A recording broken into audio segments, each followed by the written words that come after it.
1 second.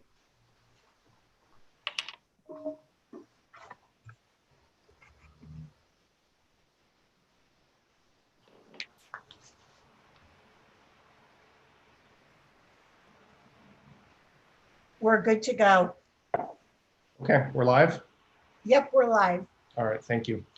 Okay, it is 5:02 p.m. on Monday, August 17th, and I'd like to call to order the special meeting of the Palo Alto City Council. If the clerk would please take the roll. Councilmember Cormack, Here. Vice Mayor Du Bois, Here. Councilmember Filsa, Here. Mayor Fine, Here. Councilmember Nis, Here. Councilmember Ku, Here. and Councilmember Tanaka. 7 present. Great, thank you, Clerk Minor. Just a couple housekeeping notes. So the very last page of the agenda has dial-in instructions for anybody wishing to join and comment on the item tonight. Because of the heat, there may be potential brownouts or power outages. If so, council members have a dial-in number. They can use their cell phone to join or potentially Zoom on their smartphones. However, if the cell towers lose power, we may have to deal with that as it comes. Quick reminder, we need 4 council members present for a quorum. That can be by video or phone, and we do need voice votes for all votes tonight. Any other comments from staff, council members? Okay, so we'll deal with it and let's hope the power stays on and everybody stays cool. Our first item is a closed session, public employee appointment for the city auditor. Do we have any members of the public who wish to speak on this item? Any members that wish to speak on the auditor item, please raise your hand.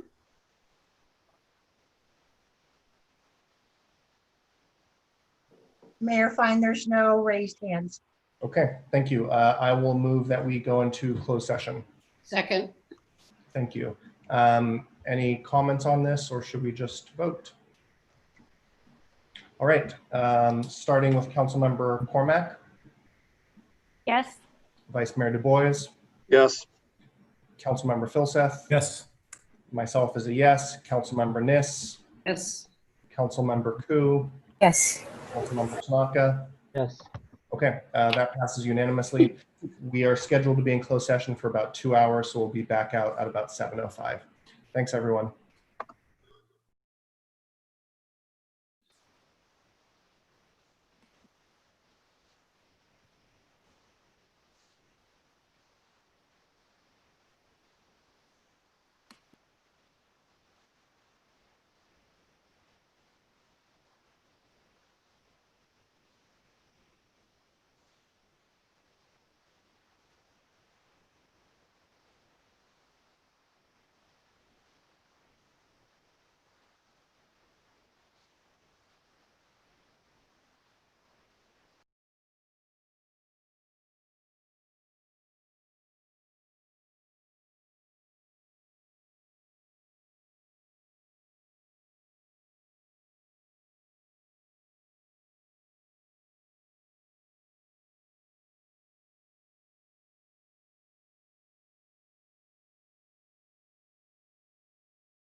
she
For those members of the public who had their hands up, if you're wishing to speak on the Webster item, please lower your hands.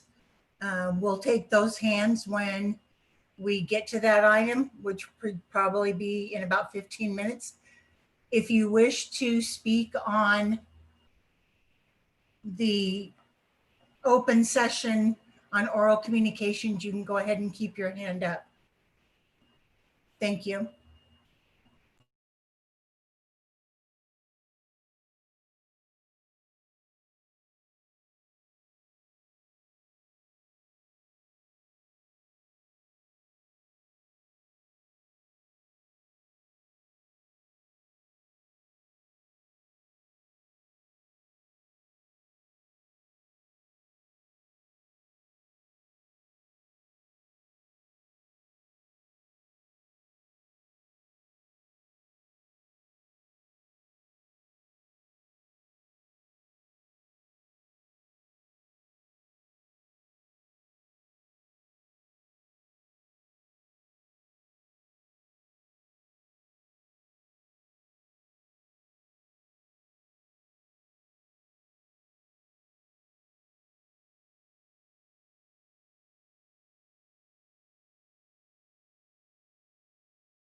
for any members of the public on this Zoom meeting for the council.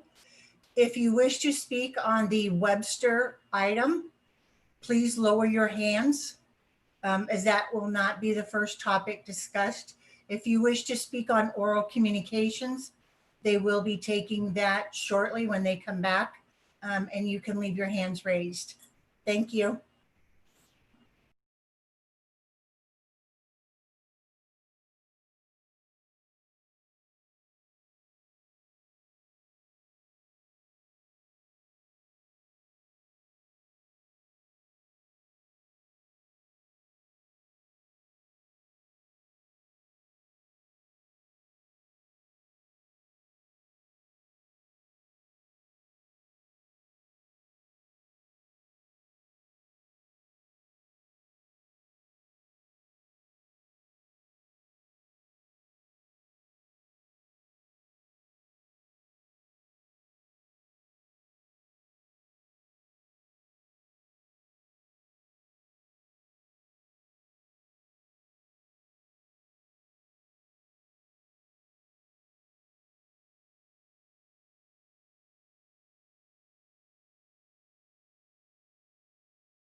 I was hoping that wasn't a blanket, Tom, with as hot as it is. It looks as fluffy as my cat does. New kitten. Whoa. She's beautiful. Welcome to the land of council members who have to manage their pets during meetings. Yes. There's no need to get personal. I was speaking only for myself.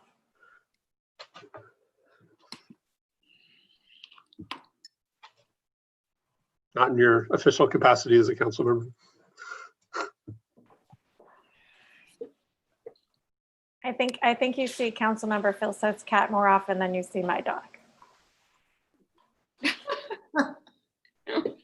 But when I disappear, it's because of my dog. When I disappear, it's not because of my dog.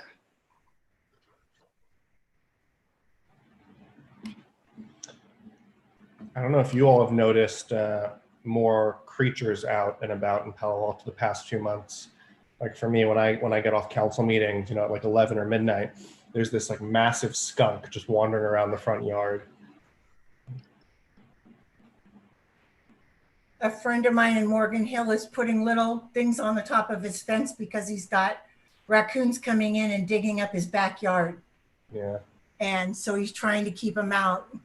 But he says there's a whole lot of them and like 5 or 6 skunks that are up the street. Beth, I can't start my video. Okay, hold on. You should be able to now. 1, 2, 3. Yeah, we got cat. There you go. Okay, thanks. Thought I'd been turned off for the night. No, you hadn't. Maybe not all bad. Okay, so I can do the okay? I think we have everybody but Eric. Is that right? No, I'm here. Oh, there you go. Okay. Great. I think we're ready to go. So it's 7:28. Council's return from closed session with no reportable action. So let's move on with the agenda. Next up is agenda changes, additions, and deletions. I'll just note item 4, a public hearing on accessory dwelling units has been moved out. Any other changes, Mr. City Manager? I believe that is it. Okay. Let's please move on to oral communications where any member of the public may speak to an item that's not on the agenda. And if the clerk would please help folks provide their comments. Sure. Any member of the public that wishes to speak to an item that is not on our agenda this evening, please raise your hand. At this time, we have 4 speakers. The first is Jonathan Litke. Jonathan, go ahead. Hi there, I'm Jonathan. I'm an entrepreneur who lives here in Palo Alto for 5 years. I am stuck with my family at home, and that's great, but the internet is not great. And so I wanted to come in and say, fiber, please. I got fiber back in 2006, I believe, in Sweden when I lived there. And that was absolutely fantastic. AT&T and Comcast, they like to promise things but fail to deliver. And so I would kindly request the city to do something about that, specifically fiber to the premise, which is, it's easy to talk about fiber, but it's not all the same. So that is my request. Thank you so much. Thank you, Jonathan. Our next speaker is Matt Bartholomew, to be followed by Mary Ellen White. Matt, go ahead. You have 2 minutes. Hi, can you hear me? Yes, go ahead. You have 2 minutes. Great, thank you. This is Matt Bartholomew. I've been a Palo Alto resident for 15 years. My issue is similar to the prior speakers. We've heard proposals for fiber optic being delivered to residences, and I'm here to represent a strong yes for that.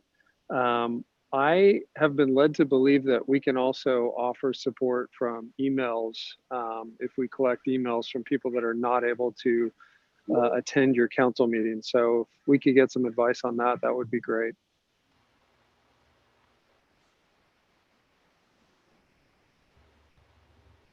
Thank you, Matt.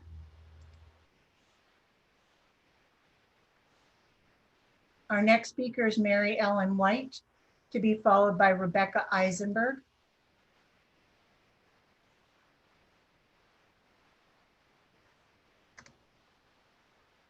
Mary Ellen, you may have to unmute from your side. I'm sorry, I'm here There to you go. talk. I'm sorry, I'm here to talk at the 2353 issue. Okay, we'll mute you for now. And you can come back later. Our next speaker is Rebecca Eisenberg, to be followed by Joe Rimsa. Rebecca, go ahead. Thank you. So I actually want to speak about the closed session item. So I tried to do that before the closed session, but didn't get a chance to get that through. So technically I think I should be 3 minutes, but I'll try to get this done in 2 anyway. So as to the closed session, so my understanding is that what you were doing there is deliberating about which corporate firm you're going to hire to take on the auditor function. But the thing is that if you're considering a firm to take over the work of a job that's an internal function, or just considering a firm anyway, as I'm sure you're aware, that is not subject to protection concealment from the public under an exception to the Brown Act. It's only if you're considering an individual. So I guess I'm asking you, if you're considering a firm, I'm sure you are aware that you're obligated to share those bids with the public. And I encourage you to do so because I don't think that that issue is really controversial. If you are considering an employee, which is actually what the agenda says public employee appointments. Well, a firm can't be an employee, but if you are considering hiring an individual or promoting from within, then yes, it's subject to an exemption from the Brown Act. But I'm here to say, I really hope you're not hiring a firm, that hiring a firm is the cost savings that you're apparently proud of saving of $250,000 in salary and benefits is actually not saving the community anything. First, the audit function is something that we actually should be investing more in, not less. Second, it sounds to me like possibly you're firing a staff member, which means you would be terminating an employee who's a member of our community and causing unemployment in our own community, causing someone in our community to lose their job is not a cost saving. That individual no longer has the ability to care for his or her or their family. It should never be, and thank you for letting me go over, by the way. If you can just sum up, Rebecca. I will sum up. I will say that it is not a benefit to our community to force a member of our community to lose their job in order to outsource work that our community members are doing to a corporate firm that is most likely headquartered elsewhere, that is shipping money from our community to outside our community. Regardless, I think the community deserves a clarification whether you are evaluating an individual or a firm, what you did in private session. Thanks so much. Thank you, Rebecca.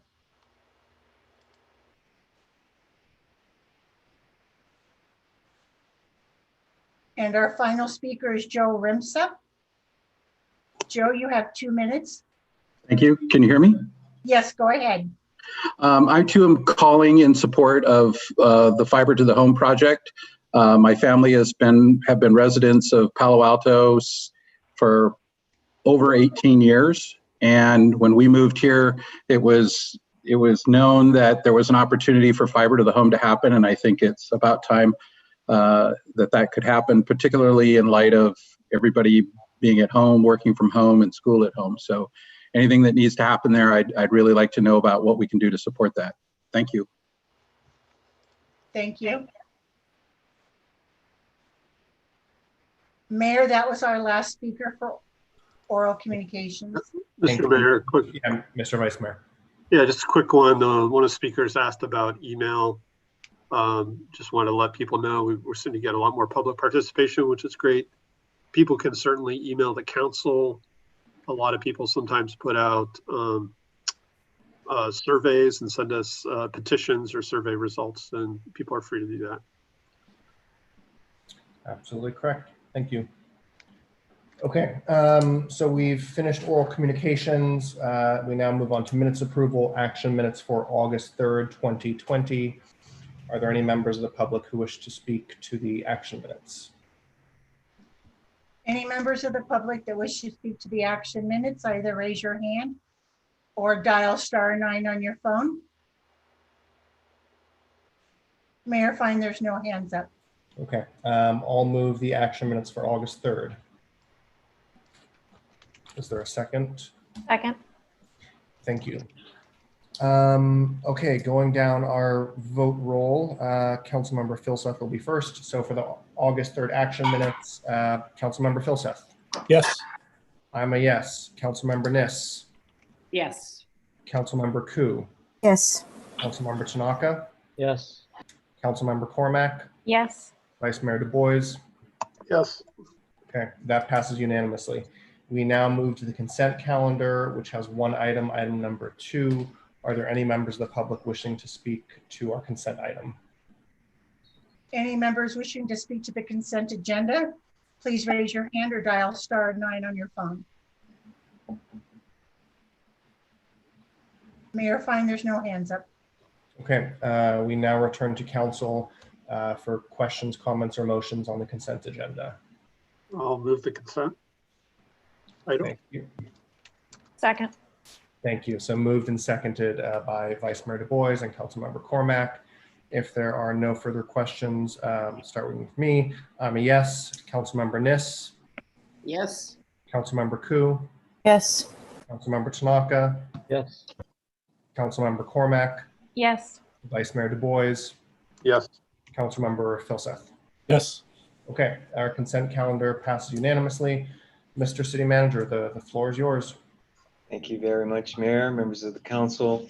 Well, needless to say, this has been a busy last few days. But that said, I will provide a brief synopsis of some pending items of interest to the community.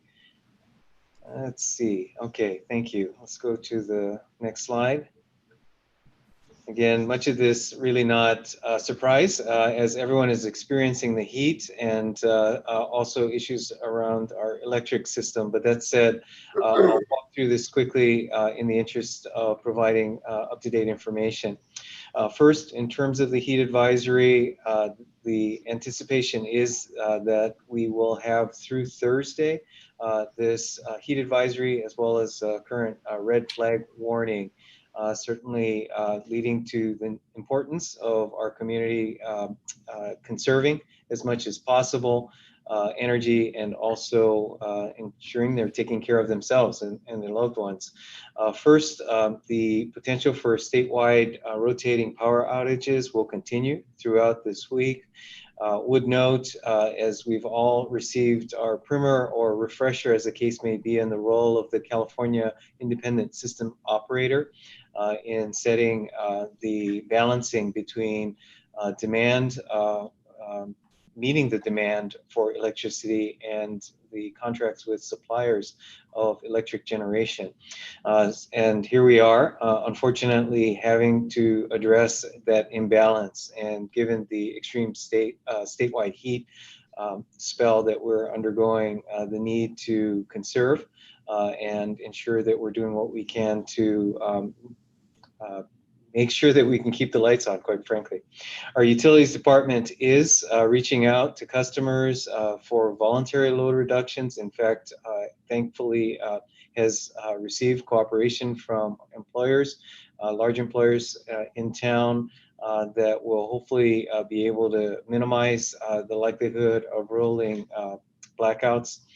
The next phase is to continue conservation citywide, and so our utilities department and all of us are urging customers to continue conserving through managing thermostats, air conditioner use, as well as turning off unnecessary lights and minimizing the use of major appliances during the peak periods. We do have additional information on our city website under our news. Next slide, please. Then to deal with the heat as individuals and taking care of our most vulnerable, we do have our cooling center open tomorrow at Mitchell Park in the afternoon from 1 p.m. to 6 p.m. We will, as always in the current environment, be observing safety protocols with social distancing and face coverings are required. More information on this is available at our website under cityofpaloalto.org. cooling centers. Next slide, please. And on the broader issue of our pandemic, recently our county public health officer, Dr. Cody, has indicated that cases do seem to be stabilizing, but unfortunately are stabilizing at a very high rate per day. As such, continued vigilance is necessary, noting our continuing public messaging to wash hands and wear face coverings wherever you are in public. We have noted that the trends have shown an increase in cases among young adults. So certainly an area and cohort for us all to pay attention to. Would note that last Friday we had our testing pop-up program that the county has been putting on throughout Santa Clara County.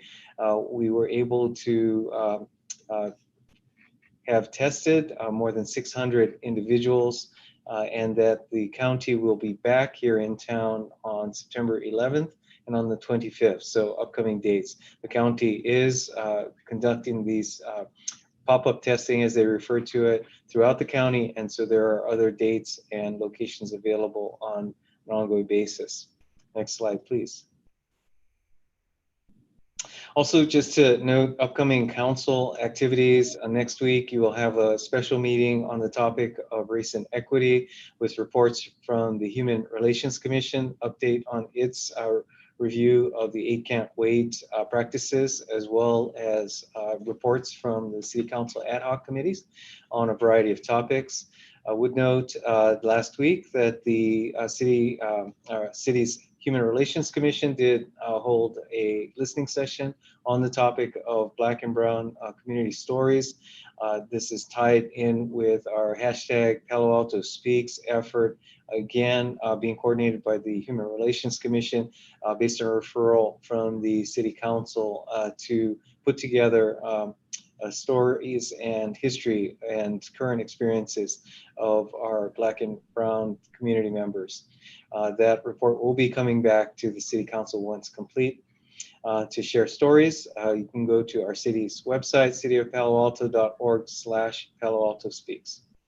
Also note, along the ongoing discussions of race and equity, that the Palo Alto Library will be hosting a virtual conversation with the author of The Color of Law, as well as hosted by a member of our Stanford faculty.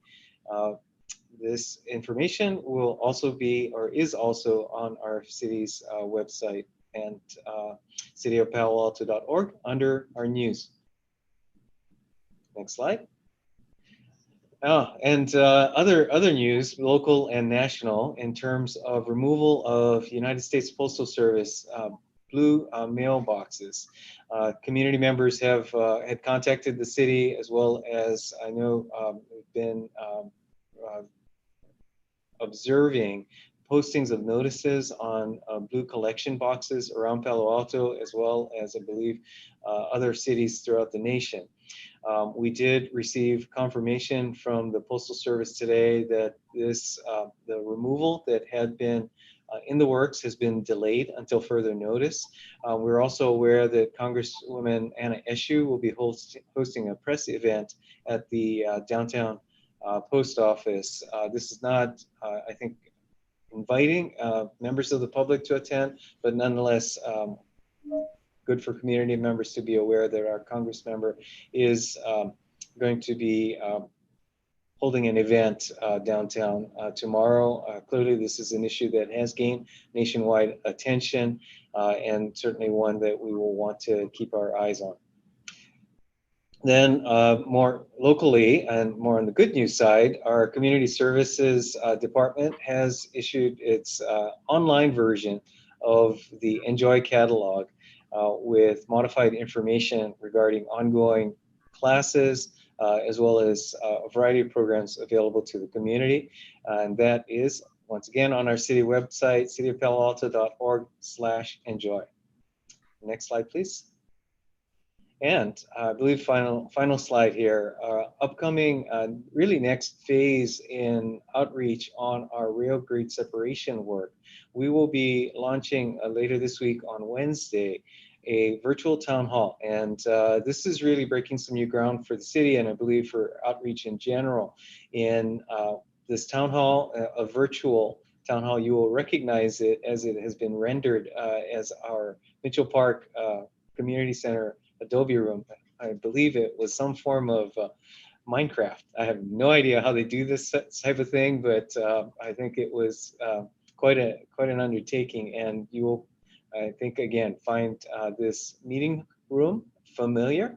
And again, we'll be hosting this town hall over the course of a few weeks in order to gain public input as well as allow people to experience up-to-date information on the alternatives being considered, provide, ask some questions, get some updates, and provide information on an on-demand basis over the next few weeks. So I believe next week, as a part of managers' comments, we'll provide a demo of it so that we can allow the council community members to actually walk through this town hall meeting room and once again get this information in a pace and a manner that is really individualized in whatever area you'd like to focus.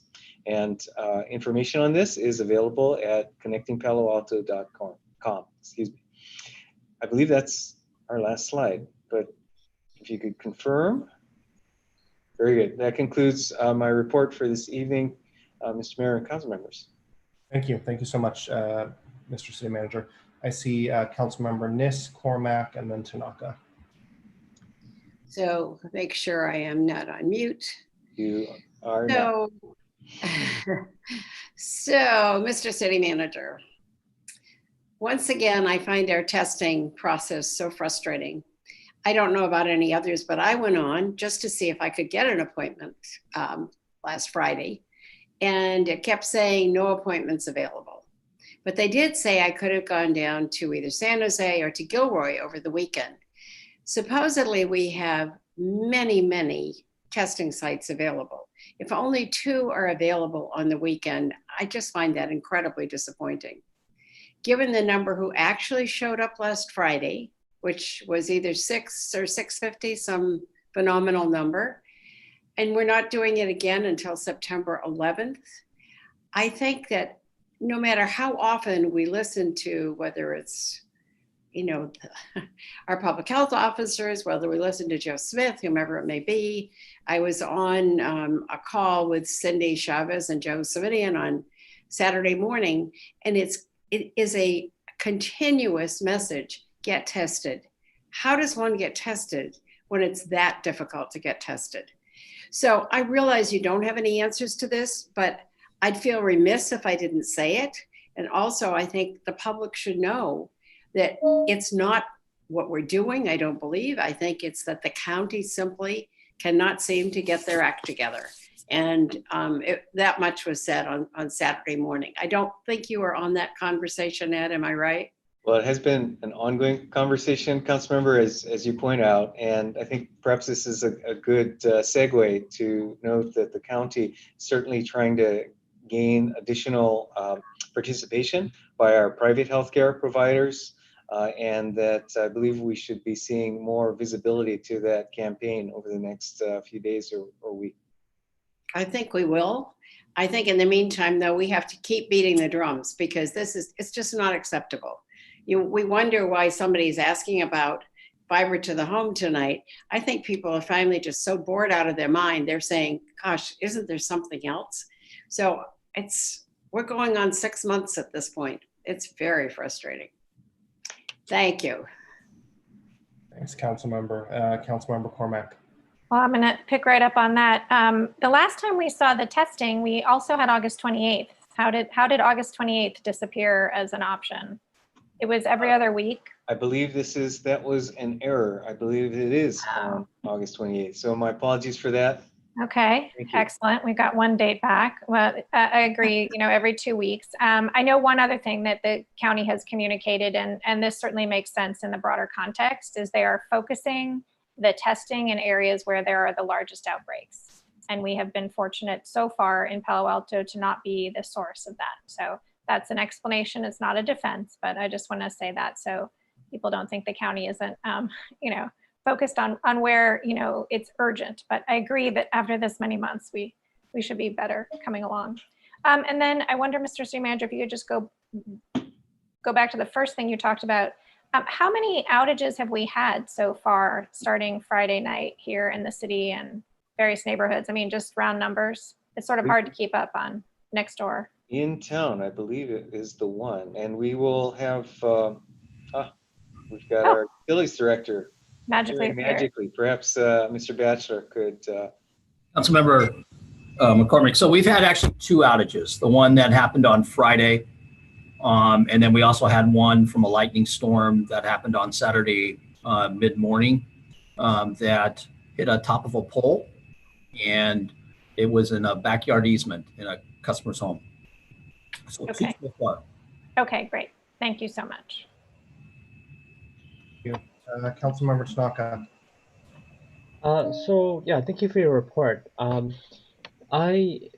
think first day of school for a lot of people, for the kids, for the Palo Alto Unified School District, and so my kids, at home learning online, as I'm sure a lot of other people, right? And so I just was curious from the city manager if you could maybe talk a little bit about, I experienced all 4 of us are on Zoom, very internet challenge, right? We're all looking for gigabit Ethernet. I think that's why we had 3 calls tonight on this. And so I guess, I think we want to try to encourage more higher speed internet. I think that's been a big need, but even right now with the work from home and COVID situation. So I don't know if you could talk a little bit about our or maybe this is a future agenda item for you and the mayor to talk about, but I think it's looking like it's not a short-term thing. It's going to be, this is something that's going to be around for a while. And so I could tell you, as a parent of 2 kids living online, and my wife is online and I'm online, we're all Zooming together. It's a bit crazy. So I think that's important. Okay, thank you. Yeah, thank you, Councilmember Tanaka. This is a larger conversation, so this would be a good item to put for a future agenda rather than continue with that conversation here, because this is city manager comments, which is intended for short announcements. Thank you. Okay, thanks, Councilmember Tanaka. Any other questions or comments? Okay, thank you, Mr. Shikata. Let's move on to our action calendar for the night. We have 2 items tonight. Item 2A, a quasi judicial matter on 2353 Webster Street, and item number 3, a Utilities Advisory Commission recommendation on our electric supply portfolio. So let's start off with item 2A, and if planning wants to take it away. Yes, thank you, Mr. Mayor, council members. I believe Rachel Tanner will be reporting for staff. Oh, and Rachel, you are muted. Gotta have somebody on mute. It's always gonna be the first. Great way. Good evening, Mayor, Vice Mayor, council members. Good to be with you this evening. We have our manager of current planning, Jody Gerhardt, who's been with the city for quite some time. We're very fortunate to have Ms. Gerhardt and her skills here. She will be presenting on the item tonight. We also have a presentation, I believe, from the applicant as well. And so we'll do the staff presentation first. And we also have staff planner Emily Foley with us, as well as our urban forestry staff and members of our public works team available for the question and answer and discussion period. So I'm going to turn it over to Jody, who's going to share her screen with the presentation.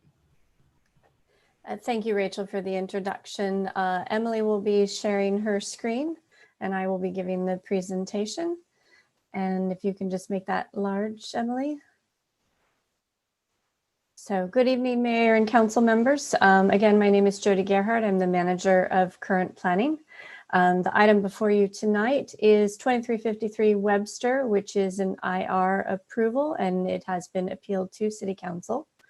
Next. So the home in question is approximately 2,900 square feet in size. Over 3,000 square feet is allowed. The home is also proposing a 1,600 approximately size basement. And there is a 72-inch oak tree that is located in the rear yard. Next. So staff has been reviewing this project for some time. We did give a tentative approval on December 5th of 2019. There was a timely request for a hearing, and that director's hearing was held on February 27th. At that time, the director did add some additional conditions. However, the project was appealed to council on March 31st of this year. How we start these projects is that they are on the consent calendar, and so that happened on May 18th, at which time 3 or more council members pulled it from the consent calendar, and it is now being heard tonight. Some of the key considerations, this is an individual review application, and so we do, as staff, make sure that the project conforms to the municipal code and the individual review guidelines. In this particular project, we have also added protections for the oak tree, and there is some discussion about basement dewatering. However, given all the previous discussions about basement dewatering, those are fairly standard conditions at this point. Next. So the oak tree does have a 60-foot tree protection zone. Given that size, it is covering a fair amount of the buildable area. And so we do take that into consideration when we're proposing the new home. This new home is built as far to the front setback as can be possible. Next. So this is the topo survey that you'll see, and this is actually the existing home that exists today. And you'll notice that the existing home is only a few feet from that oak tree. And so the new home is going to be a much greater distance. Given how close the existing home is and the fact that it's going to be demolished, during the director's hearing, there were additional conditions added about having an arborist present, using sort of hand tools, versus a big backhoe. And also that the 14 feet of the existing foundation that are closest to the tree, that foundation would remain so that there is that much less disturbance to the roots of this tree. So this would all be during demolition. Next. So the construction of the new house, you'll see in orange here is the buildable area. But you'll see that the proposed new home is located towards the front setback. So the new home is about 40 feet away from the tree, much greater than existing. And excavation would be no closer than 30 feet. It's anticipated with this proposal that potentially 17% of the critical root area could be potentially damaged. But that is not considered removal under our code, as removal would be 1/4 of that leaf or stem area. Next. One of the other key considerations, beyond the individual review guidelines is dewatering for basement. We know this is important to residents in Palo Alto, and Public Works has worked closely with the community to have enhanced standards around this. And so this project would implement all of those new standards. There would be reports given to Public Works during the building permit review period that tell us where the groundwater is. We do have some preliminary reports that are showing the groundwater is at 9 feet in one location, and in a second boring location, groundwater was not found. So we're anticipating around 9 or 10 feet potentially hitting groundwater. But we will, again, during building review, get updated reports, and that does change with the seasons as well. Next. So with there's a bunch of shoring alternatives for building the basement. Lately, we have done more secant walls when we run into groundwater. Because the way the secant walls are constructed, they do hold back the groundwater much better, and we have to do a lot less dewatering. There's also the standard I-beam and wood lagging has been normally done, and then you could do no shoring at all, but going this deep, there would need to be some sort of shoring. I think the no shoring is only about 4 feet deep. So as far as effects to the oak tree, staff would actually suggest the wood lagging construction in this case, because the arborist report does say that we need to do the hand digging, and the way that secant walls are done, the way that they're sort of drilled into the soil, it's all mechanical, and so there is no way to look for roots the way there would be when you sort of go one by one with the boards in the wood lagging scenario. And again, that is normally figured out at the building permit stage. Next. So like I said, the director did have a hearing in February. When the director made that decision, he was ensuring that the project was in conformance with the municipal code, also that the project was in conformance with the IR guidelines. Additional tree protection measures were added to ensure the health of the oak tree. And the dewatering was reviewed and found that our new enhanced standard measures would be sufficient. Next. And so with that, staff would recommend that the council adopt the IR findings and approve the proposed project as conditioned by the Director of Planning. Thank you. Thank you very much. I should have laid out at the beginning a couple of our steps here that we need to take tonight. So first, I want to make sure we go through disclosures. Then the appellant will have 10 minutes. The applicant will have 10 minutes. Then we'll go to members of the public. And then we'll return for 3 minutes each to the appellant and applicant. And then lastly, back to council. So as for disclosures, I think let's just go alphabetically if Councilmember Cormack.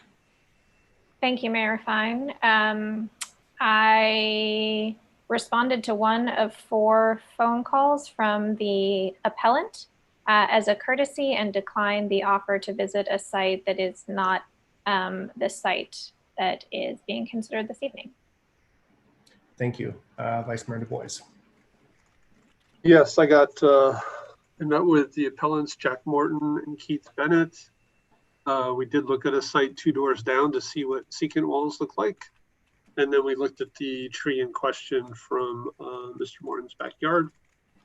They also handed me printed materials, which were copies of information that they had emailed to council actually several weeks ago. Those are in the public record. I also heard from Keith Bennett that Dave Muffley, who's a fairly renowned arborist on the Canopy board, also handles Apple's corporate offices, said that the Valley Oak relies upon groundwater, not surface water, which may be a topic that comes up tonight. Thank you. Councilmember Filsath. Thank you. So a couple of months ago, I went and visited the site with Mr. Morton, the appellant.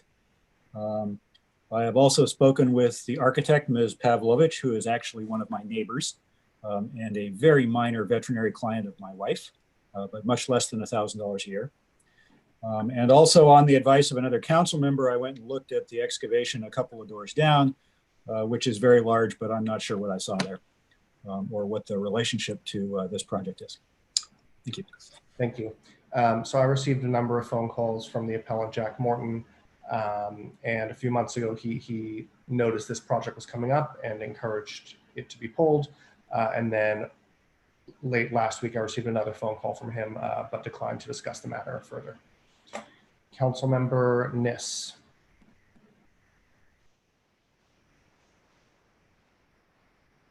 You're on mute, Liz.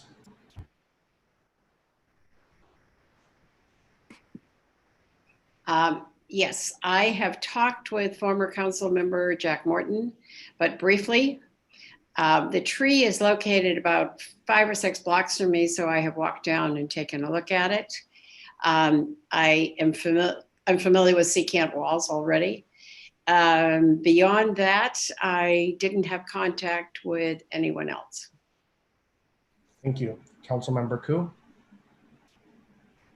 When this was first on the consent calendar, I did drive by the property to verify which one it was. And as this was coming up to the action calendar, I did speak with Mr. Morton and also met him at the site to again look at the tree, but also to look at the next door property or 2 doors down to see what a secant wall looks like when it's just going in. Thank you. And Councilmember Tanaka? So I talked to former Councilmember Jeff Morton on the phone. I also had 2 office hours on this. Both of them are recorded and streamed live to Facebook and also to my YouTube channel as part of my office hours. So if you want to see what was actually talked about, you can go there. And I biked by this property and also looked at a basement construction, I think 2 houses down or something like that from this as well.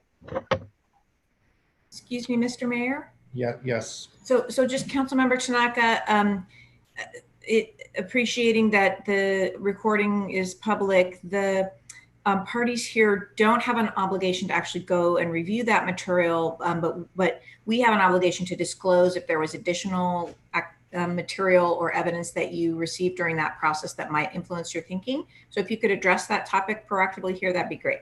Sure. So both office hours were quite similar. So it was mainly the people who were concerned about the tree. Pretty much everything that was discussed is actually in the staff report. We also got a couple more emails that maybe went a little bit beyond the staff report that all the other council members got as well. And it's also part of the public record. So I don't think anything was discussed at those office hours that wasn't already known. Thank you. Okay, thank you very much, everyone. So now we'll move on to 10 minutes for the appellant, 10 minutes for the applicant, then to the public, and then back to the appellant and applicant. So if our appellants, I believe, are going to be able to share their screen and make their case, is that correct? I believe so. Mr. Morton, is there anybody else that's with you as part of your party for your presentation tonight? Keith Bennett is supposed to be assisting him also. Can we promote Keith from an attendee? I believe he may be in the attendees section. Or is he a panelist already? Yeah, I don't see him in the attendees. Looks like he's a panelist now, Mr. Bennett. Oh, I do see him now. So, Mr. Bennett, and You Mr. can hear me, correct? Oh, we can. Yes. Yes. Okay. Sorry. We have available experts because I'm not technically competent in a lot of the issues that are being raised. So we have an arborist available for questions, and then Keith is much more aware of the dewatering and other similar issues. So he will be available for questions, and I'm happy to share my screen with him.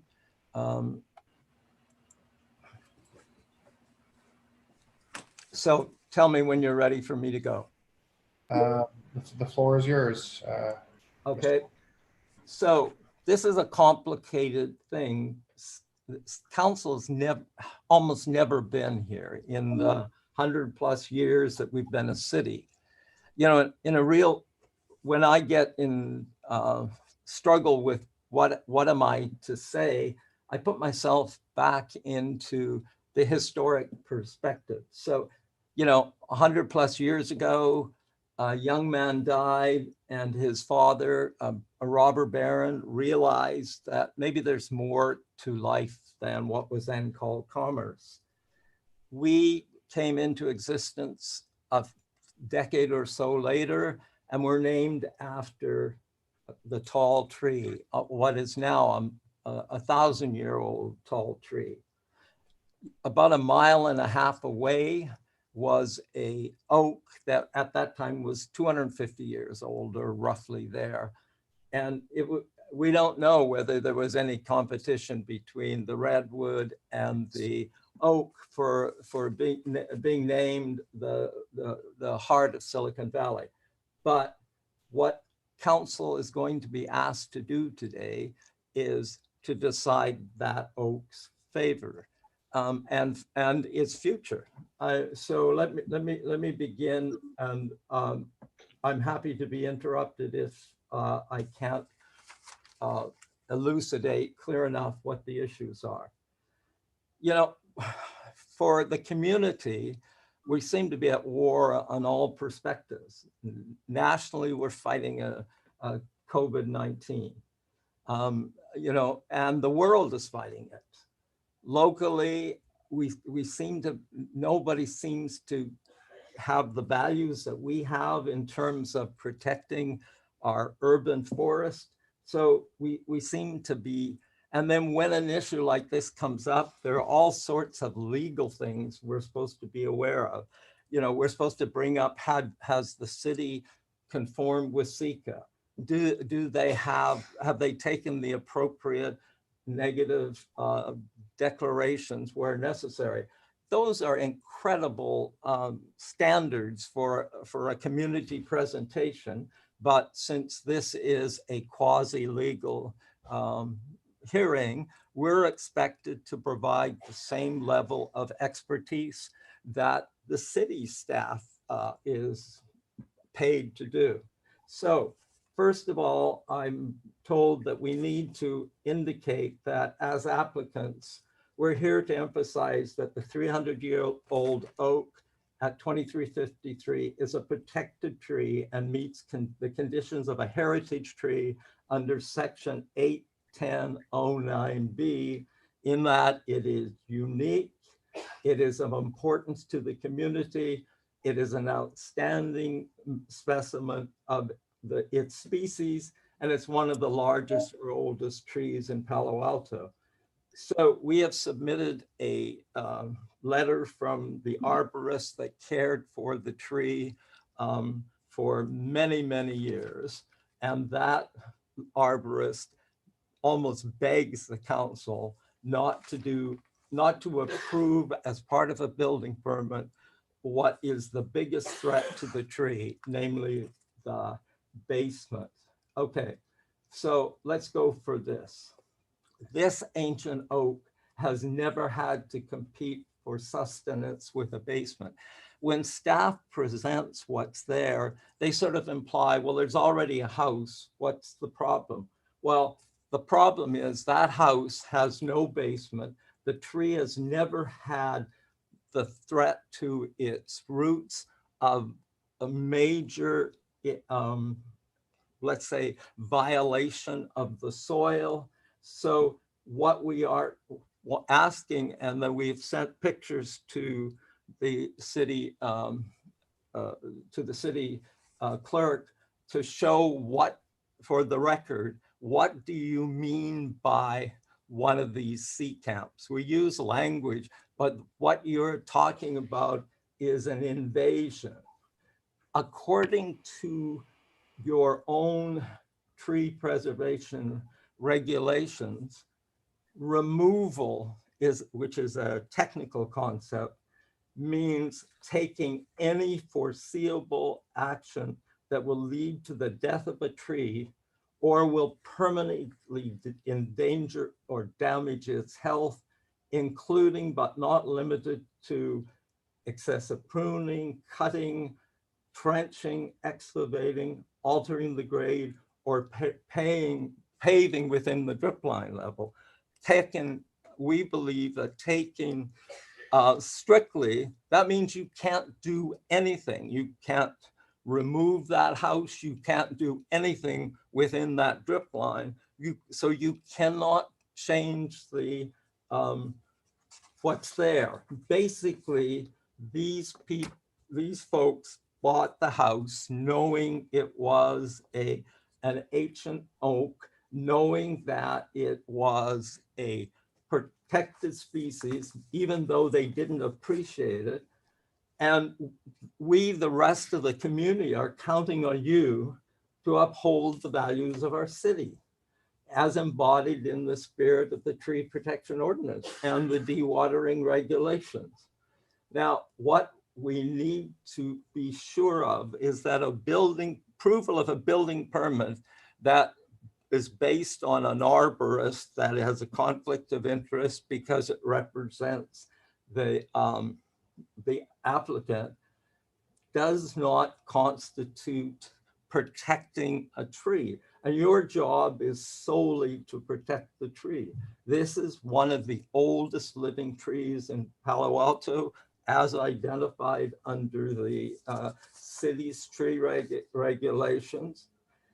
It's not simply, you know, we have worked with staff, and Emily has been particularly sensitive to the community with what's above ground. The issue, reluctantly, we would accept a massive structure above ground where there is what we consider a historic one-story Stedman.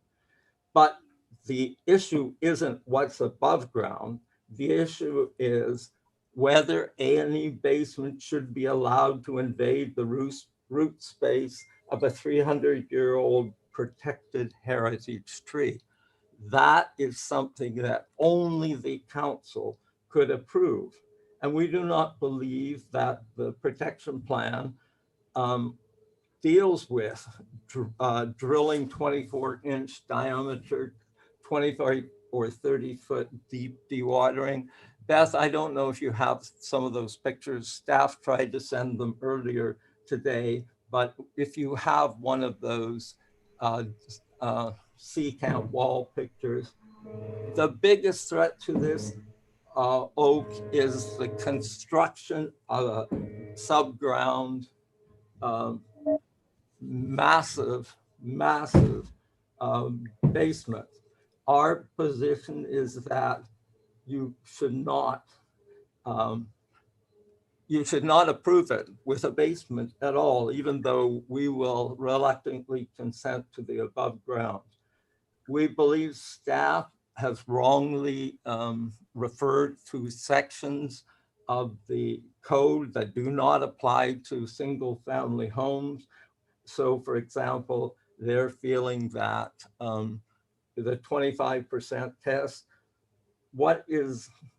basements are not counted in Palo Alto's flora area calculations. It's a travesty of community values, so that you end up with these massive houses with massive basements, none of which threaten the local protected trees like this basement does.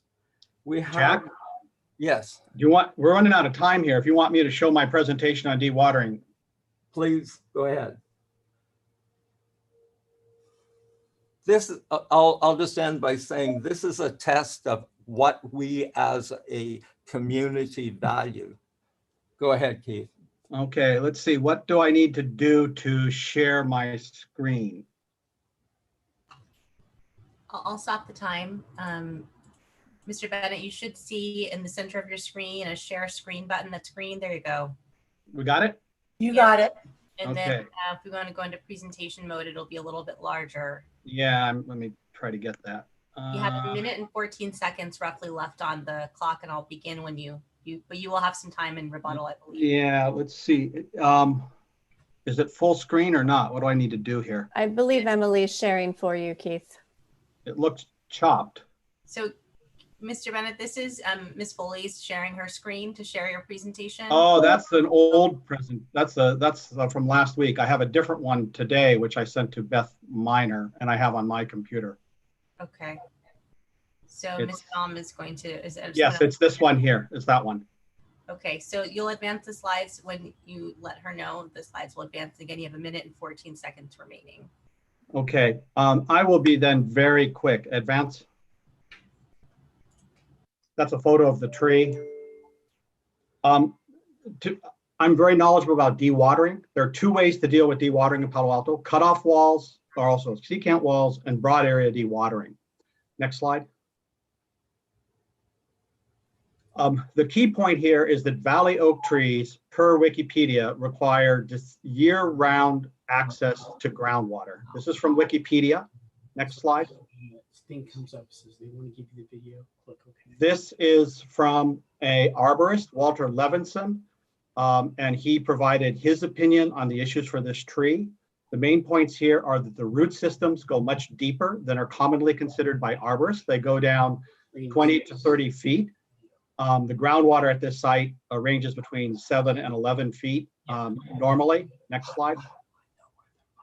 And this tree is likely to require access, is used to getting access of that groundwater. This is the problem with putting in secant walls, which has been discussed. I don't think it's practical. They work very well. Next slide.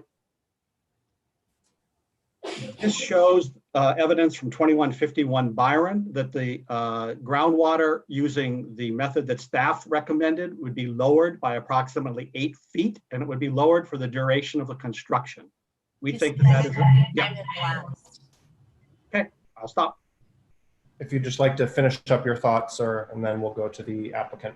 So if staff wants, if go to the last slide. So we had an opinion in there that from the arborist letter that dewatering is a significant risk to the screen. We believe that the conditions of approval are to limit the basement floor surface to a maximum of 8 feet below ground surface. This will, like done properly, mean that you do not need to dewater. That will greatly reduce the risk to the tree, and that also have conditions that no groundwater shall be discharged to either the storm drains or sanitary sewer. But if you get some incidental groundwater, you can recharge it on site, which is done with secant. All right. Thank you both very much. Can we next go to the applicant, who will also have 10 minutes?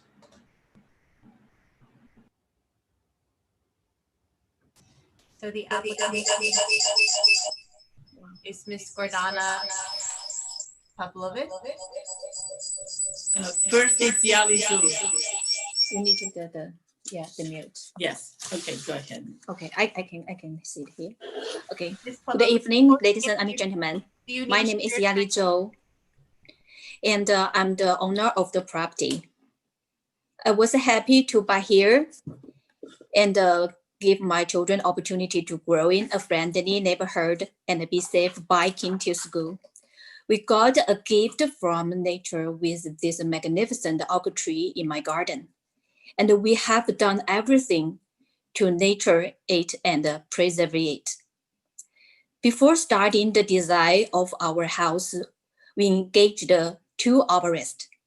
Jason from McNanihan Arboriculturist to evaluate and maintain the tree, and the David Group to prepare the arborist report per city requirements. We waited for them to tell us where it would be safe to design a new house. Only then we begin designing our dream home. We had to change the design several times to accommodate neighbors' wishes. It was okay, as I wanted to develop good relationship with them. When we received approval from the planning department in December 2019, I was so hopeful that my home will be ready for my family by 2021 school year. Instead, we keep being pushed back with my neighbor keeps finding yet another thing to complain. I do not understand why my neighbor is showing so much animosity towards my house. Instead, appreciating all my work to do what is best for the tree, I have been advised by the best professionals and got city approval twice. For the first time in all the years I have lived in California, I do not feel welcomed by the community that I chose for my family. I can tell you that it's not a good feeling. Thank you so much for your time.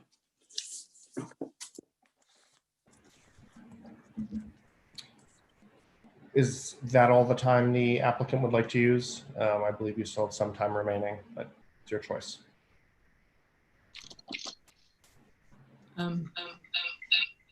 This is Gordana Pavlovich. I am the designer of this house. I don't see how we can. We can hear you, but we can't Voilà. see you, but Voilà, please. voilà, ça marche. There we go. Yes, yes. Good evening. I am Gordana Pavlovich. It's okay. Can you hear me and see me? We can hear you. Please Okay. proceed and welcome. Something is not right. Okay. I would like to say a few words. From the very first moment, my client and I were smitten by the beauty of the magnificent oak tree on the property that she acquired, and we were determined to protect it.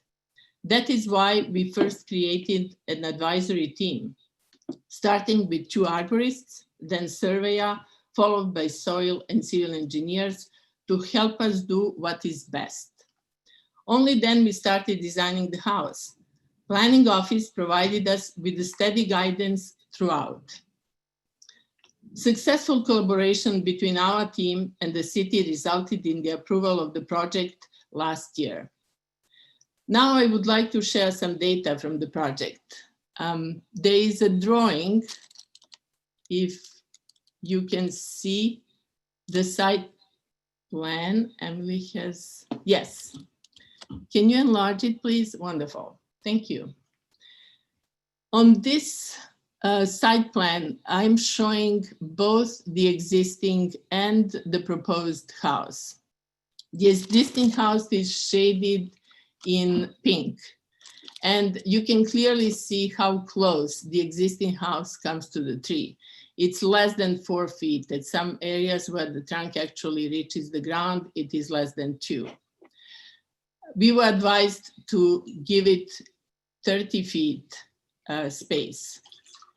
We were happy to go to 34 feet and 4 inches with the garage, which is closest to the tree trunk. And we have 40 feet and 4 inches with the rest of the house from the tree trunk. The first floor of the existing house, together with the garage, takes about 1,813 square feet.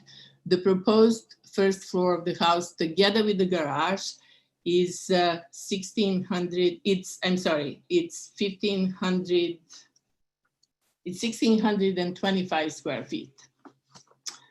In the next stage of our project, our team will be joined by very innovative and experienced structural engineer, Lars Lee from Strandberg Engineering. I worked with Lars for years on many projects, and he is very, very serious. His task will be to find the best and the least invasive structural solution for this project, as well as want to minimize the watering and even try to avoid it.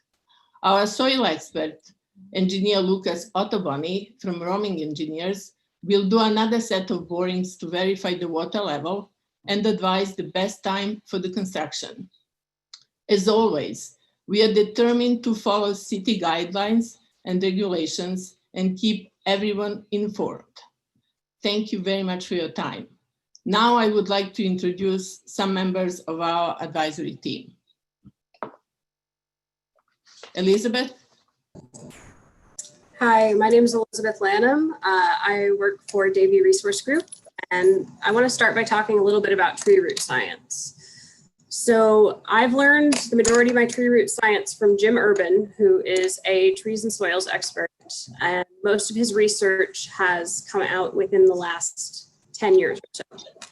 So under ideal conditions, which is the appropriate amount of water, oxygen, and void space, tree roots can be found at depths of about 20 feet.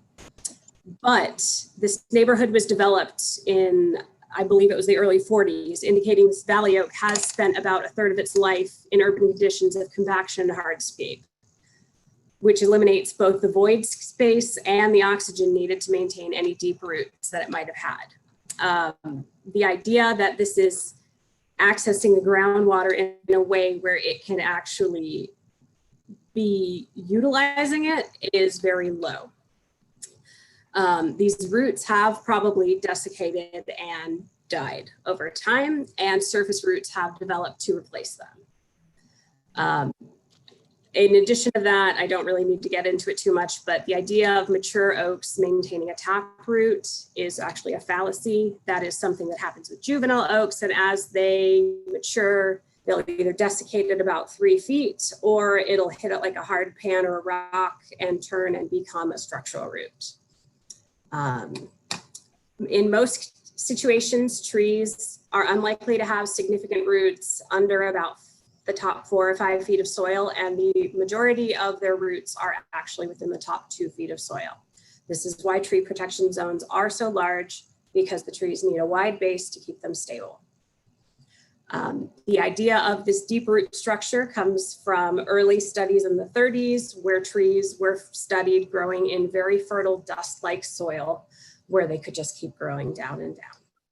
So to go to this project, as we've discussed before, the existing home is 4.5 feet from this valley oak tree, and it's already showing some signs of damage due to the tree's roots. If it's not updated, this owner could request and realistically be approved for the removal of this tree, since the TPZ takes up a little more than 50% of the buildable lot space, and the Palo Alto City policy states that the tree could be considered for removal at 25%.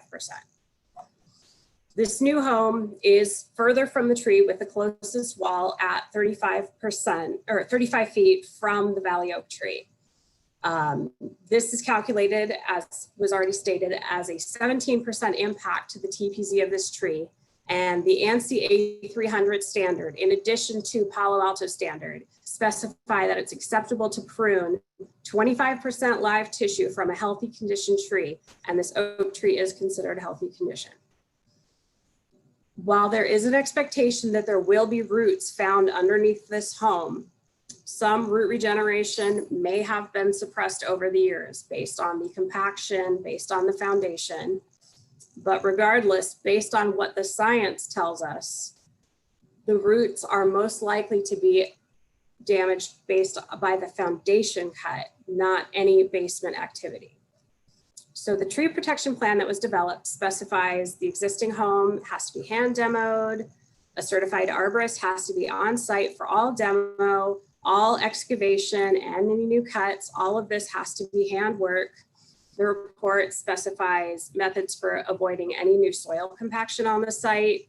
For, you know, there's the part where we're leaving parts of existing foundation if it's going to preserve any roots. There's a procedure for root pruning where it's going to be necessary. Ms. Lanham, your time has elapsed. If you'd like to finish your final thought, please. There's also descriptions for soil amendments, which we've been working with McClenahan, and very careful tree protection fencing measures. So basically, just to sum up, this has been reviewed by 4 arborists on our team, 2 certified arborists, I assume, on city staff, and arborists from SP McClenahan, all who agree that this tree is more likely to have a better future than were we to let things remain as they are. Thank you very much, and thank you to the appellant and applicant teams for your presentations. Let's now go to members of the public who may wish to speak on this item, and if the clerk would please help those folks provide their comments and input. Any member of the public that wishes to speak on this Webster Street item, please raise your hand or dial *9 on your phone. Our first, oh, somebody hung up. Our first speaker is Karen Holman. The public, because Karen, go ahead. Beth, I'd asked to speak after Winter Dellenbach. Right, I don't know that I can bring her in. I don't see her. Oh, here, back here. Let me see if she. I'm here. Okay, Winter, go ahead. Thank you. Hi. Yeah, I'm defending this Valley Oak because for long-term survival, one of my attachments to oak trees is I named my son Oak, who lives in this town. So I have a natural attachment. I'm hoping you all read my email about this that I sent out a couple days ago, and I'll summarize some of that. one of the key code sections, 8.10.050, section B states that it applies to developments on single family lots such as this lot. And I pointed out that B1 of that code section applies to this tree because neither its trunk nor its flared trunk base is touching or within the building footprint, thus it cannot be removed. As this section states, it's not in the, it's not going to be in the other building footprint either, of course. And section D does not apply because section B1 does apply. Even if section D were to apply, used to try to justify removal of this tree, the Webster development doesn't meet its 25% reduction of permissible building area that I believe Karen Holman's going to speak to. You know, I had there's a $5 million house built next to me, and we have a similar tree to this, although not so big and not so old, but the same kind of valley oak. And that house was completed last year. And I'm going to have to now call a certified arborist in because the tree, I tried everything I could to protect this tree. I had the tree protection folks out all the time. Walter Passmore can certainly speak to that. And our valley oak tree that sits right on the property line between us and the new house next door is looking very bad. And I am so distressed about tree protection in this town. And you have a pathway to protect this tree, and you should do it. And I wish you would just turn down this application until the applicant comes back without a basement. Otherwise, I believe that this is a slow death that is going to overtake this oak tree that could live for hundreds of more years. Thank you. Thank you, Winter.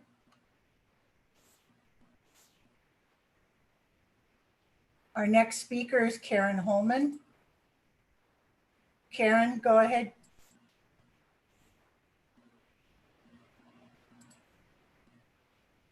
Karen, you may need to unmute yourself. I did, and somehow got muted again. I lost my point here. Shoot. Okay. Okay. When interpretation of code is determined necessary, the intention of the code is a critical and essential consideration. In making interpretations, it is important to keep in mind the city's relevant policies, code, and other relevant guidance. For instance, in this code, Palo Alto holds its canopy as a point of pride. This is a Tree City, USA. Our canopy is identified as part of Palo Alto's infrastructure. We are the home to the nonprofit canopy, which the city helps support. We have a tree technical manual and a city arborist on staff. We plant trees to celebrate various events and persons. The staff needs your guidance, Council, on applying sections on sections 8, B, and D. This is the Council's opportunity to provide that guidance. As Winter said, I also believe that B2 is the section that applies to the single family zone property, just as the code itself states. I do not think D applies because B does, but also because in the context of the other references mentioned here, in my comments, it is difficult to conceive that code would have been written that would allow protected trees to be removed in this and surely other situations when the maximum development potential is achievable. For this project, please allow only an 8-foot basement and no dewatering. Thank you very much. Thank you, Karen.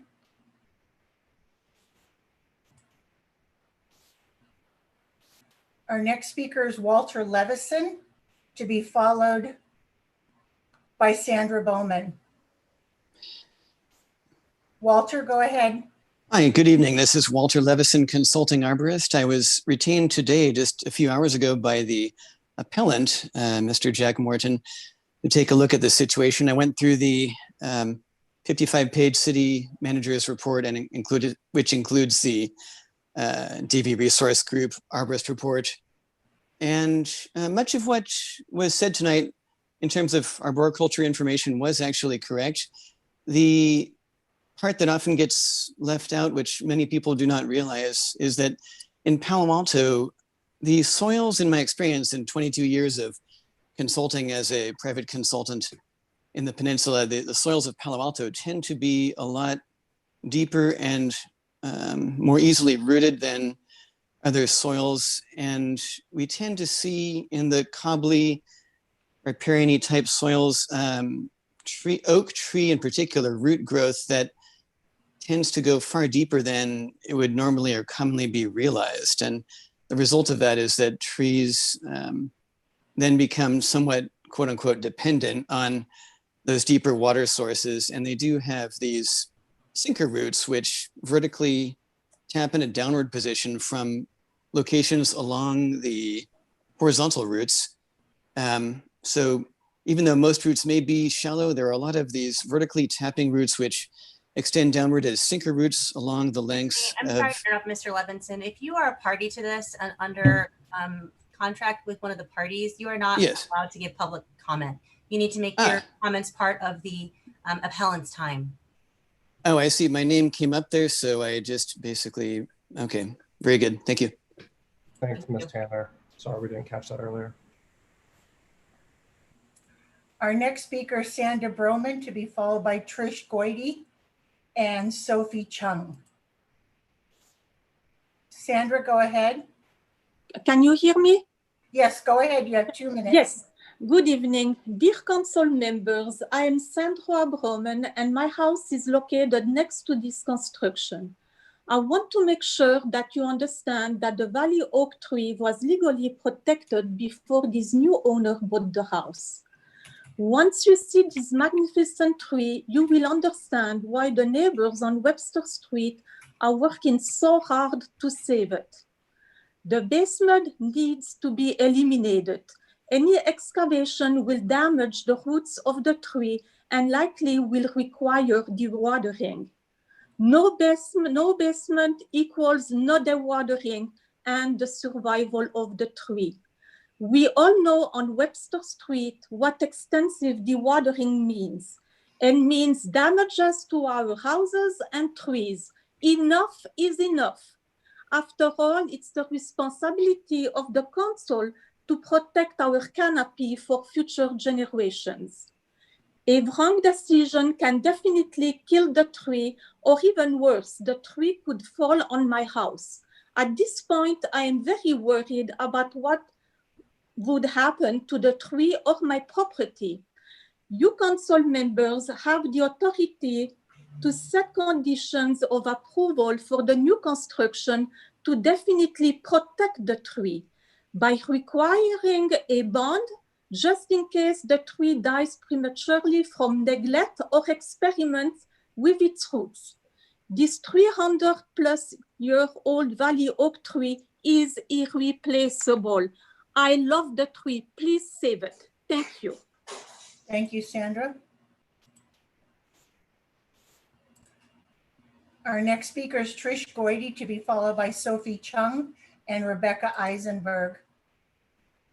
Thank you, everybody. Thank you for hearing my comments tonight. My name is Trish Bingham Goide. I have a deep-rooted connection to the property. I grew up in the home. I think we're all in agreement that this is a magnificent tree. And I really appreciate that the council members have visited to see the true splendor of it. I also appreciate that the applicant has acknowledged what a wonderful tree it is, and that she has made plans to move her new property, her new home, farther away from the tree. However, I feel that her actions need to live up to her words. Actions speak louder than words. If she values the tree, if the city of Palo Alto, the council values its trees, which I know you do, we cannot risk the life of this amazing 300-plus-year-old tree. The stakes are just too high. I feel that the 17% amount damage to the roots is not acceptable. We don't know what could happen.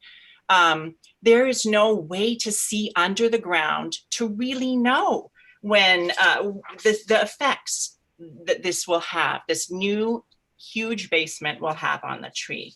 Please, please, if there's any chance that this large basement could harm the tree, then make the basement smaller. Take your tree protection ordinance to heart. If the basement construction were to cause the tree to sicken and die, you would surely regret not amending the plan. Thank you for your thoughtful consideration of our appeal to protect this beautiful, irreplaceable oak that is an immeasurable asset to the whole community and an irreplaceable asset for everybody. Thank you. Thank you, Trish. Our next speaker is Sophie Chung, to be followed by Rebecca Eisenberg and then Ruth Benz.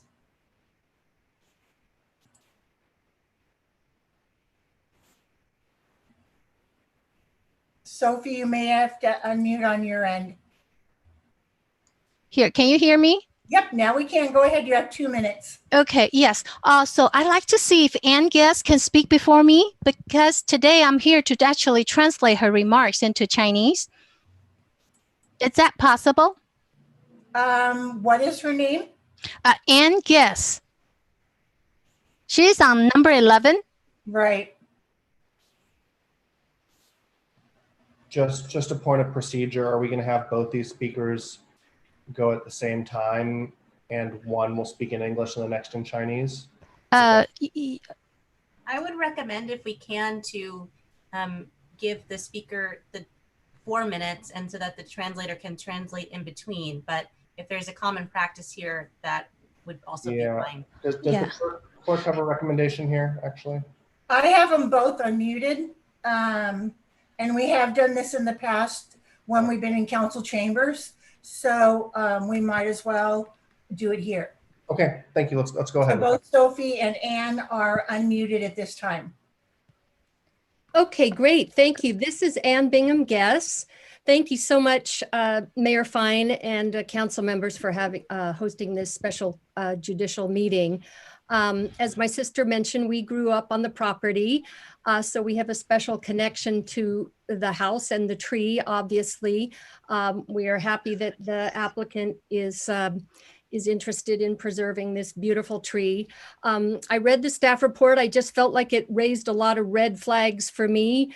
Ditto the comments by the arborist. Oh, incidentally, what I'd love to do, if possible, is Sophie has graciously consented to translate just one portion of my comments that I would like to, personally say to Ms. Joe if she's still here.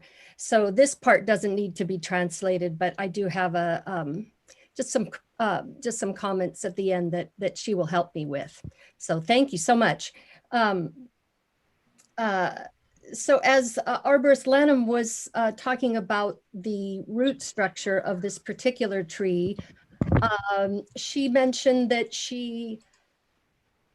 that the roots have been there for a third of the life of the tree. I would beg to differ. I think, when we talked to the McClanahan arborists years ago, who were the family that worked on the tree for years, they thought the tree was probably 400 years old. The house is only 80 years old. So this tree has only had a fifth of its life with the existing house there. Also, the staff report raised the point that the existing house foundation sits within the drip line. And yes, that is true. I actually played in those 4 feet from the house to the tree, so I know how close the house is. But there is nothing like a basement or anything at that part of the tree. I know because I used to crawl through there, and even the crawl space does not extend all the way to the back.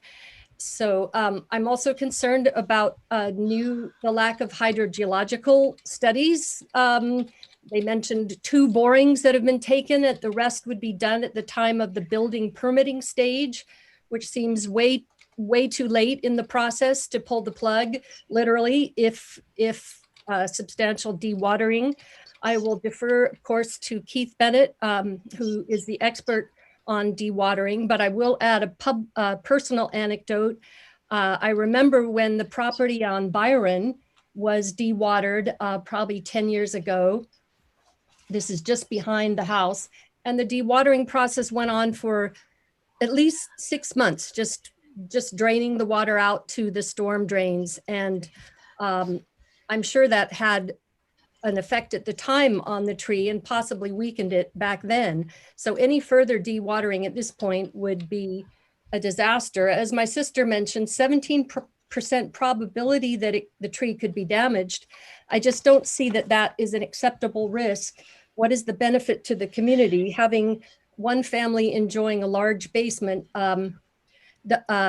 doesn't seem to be in the best interests of the community. And now I'd like to address Ms. Joe. My family really appreciates that you want a nice house for your family, Ms. Joe, and we want to welcome you to Palo Alto. We're glad you've chosen Palo Alto. But Ms. Joe, we would love to urge you not to build a basement on the property because experts have determined this basement will probably damage the roots of the tree no matter how carefully it's dug. This tree is one of the oldest and most beautiful in Palo Alto. My father, who's 87 years old, now loved the house and this tree. My mother, who passed away 2 years ago, loved this tree. I would respectfully ask that you consider the wishes of these beautiful elders who sold you their beloved house and garden. Thank you. And now, Sophie, if you could speak for me. Yes, all right. So 周太太您好，我的家人呢很开心，也很能理解您想要为您的家人建造一间舒适美观的房子。那我们更高兴您选择了 Palo Alto 这个宜人宜居的城市，但是呢，我们诚挚的希望并建议您不要盖地下室，因为呢，有关专家已经确认，在挖地下室的时候，无论是怎么挖，有多么小心，都可能会损害后院这棵超过400岁的老橡树的根部。那这棵树呢，是我们 Palo Alto 市里最古老也是最美丽的老树之一。我的母亲2年前已经去世了，我的父亲今年也已经87岁了。他们都热爱这间房子和这棵树。虽然我父亲把挚爱的房子和花园卖给了您，但是呢，这间房子和这棵树将永远属于我父亲的思念与回忆。我在这很诚恳地请求您，是否可以看在老人家的份上，不要盖地下室，保护这棵400岁的橡树，我们将会感激不尽。谢谢。Yes, so I'm done with translating. Thank you, Sophie and Ann. Thank you both. Thank you.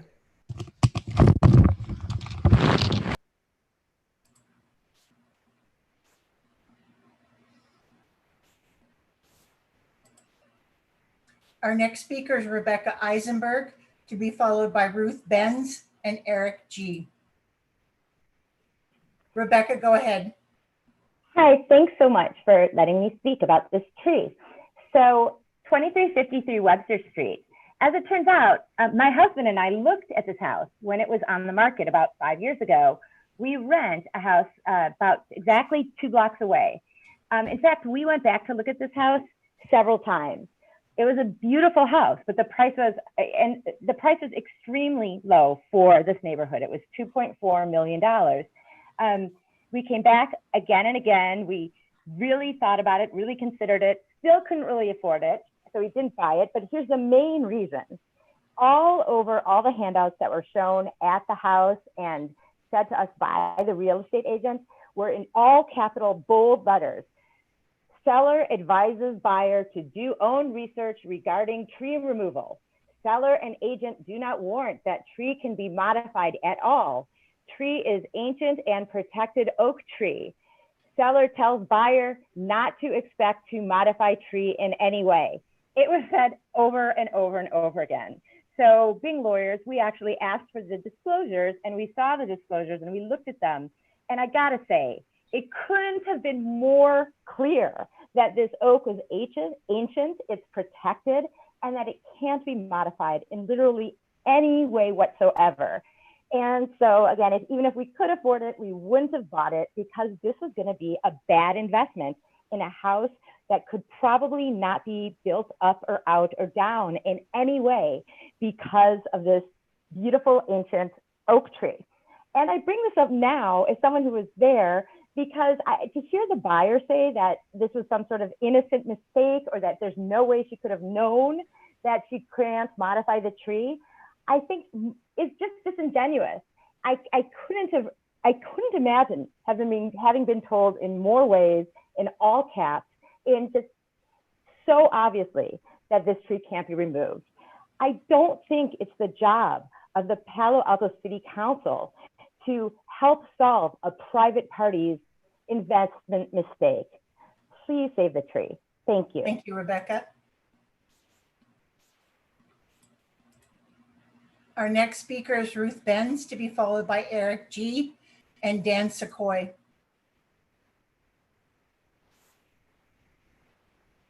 Ruth, you may need to unmute on your end.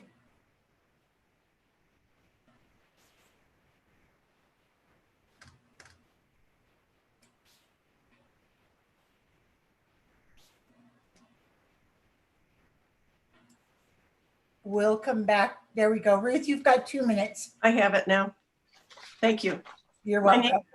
My name is Ruth Benz, and I live directly across the street from the proposed 2-story construction at 2353. For 44 years, my family and I have enjoyed the full view of the canopy and upper trunk of the majestic 300+ years old oak tree. Visitors to my home marvel at this giant environmental gem, which houses wildlife, oxygenates the air, and provides shade and respite. When this new construction process first began with the Planning Commission, the 2300 block of Webster Street homeowners all agreed that the tree should be preserved and certain changes needed to be made to the blueprint of the new house. A petition was submitted to the Planning Commission, some changes were made, and the neighbors assumed that the tree was indeed safe. Now it seems clear that the dewatering methods used to excavate the proposed oversized basement will endanger the tree. It is incumbent upon the City Council to act upon this issue, referring to the Palo Alto Municipal Code, Section 810-050B, which would allow the council to save this legally protected oak tree. The proposed basement already will be larger than the footprint of the first floor and is deeper than necessary. The City Council has the opportunity to choose between giving in to the self-centered ideas of a homeowner who will create a living space to inhabit for a few decades versus saving a centuries-old natural creation which has enhanced the environment of countless people over the years. Does having an oversized basement in breadth and depth take precedence over the beauty and benefits of the oak tree? Thank you for acting upon this by exercising your right to preserve this protected tree and see the bigger Palo Alto picture as a leader in the green movement, not just give in to the desires of one new homeowner. Thank you. Thank you, Ruth.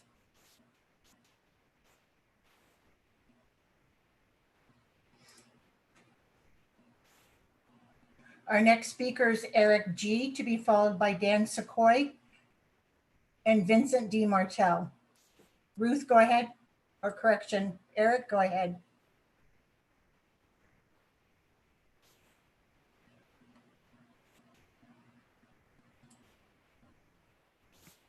There you go, Eric. You have 2 minutes. Hi, my name is Deb Goldine. Eric is my husband and it's his computer.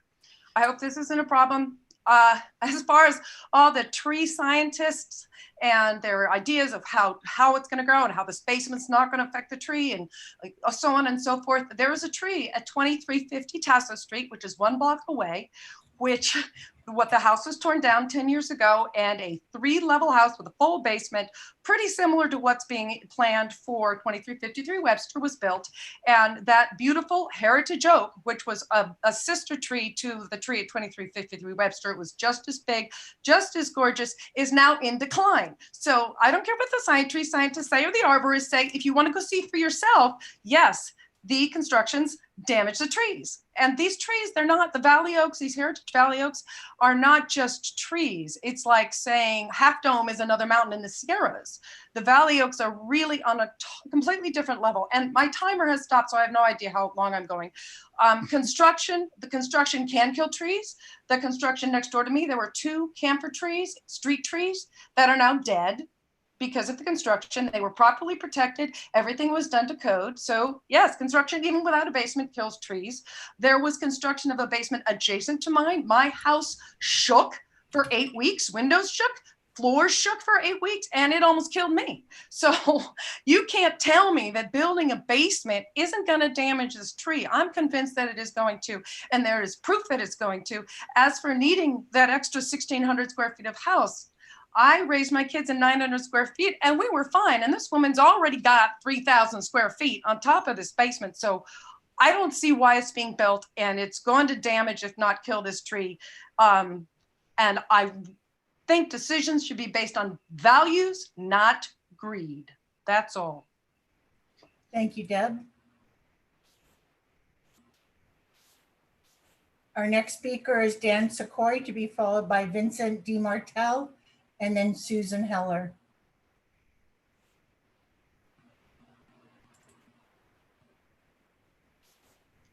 Hello, can you hear me? Yes, go ahead. You have Hi, 2 minutes, Dan. Hi, my name is Dan Sakles. Wow, it's great to hear an outpouring of old names and faces from the neighborhood. I'm the son of Jim and Sally Sakles, longtime Canopy members and advocates of Palo Alto's urban forest. I grew up on Webster Street, about the middle of the block, and the oak tree in question is just a landmark. It's a vital landmark to my childhood. I mean, everybody has pointed this out.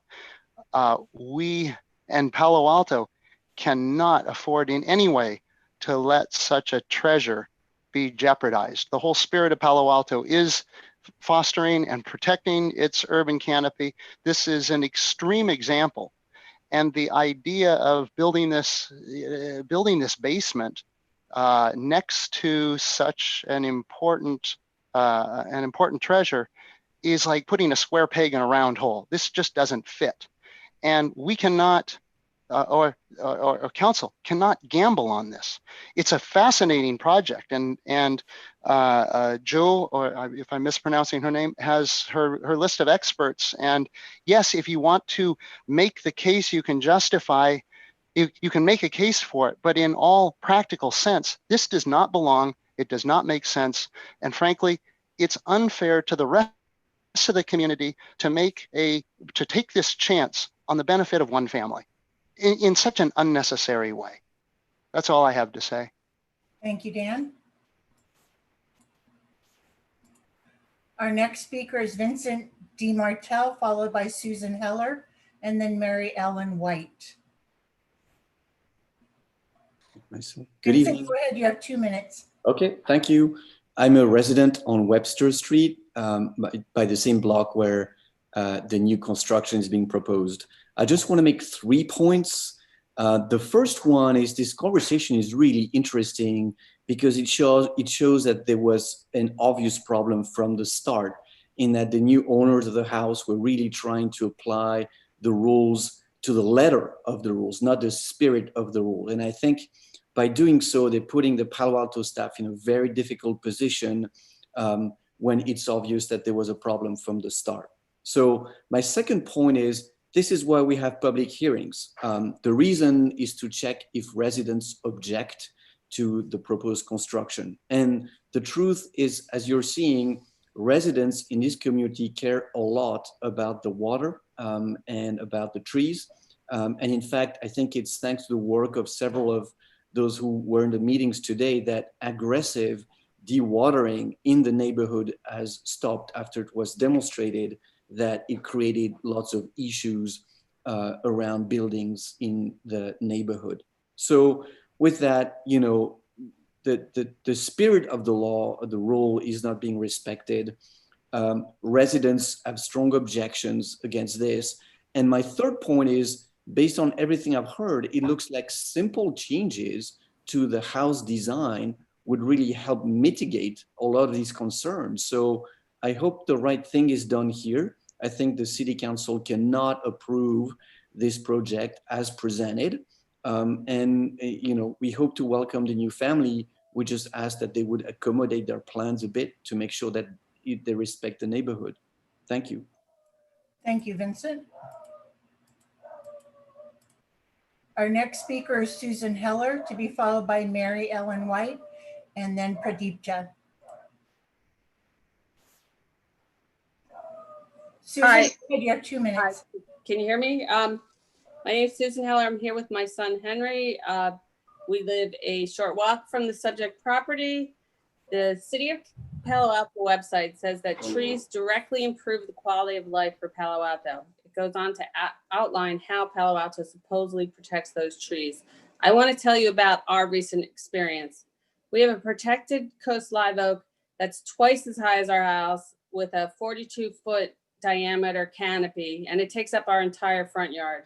The tree is 35 feet from where the neighbor's former house was, and it's 20 feet from the property line. The neighbor tore down that house in May. This project has a tree protection plan. The city has a very comprehensive tree technical manual. Both were ignored during the deconstruction of this house.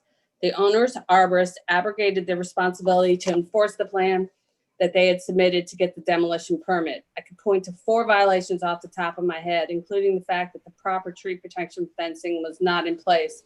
Spoke to the owner of the project. I spoke to the contractor. Both assured me that the tree would not be impacted. That was not the case.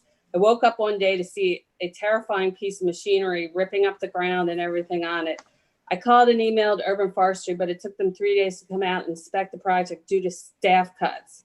When they finally were able to come out, they found that some of the roots of my tree had been severed. All this drama happened even before the building of this new house began. Across the street from me, they are also building a new pool and house. There's a huge old protected oak tree in the rear of this property, but the new pool works have been built right under the tree. Again, the fencing and protection is not per the tree technical manual. I'm sure that this tree will suffer damage. Therefore, I strongly disagree with the statement in the staff report that says tree protection is achievable through the implementation of standard project conditions of approval, adopted city regulations, and project-specific conditions of approval. I'm here to say that based on my recent experience, tree protection plans and city planning requirements are all meaningless when the builders and owners don't care and there aren't enough city resources to monitor the situation. Damage to oak trees does not appear right away. It can take 5 to 10 years to be visible. By that time, the builder and developer— Susan, can you please sum up? Okay, I'm all done. Your 2 minutes are up. If you can sum up with your last thought. Does the owner have the right to destroy a significant neighborhood resource so they can have a yoga room? It's a question of priorities. Please do the right thing and save the tree. Please deny the approval and send the plans back to the owner for revision. Thank you. Thank you.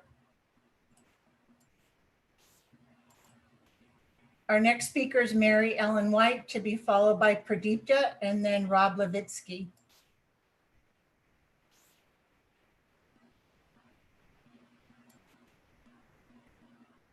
Mary Ellen, you may need to unmute from your end.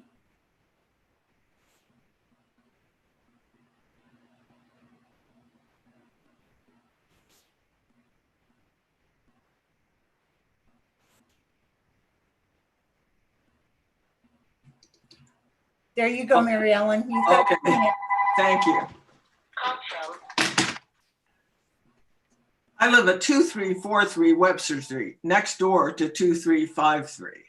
And I should mention that this property, this long block of property on here, was once a truck farm. When we moved into our house, there was we found that the well for that truck farm was on our property. Not really a safety. It was a safety issue for us to cover over that well, so that, which was at that time just covered over with some boards, because the water was something like 6 feet down. I mean, you could just look down, you could reach into it, you know, on rainy days, you could reach into the water. So there was at one time a very high water level in this area.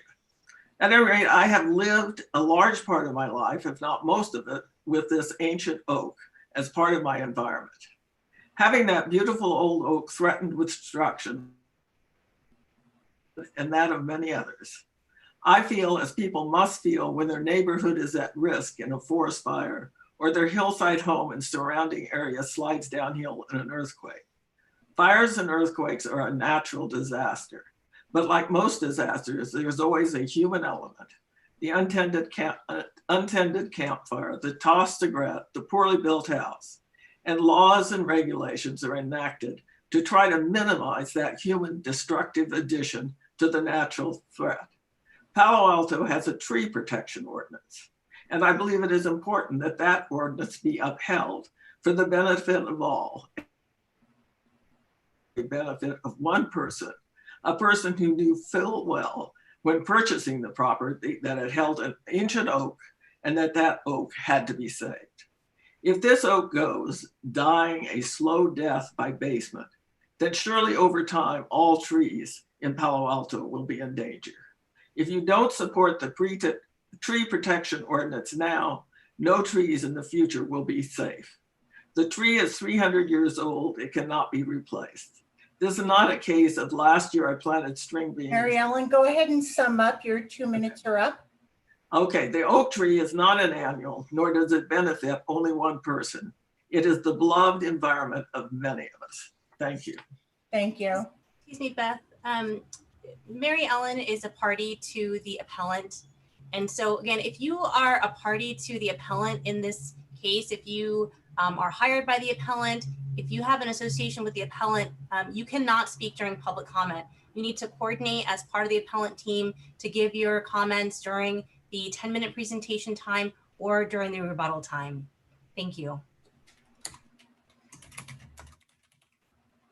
Thank you, Rachel. Our next speaker is Pradipta, to be followed by Rob Levitsky and Curtis Smaller.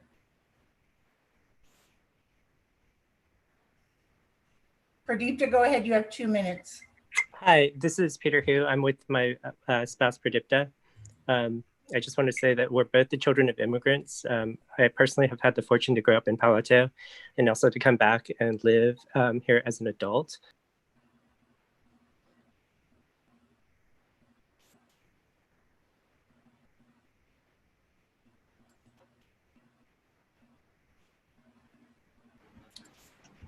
Pradipta, somehow you got muted. If you can unmute on your end, there you go.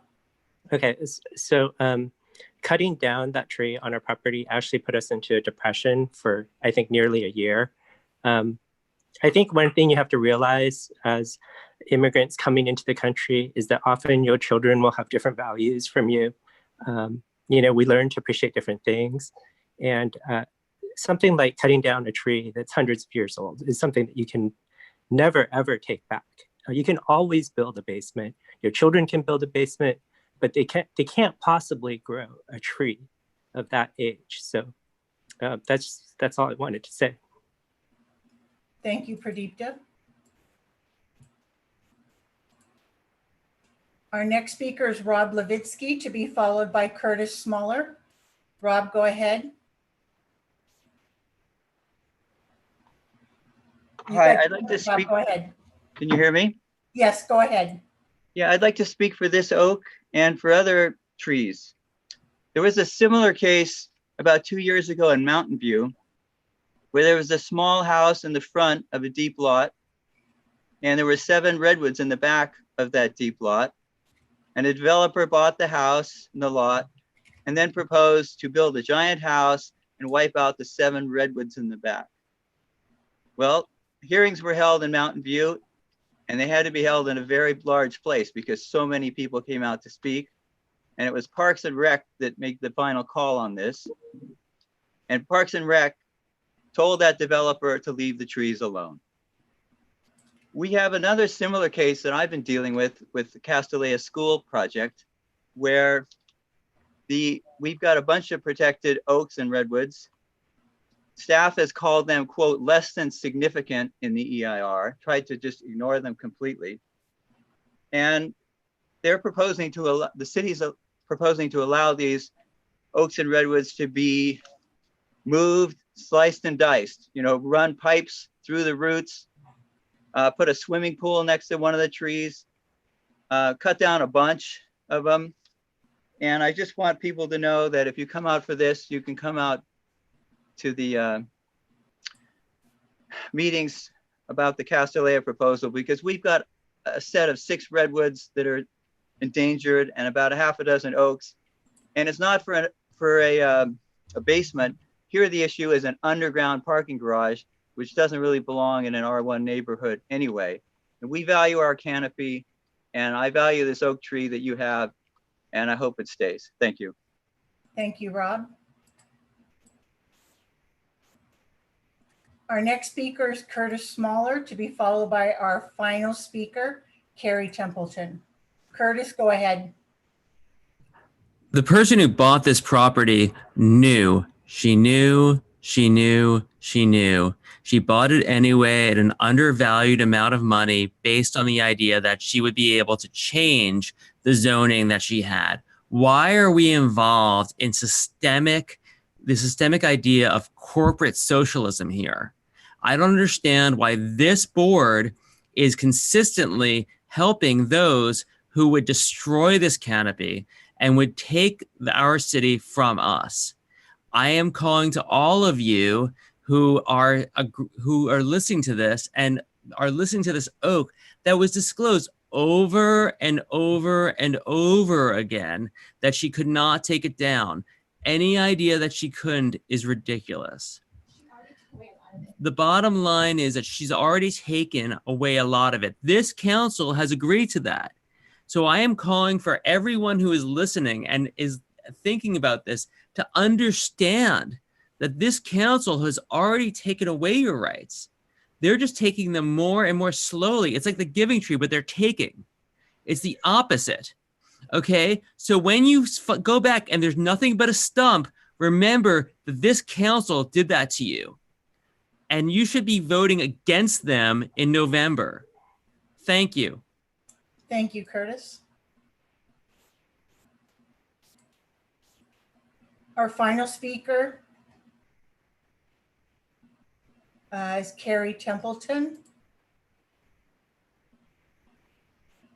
Hi, thank you for the comments that have come so far. I wanted to share my thoughts mainly because the packet says this will be a final decision by council and that it won't be coming to the Planning and Transportation Commission. That being said, I'm speaking for myself and not on behalf of the PTC. One of the things we love about Palo Alto is its canopy. I echo the comments of Ms. Dellenbach and former Mayor Holman, that we need to respect that and understand that that is a resource in our community, not just plant on someone's property. So I would encourage us to take good care of our canopy, take good care of our species diversity, and understand that resources that are centuries old are things that in general we protect in this community. There's no way to replace it once it's gone. And the structure that is being proposed will never live as long as that tree already has. So I hope that you will consider that in your decision. Thank you. Thank you, Carrie. And that was our final speaker, Mayor Fine. Okay. Thank you to everyone for your comments and sharing your feedback with council and staff and the community. We'll now go to the appellant and applicant, who will each have 3 minutes for a rebuttal or final statements. And then I'm going to suggest that council takes a 10-minute or so break. So if we want to go to the appellant and then the applicant again for 3 minutes each. And if the appellants have visuals they are wanting staff to show, please let us know what those are so we can bring those up.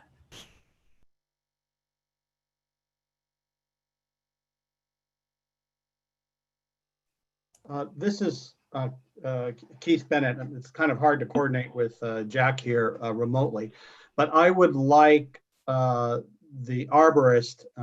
He did state right at the beginning that he was hired by us, and we just weren't familiar with the procedure, to give his closing comment. I don't know how to do that. Will Levison. I think he's still listening to the call. Right. Ms. Minor, can you make it so that Will Levinson can speak? Walter Levinson, sorry. Yeah, Walter Levinson. I'm looking for him now on the list. I think he He was number 3. There he is.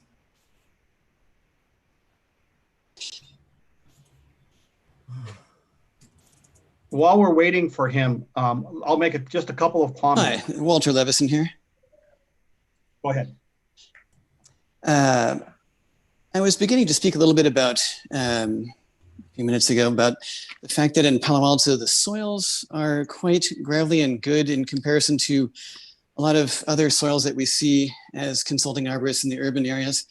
And the result of this is that these valley oaks tend to develop root systems that are actually deeper than are commonly thought. And they develop along the lengths of these lateral horizontal roots. They have these sinking roots that tap vertically downward, and they go down along various locations along these lateral roots. And the result of this is that the trees then become accustomed to tapping into a deeper water supply, which is the groundwater. And what happens is by dewatering a site, lowering the groundwater even temporarily reduces the tree's ability to access that water supply to which it has become accustomed.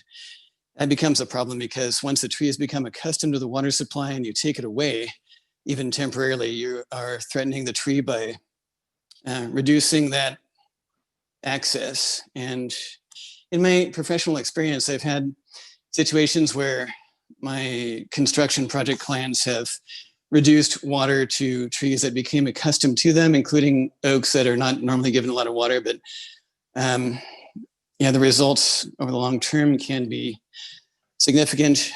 And just wanted to make people realize that a dewatering process is not benign and that it does have real effects that are known, especially in these cases where the trees are tapping into deeper waters, such as the oaks do in Palo Alto. Excuse me. 1 minute and 10 seconds remaining. This is Jack Morton. I'm sorry, neither the expert nor Keith are the appellant. So I apologize. The staff has experts and we thought we had the right to experts as well. So let me make my closing comments and do so understanding that Mary Ellen also didn't realize that she wasn't allowed separate time. So here's our final comment. Preserving and reducing risks to this magnificent arboreal giant in no way requires reducing the square footage or footprint area or location of the two-story structure for which staff is recommending council approval. Basement floor space is not counted in Palo Alto's floor area calculations. Therefore, any restriction on basement construction does not restrict the permissible residential building area of the lot. In a way, this project has become a test case for our community. Do we believe in upholding our tree protection ordinance enough to limit somewhat the endangering construction? Ask yourself, which is more important to our community and voters? A large media room with 10-foot ceilings or a 300-year-old heritage oak? It is not council's role to compensate for an unwise real estate investment. Rather, it is the duty of council to exercise your full authority to uphold the letter and spirit of our tree protection ordinance and to conserve and protect one of the main features that make us the respected community we are and in which people want to live and own property. Thank you so much for your patience and considerations this evening. Thank you. And next, let's please go to the applicant and her team if they have any closing remarks. All right, this is Elizabeth Landon again.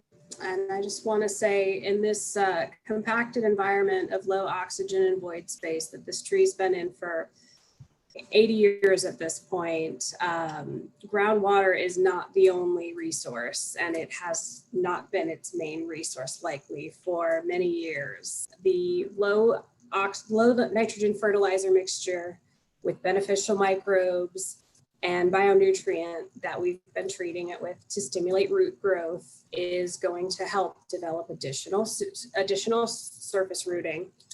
And I just want to say that this oak tree is a resource for the community, and the design is taking careful consideration to ensure that it will remain a resource and hopefully improve this resource for time to come. And with that, I want to turn it back to Gordana and the applicant. Thank you, Elizabeth. I would like our engineer, Lucas Ottobani, to give the statement too. Lucas? Yeah, I'm here. Just saying, can you hear me? Yes. Okay. Yeah, I did the soils investigation, and I just wanted to speak about three things: the soils, the groundwater, and the basement excavation. So yeah, at this site, I think you guys got a pretty good handle on it. Someone mentioned that we encountered groundwater at 9 feet. That was a snapshot in May of 2018. And we intend on monitoring the groundwater level where that exactly is prior to construction and within a reasonable time frame before construction. So I think it's also important to note that we've done a lot of nearby projects, and the groundwater level at 9 feet is on the lower end of projects within 300 to 700 feet from the site. So we've also encountered groundwater at like 14 feet close by, which if that were the case near the construction start time, dewatering wouldn't even be in play. So I think, yeah, a lot of this kind of hinges on where the groundwater level is at the snapshot. And I think the applicant is willing to find the right time frame to build. And so like late summer, early fall is usually when groundwater level is at its lowest point. And so I think that would be beneficial to the project if that was something that was needed.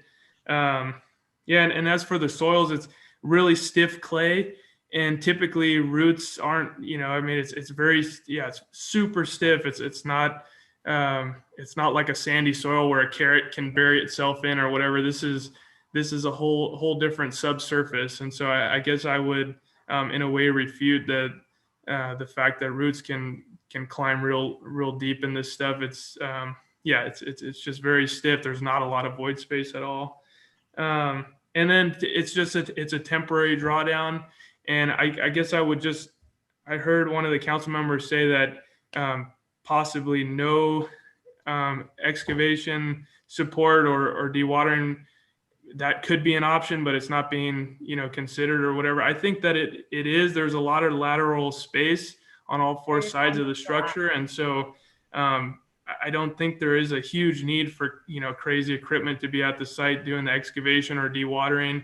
And I also think if we're strategic about the time of construction, it may result in very little or possibly even no groundwater reduction or dewatering needed. So I guess just a couple of. Thank you, Mr. Ottobani. I Okay. believe. Thank you. May I get a few seconds for my client? She needs to be heard. I apologize, but I think the time is up for. But I'm sorry, you already had the wife of Jack Morton talk as a public speaker, and you gave her the 2 minutes. I'm sorry that was accidental and it was not intended by any means. If the applicant has one final thing she'd like to say, we'll allow that, but otherwise we need to respect our rules. Thank you very much.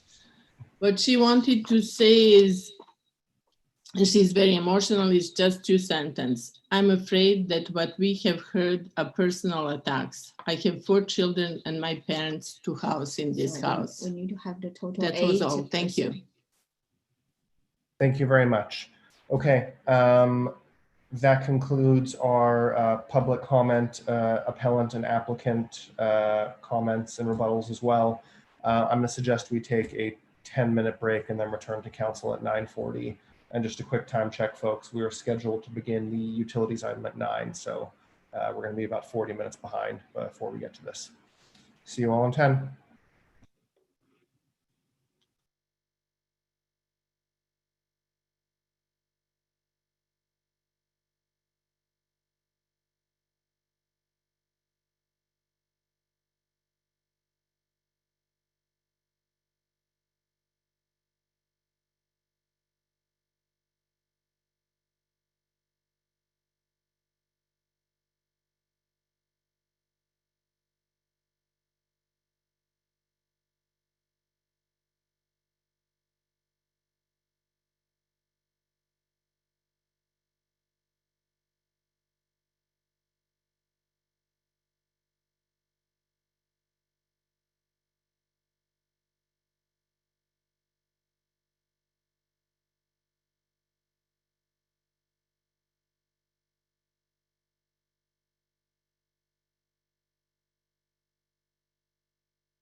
Something about this whole thing smells fishy to me.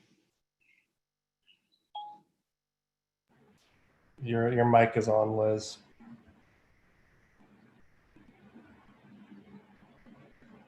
Somebody having fish?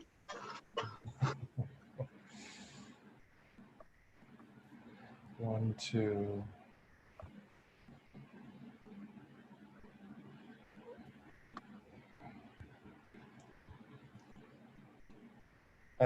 I see 4 of us, at least 5. And so let's just give them another minute or so to come back. Council members Tanaka and Filseth.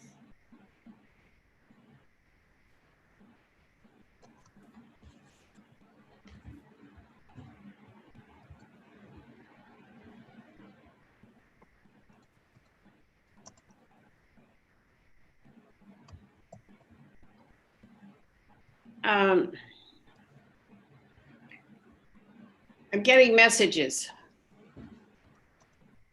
Okay. About getting started? No, it just says I'm supposed to start my video. I think my video's on. We can see you. And I can see you. Okay. I'm waiting for council members Tanaka and Filseth, but I'm gonna kick it off and they'll join as we get started. There we go, at least one of them. So we're returning to council now. Just a quick couple question or comments before I bring it back to everybody. Quick reminder, this is a quasi judicial matter. So we are adjudicating a decision, not negotiating one or an outcome. We do need to honor our existing laws as they stand today and respect the due process of the applicants and the appellants. And finally, this is an individual review application. So that has its own ramifications. Anything the city attorney would like to add just in framing this up before we go to council? No, Mr. Mayor, that was appropriate comments. I agree with them.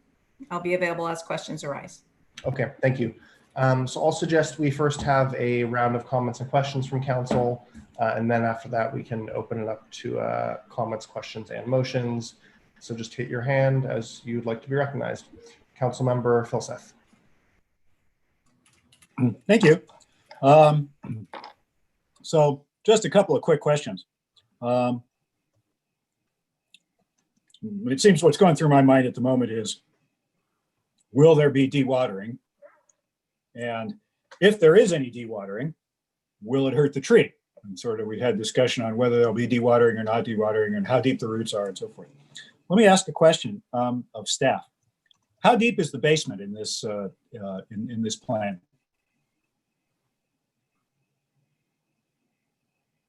You need to see. So the basement is 9 feet on the interior, but it would have to be a couple of additional feet for the foundation. So 11 feet outside.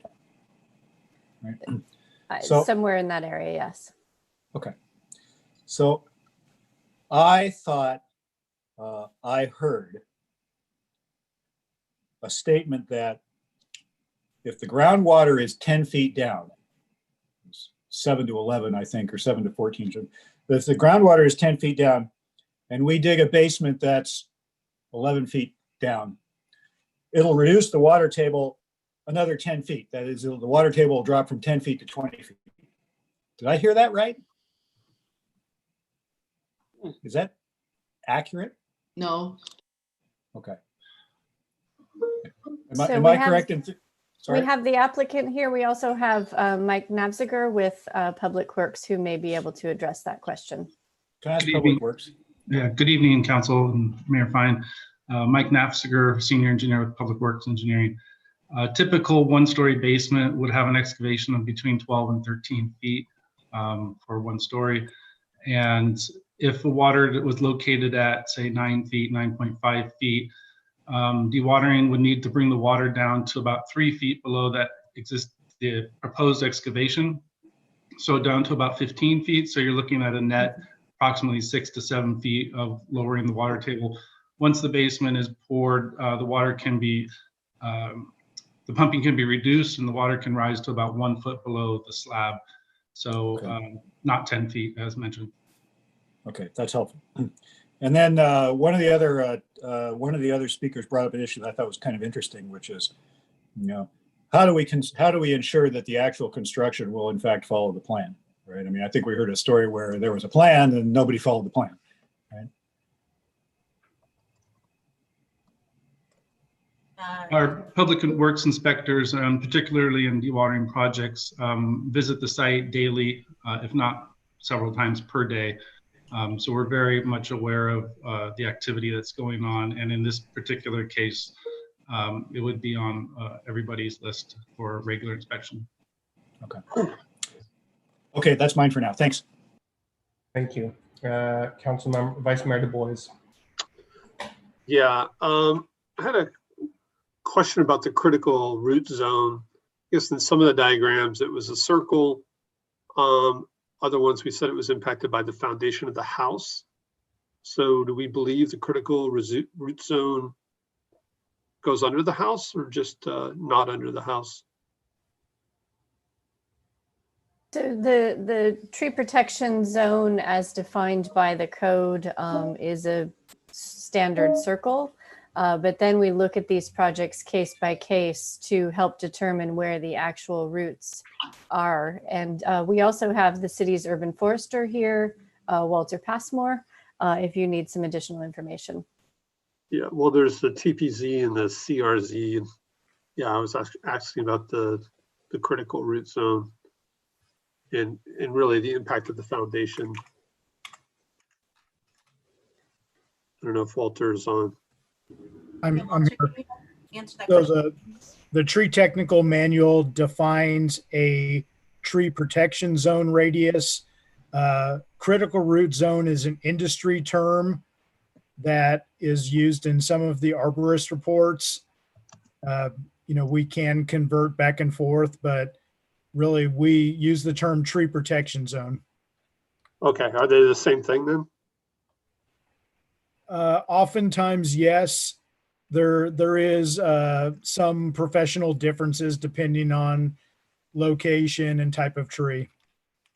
Okay. I saw in the Davy report that, it said the scope of the assignment was limited. They didn't do any soil excavation. So what could we learn by doing some excavation? We could discover location of surface roots. We have done so with excavation of traditional foundations. However, you'd have to use ground penetrating radar to discover location of deeper roots. And even that would only be accurate to, maybe 5 to 10 feet. So we could discover more, but we typically don't require that type of advanced assessment for a residential construction project. But just hand digging, you could find some of the roots that way, right? Right. Typically 90% of the roots are in the top 18 inches of soil. Okay. And then I didn't see any discussion of dewatering in the arborist report. I just wondered, do arborists usually include dewatering impacts? Not usually, unless that's specifically requested. Okay, thank you.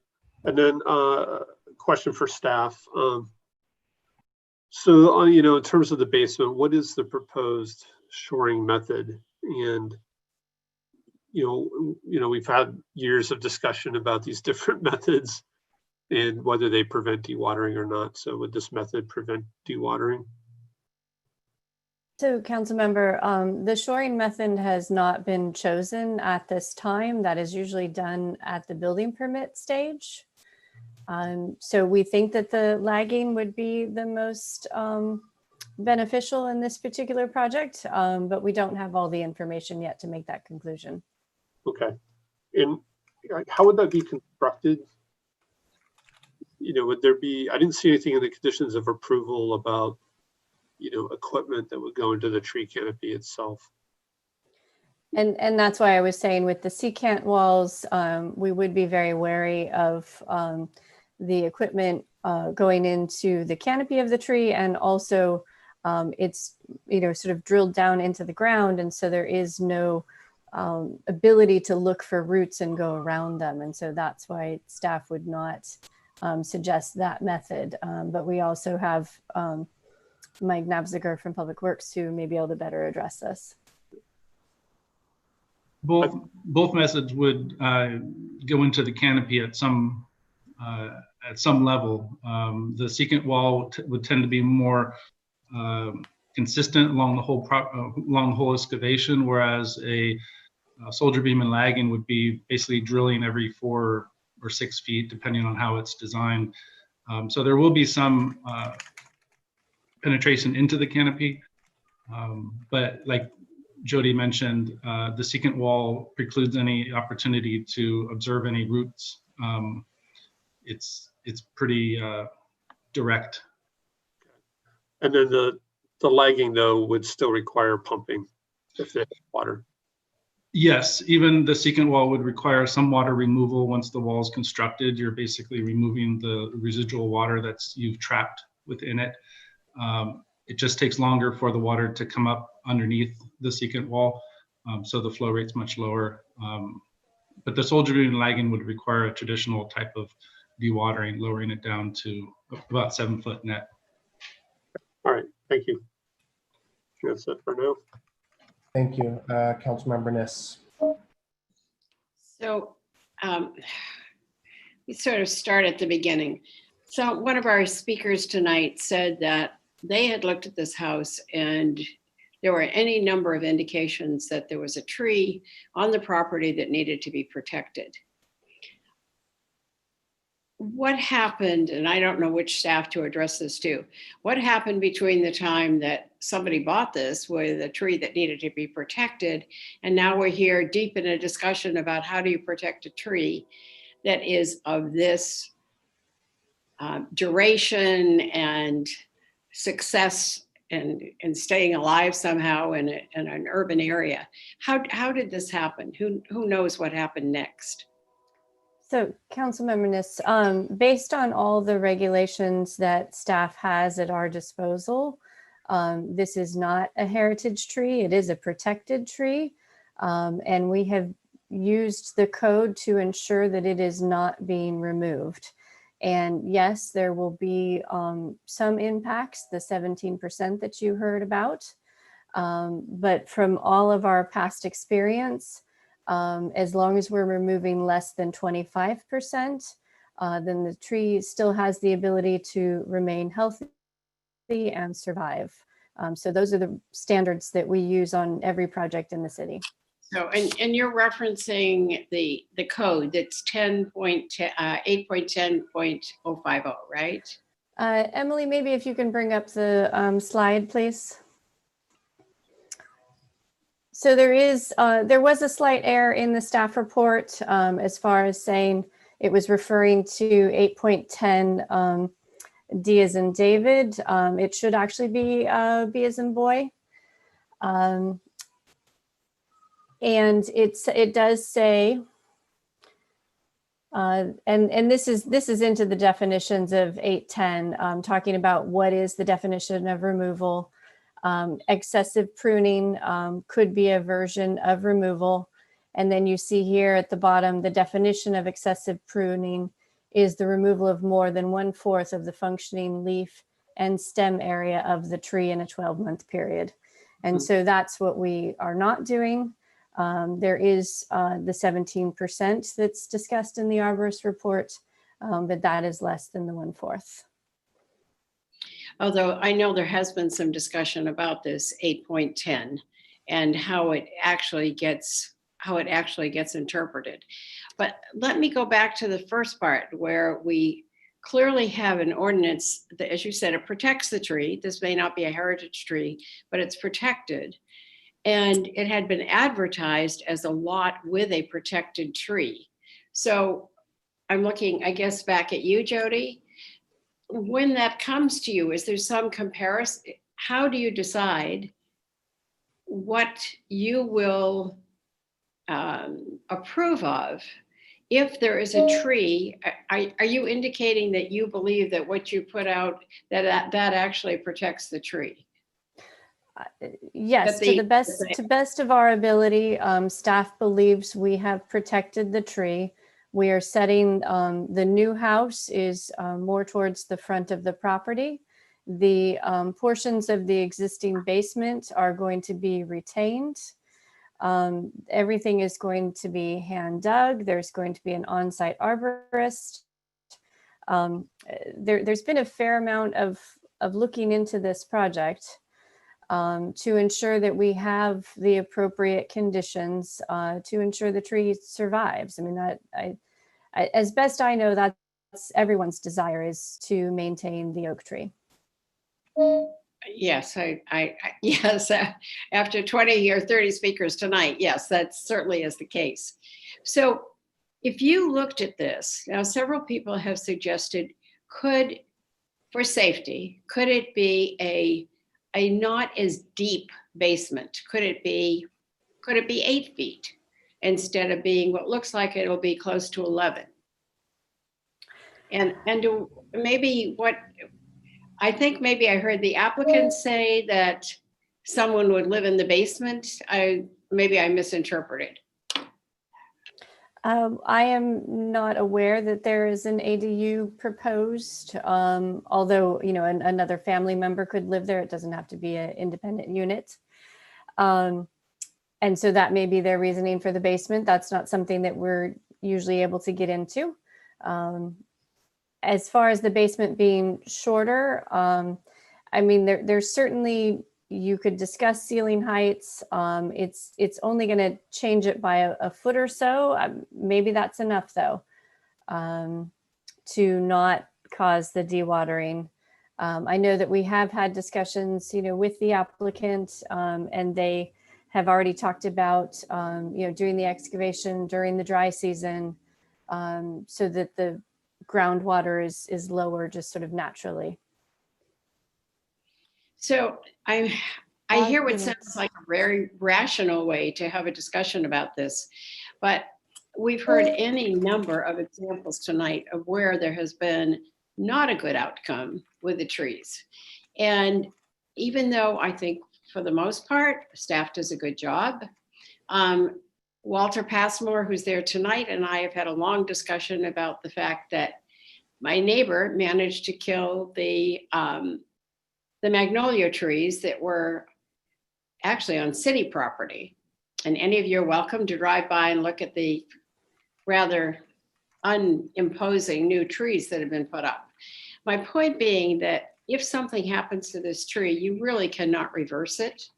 And I think it sounds like everyone has done the best job they could. I would be far happier with this if the basement were not as deep as it is. And if we could look at as was put up on a slide some time ago, talk of an 8-foot basement instead. Go ahead, Adrian. We'll come back to all this. Okay, thanks, Councilmember. Next, I have Councilmember Cormack. Thank you, Mayor Fine. I want to be sure I understand the individual review guidelines, which is what we're reviewing tonight. And so I'm not sure which staff member should respond to this, but am I correct that they do not include tree health?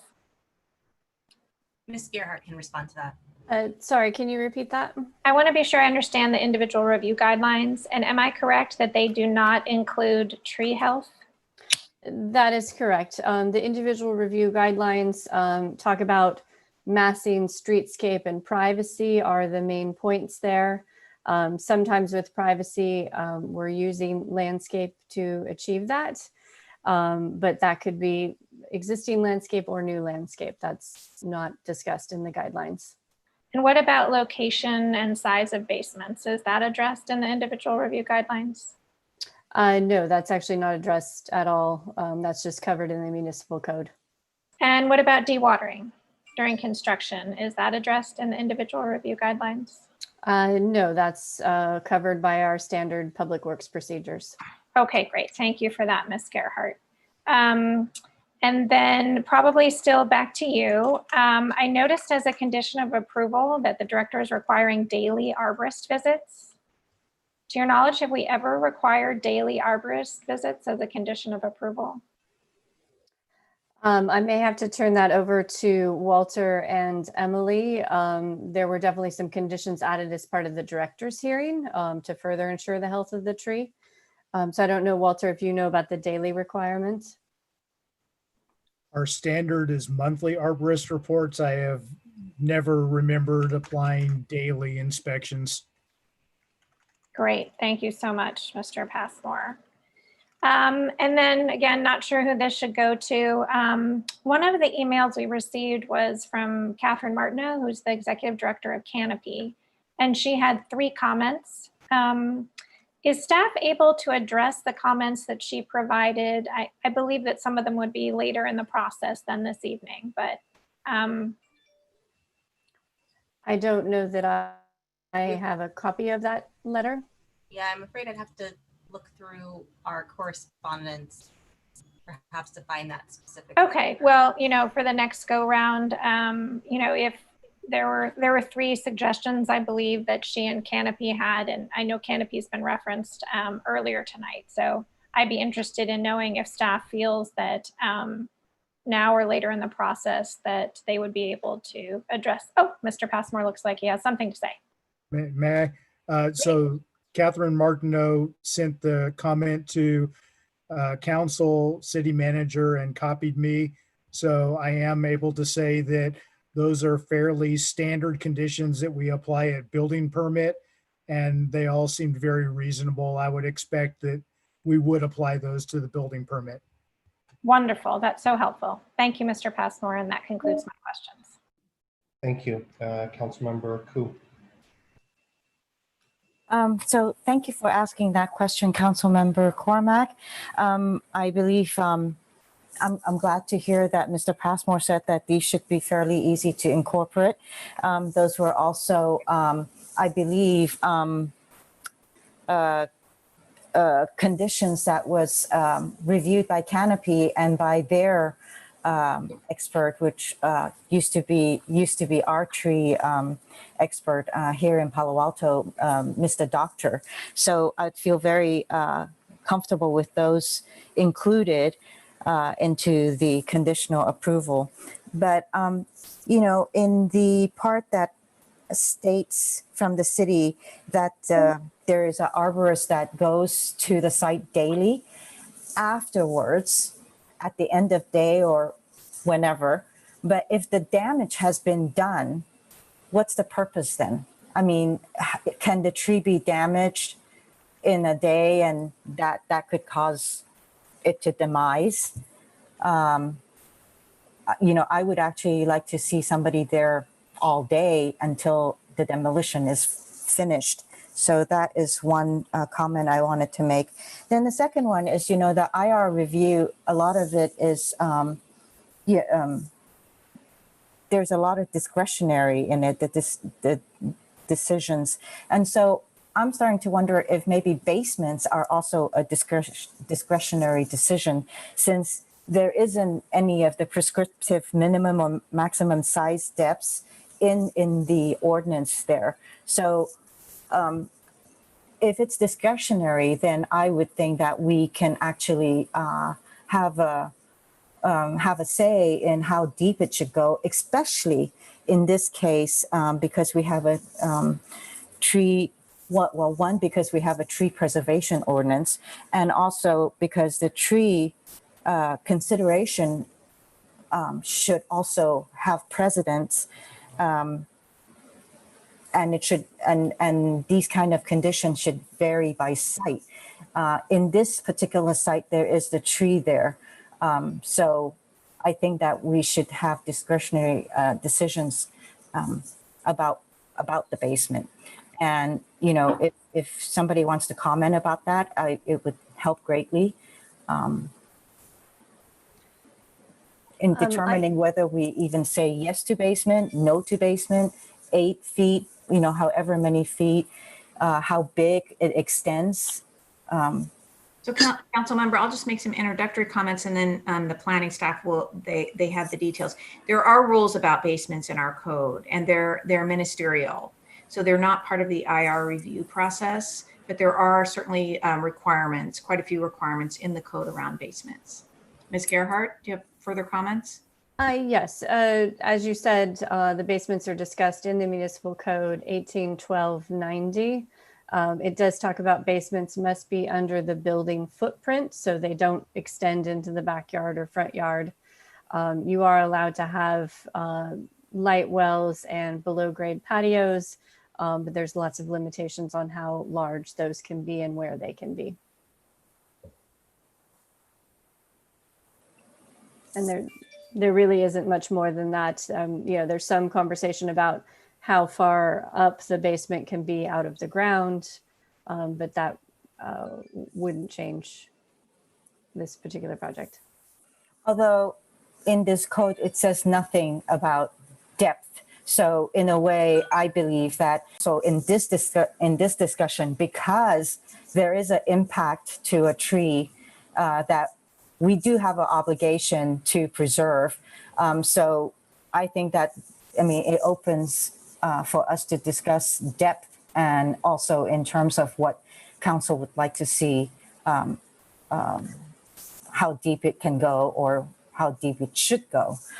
So I just want to put that on the table. I really actually do believe that, you know, the applicant and their architect are smitten with the tree and do want to do something in order to protect the tree. And so I would hope that, you know, in this case that we're working with in good faith in order to protect it and to show good faith, you know, I think that maybe perhaps we can look into a bond in order to ensure the health and its continued survival, this tree's continued survival. So for now, I think those are my comments, but I would like those, I mean, when the time comes, I'd like to see those points being considered. Thank you. Yeah, thank you. Oh, okay. Thanks, Councilmember Ku. Councilmember Tanaka. So we heard two sets of tree experts. We have one from the project and one from the pellet. And I guess I heard very different opinions from both. I guess that's kind of natural because they're on different sides. But I mean, how much of this is science and how much of this is guesswork? And which one, how do we know what is the truth, like the real scientific truth? Because you would think that we should know, I mean, I'm sure that trees have been dug up before and we know what the root structure kind of looks. And is it pretty random? I guess I'll just love to get staff's opinion because we heard two sets of people who were very different opinions. So I don't know, maybe this is something for Walter Passmore or someone, but it's I mean, they're like opposite opinions, right? Yes, I would ask Mr. Passmore to address that, and we do have those arborists available if you have questions directed to them. Yeah. One was obtained this afternoon, and so we don't have any written reports, I don't think, from that arborist. Perhaps we do, but we do have the written reports, I believe, from the applicant's arborist. Walter, did you want to address that? How to understand the science of trees? So none of the arborists that reported or talked to council did so based on specific data about the underground root structure of the tree. They were speaking in generalities, and those generalities are very much influenced by soil type. So roots basically grow where they can find air and water, where they can gather the nutrients that they need to survive. So I do not disagree with any of the generalities that were stated, but again, those are not based on specific data. There was no ground penetrating radar to find where the actual root structure of the tree is located. So we need to take all of that with a grain of salt. So, I mean, do we know generally how root structures are in our city, given the kind of clay or soil, like what generally happens? Is it a deep taproot or is it, you know, something that's just mainly on the surface? Because we heard two different set of opinions of experts, which you would think that there would be some sort of I mean, there'd be some sort of consensus here, but there's such different opinions. Right. So again, it's largely based on soil type.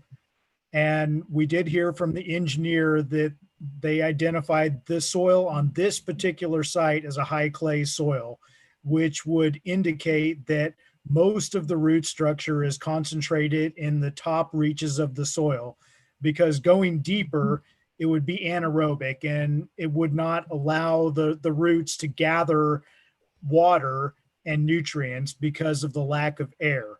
So we would suspect there's very few structural roots on this tree that go deep.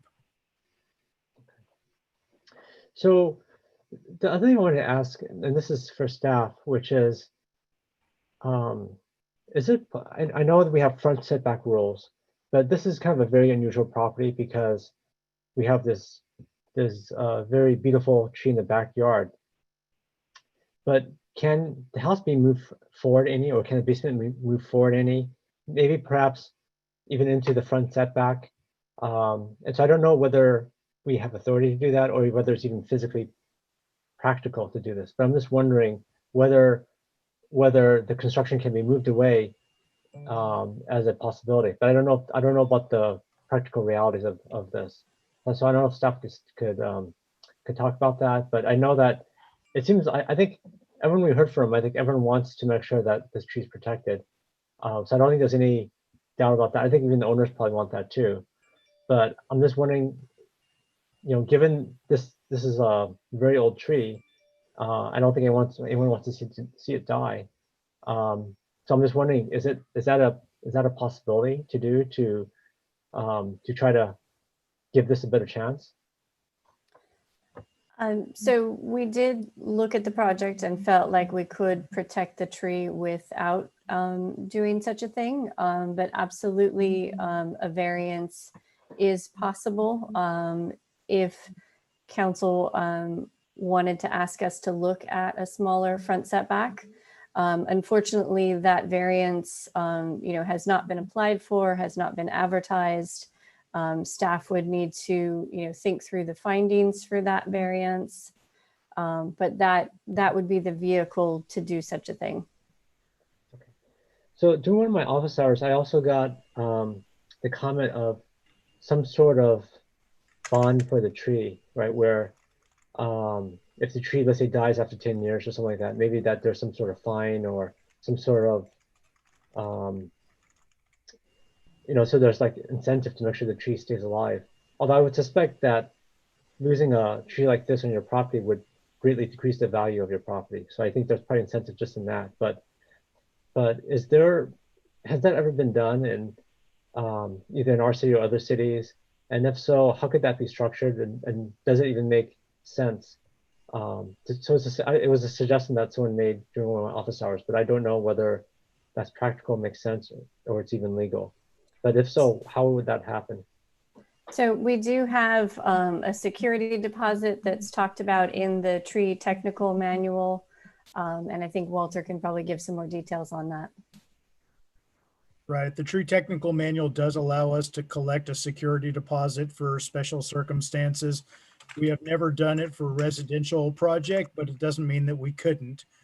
Our policy does allow for that. And as such, I prepared an appraised value for Jody this morning. The tree technical value manual, allows us to collect 25 to 100% as a security. So the appraised value of the tree is $64,000. So somewhere between 16 and 64,000 is what we could collect as a deposit. Has this been done before in our 5 city, minutes. or would this be the first time? It has been done, but not for a residential project, only for commercial projects in the past. Let's see. Am I out of time? Otherwise, I'll go on to the next round. Yeah, you're 5 minutes. Okay, I'll go on to the next round. Thank you. All right, thank you, everyone. Just 2 or 3 questions here. So one, what is council's authority tonight on this matter? There is a recommendation from council or from staff, sorry, to adopt the findings and approve the proposed project. So what is council's range of authority here tonight? Maybe I'll start with that one and then the planning staff can assist. So your authority is bounded by the individual review program that Palo Alto has followed for a number of years for second stories of single family homes in the residential neighborhoods. And there are a number of areas in the individual review guidelines that are appropriate for consideration. Ms. Gerhart referred to them: massing, scale, privacy, those kinds of things. And you should deny the appeal and approve the director's director's approval unless you can't make those findings. And then your action should be based on the individual review guidelines. Okay. Ms. So Gerhart, do you have anything to add? No, I think that is correct. We make sure that the project adheres to the municipal code, including, Title 8, and we make sure that it adheres to the IR guidelines, and we believe it has. Okay, so sitting in our quasi judicial role and through the IR process, if we can make the 5 findings of the IR guidelines, we should reject the appeal and approve the project. If we can't make those 5 findings, then we need to identify which finding we cannot make. Is that correct? Correct. Yes. Okay. Can we go to page 8 of the staff report, please?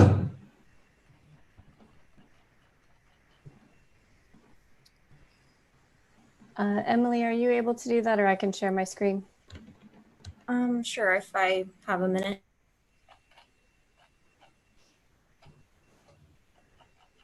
And Mayor Fine, is that the packet page or the staff member page? It's the staff presentation. Oh, okay. The title is Director Hearing / this decision. The presentation you're asking Presentation, yes, please. Okay.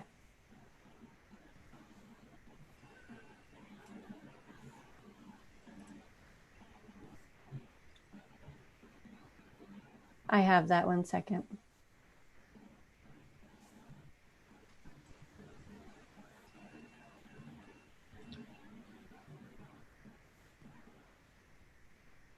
One more, I think.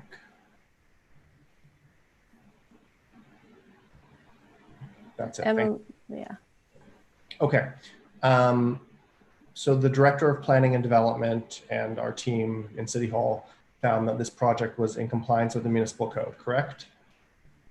Yes. Correct. And our staff found that it was in compliance with the IR design guidelines 1 through 5? Correct. Okay.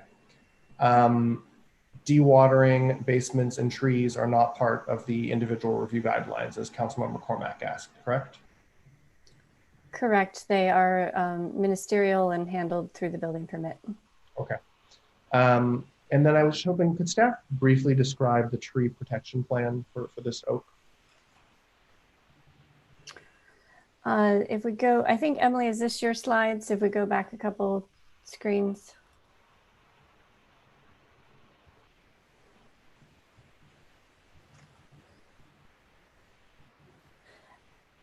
Oh, back too far. There we go. So you one more. So you're seeing here the tree protection zone. If you're seeing slide 4, that's the existing house and the tree, and you'll see the tree protection zone in green. That is a 60-foot tree protection zone. And anytime that excavation, construction, anything of that sort is done within the tree protection zone, then we are much more careful about how we do that. In this case, we're asking about using hand tools, having supervision, having parts of the foundation remain. Those are just some of the conditions that are applied to this project. Would the city arborist care to add anything on this point? I'm just hoping to understand, in our view, is this tree protection plan sufficient and warranted given this project and the tree? So each tree protection plan is customized to the project. This one exceeded the minimum requirements. And so we feel that it is sufficient to prevent damage that would result in death or permanent damage to the tree. Walter, Thank you. can you expound on some of those elements of the tree protection plan that make it above and beyond what's required normally? Sure. So typically, we would not require a foundation to be retained within the tree protection zone, but we wanted to minimize the amount of change for this one. So the applicant agreed to do that. There was a previous question about daily inspections. That's the first that I've ever heard of where we have inspections at that frequency. Mm-hmm. So very intensive arborist supervision. Maybe I'm not recalling all of the special conditions off the top of my head. I'm sorry.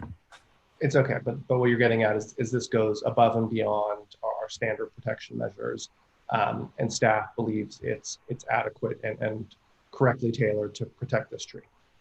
Correct, but it's appropriate for this tree. I think staff has recognized all along that we needed to do something extra to protect this very large and special tree. Okay, thank you. I appreciate that. Those are all my questions. Perfect timing. So I think that concludes our first round. And as I said, I think our second round will be open up to motions. And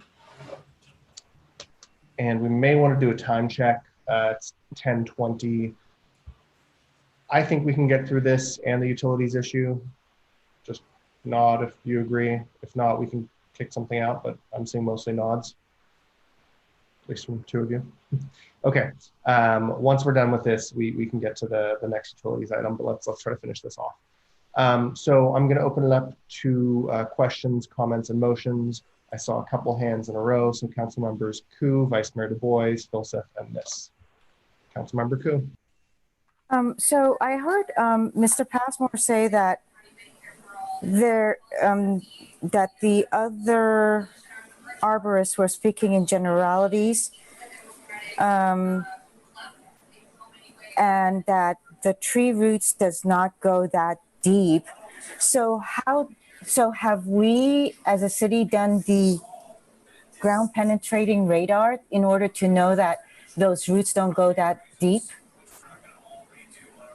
So, Councilmember Koo, we have not performed ground penetrating radar. Actually, we don't know if those roots are actually shallow or deep, right? Or, I mean, I'm just trying to confirm because, the other arborist says something and then Mr. Passmore says that they don't go that deep. We've only done ground penetrating radar on one project in the city in the 8 years that I've been here. And that was on the El Camino. There was a hotel on El Camino with a bunch of redwoods. And that was the reason that we had done that. We haven't done it any other time. Councilmember Koo, if you did want to speak with the arborist, she is on the line still if you had a question for her about her evaluation. No, I've heard her evaluation. I heard Mr. Levinson's evaluation as well. Obviously they're contradicting, but then when we have our arborists from our city just basically saying that they spoke in generalities, but we don't know if it is which one is true at this point because we haven't done the evidence of fact checking ourselves, right? So potentially the groundwater dewatering could hurt the roots. It may not have enough water. And then also to say 17% of the tree roots, can be taken away and it won't damage the tree. And the fact is, there has been other trees in this city that had structures built by it, and within a certain time they died or it just caused their demise. So, I really have a lot of concerns about this. And while we're talking about, as Councilmember Cormack and Councilmember Fine and a lot of staff have pointed out, this is about IR, but this report also brings to attention, it does talk about conditions for protecting the tree. So to say that we're not allowed to speak about it, I find that rather strange, that what are we not allowed to add more conditions to this in order to protect the tree? It's open for us to do so if you include it in here as conditions. So that's my comments for now. I have to figure out how to go about making a motion. Thank you. Thank you, Vice Mayor Du Bois.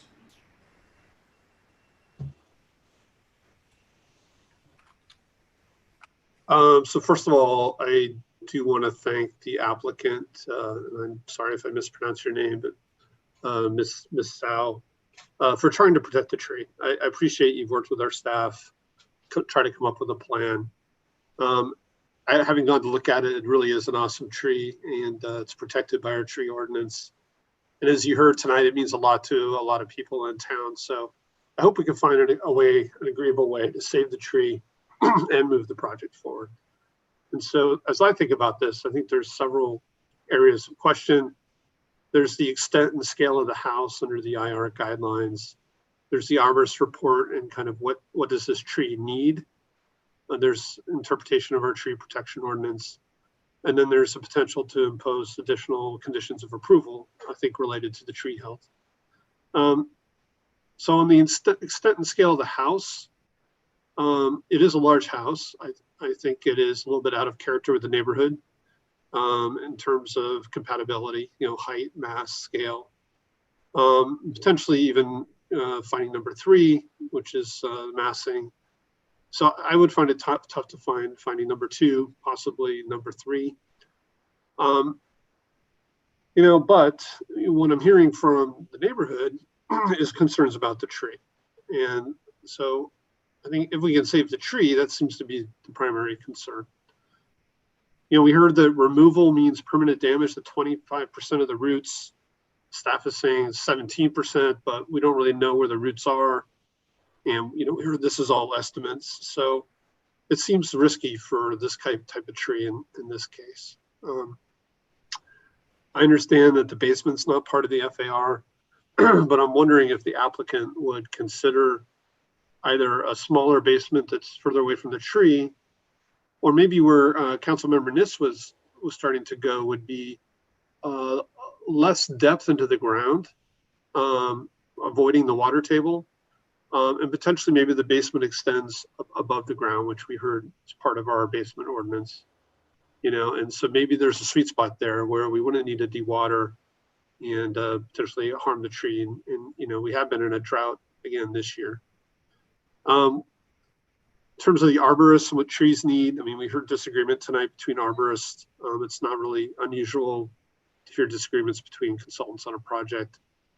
We heard one arborist who say that groundwater isn't used by the tree, that it gets water from 2 to 3 feet down, which I believe would be impacted by groundwater pumping. And we heard another arborist say that they do use groundwater. And I also personally heard that from Dave Muffley, which I mentioned in my disclosure. So I do think maybe more testing and consideration of where the water table is could be warranted. If we do hit the water table, it could mean a lot of pumping. On the tree protection ordinance, there was some discussion about which sections apply. I think on a plain reading, I believe that section B applies. And even trying to do the calculation for section D, if it were to apply, it appears that the applicant could have a maximum FAR of 31, 34 square feet. The project that was approved was 2935 square feet. So it seems like they're really getting the maximum development out of this site. So it's not obvious to me how the argument can be made that the retention of the tree would result in the reduction of usable FAR when they're really getting what's permitted under a single family home. In terms of conditions of approval, I do think we heard from one member of the public tonight that said that what it says on the tree protection paperwork isn't necessarily what happens in the field. And so given the importance of the tree, I do think we should consider additional conditions of approval.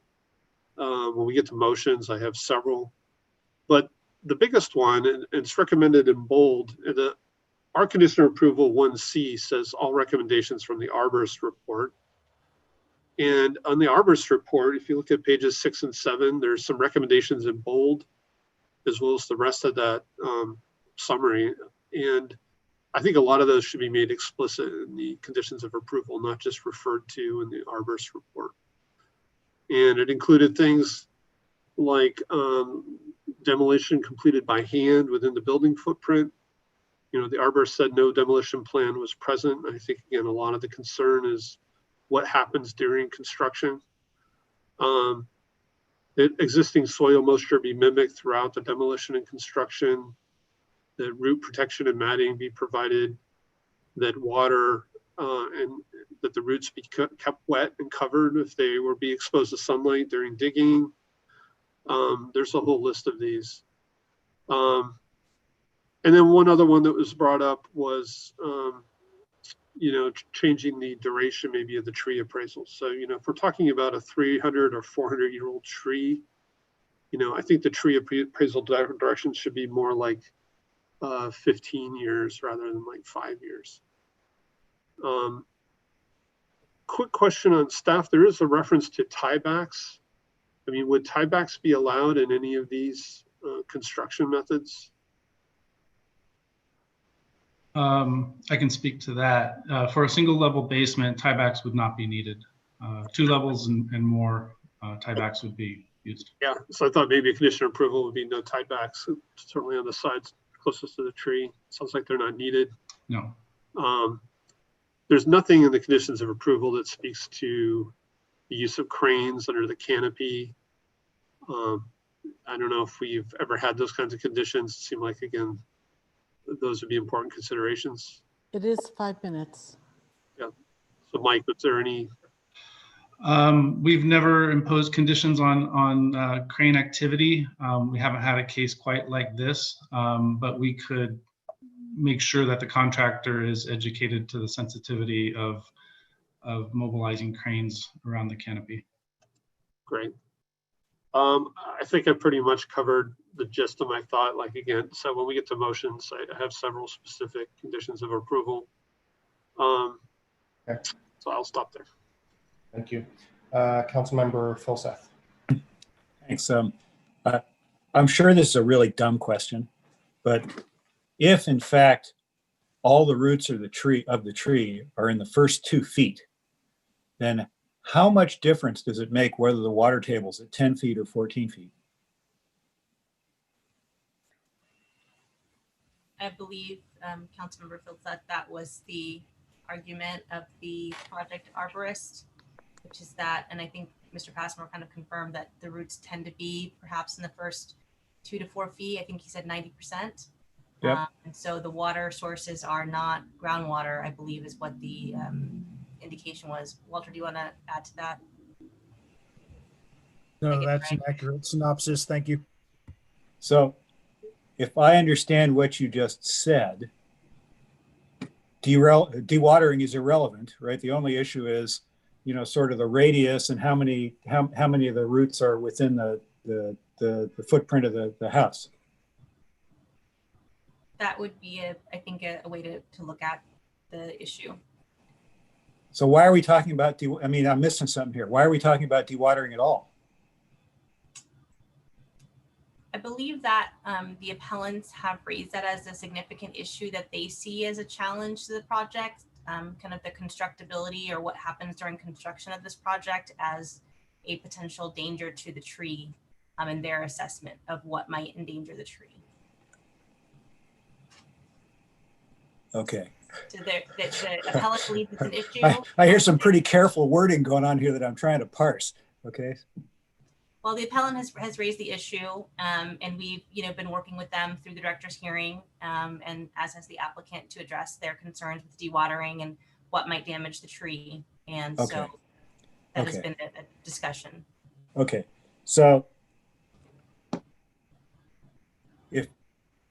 if I hear, if I can rephrase what I just heard, okay, if in fact 90% of the roots of the tree are within the first 2 or 3 or 4 feet of the surface, then dewatering is not an issue.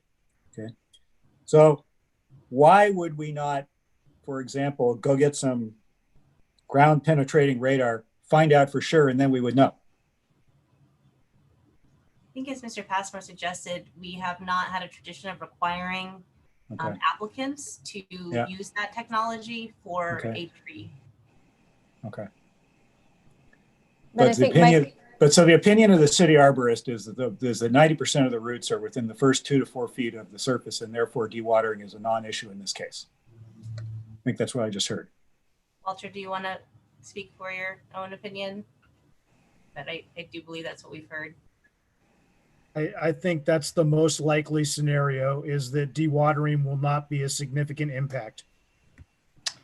Okay, thank you very much.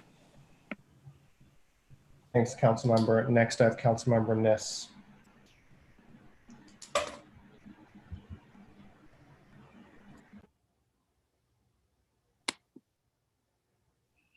I think this one is troubling to deal with, and parts of it are bothering me. So I think what we need to do is get something out on the table.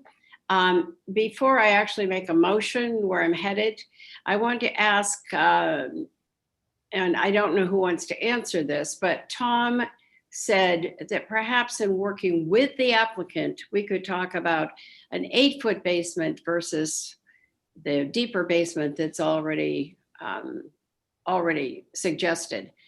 And is there a way that we can do that, or do we simply need to have to make the motion and then discuss it with them later? I think, Tom, not to put words in your mouth, but you were saying maybe reasonable people can come up with a rational solution. Would you not, if I'm getting close? I don't think I said a number, but I said, yeah, a less deep basement, maybe part of the basement extends above the ground. Yeah, but you suggested having a conversation about it, correct? Yes, I don't know if the applicant's still online or on the meeting, but yes. I don't know if they can make a decision that easily either. Just a reminder to everyone, this is a quasi judicial matter. We are adjudicating a project before us. I'll leave it at that. Yeah, I realize you said no negotiation. So in that case, then I think what I'm going to do is suggest that we include in this the following conditions of approval. And just let me take a look at my notes in front of me. So I think I'm going to start a motion. I would move the following and see if I get a second to this, that we add to the conditions of approval, first of all, Catherine Martineau's recommendations that came, I think, and Walter, you had a copy of those, and reduce the basement depths to 8 feet, which includes the exterior wall. And also a condition, and this doesn't quite fit in, so I'd be glad to have it reworded, which would include that if the applicant wishes, they could go up 2 feet from the ground. So let me pause there for a second or not a second, and then go from here. So there's a motion on the table by Councilmember Niss. Apologies, I don't think I caught the whole thing, but maybe did the clerk, and do we have it typed up that we can display for folks? I second. Okay, do you want to wait until it's written out? Sure. Councilmember Niss, do you want to reiterate your motion, please? Hang on for a second until I can see this. Also, to add Catherine Martineau's recommendation.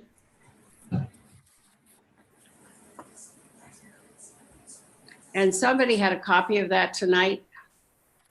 We can put it in the motion if you wish. If not, we can simply put it in as what Catherine sent to all of us.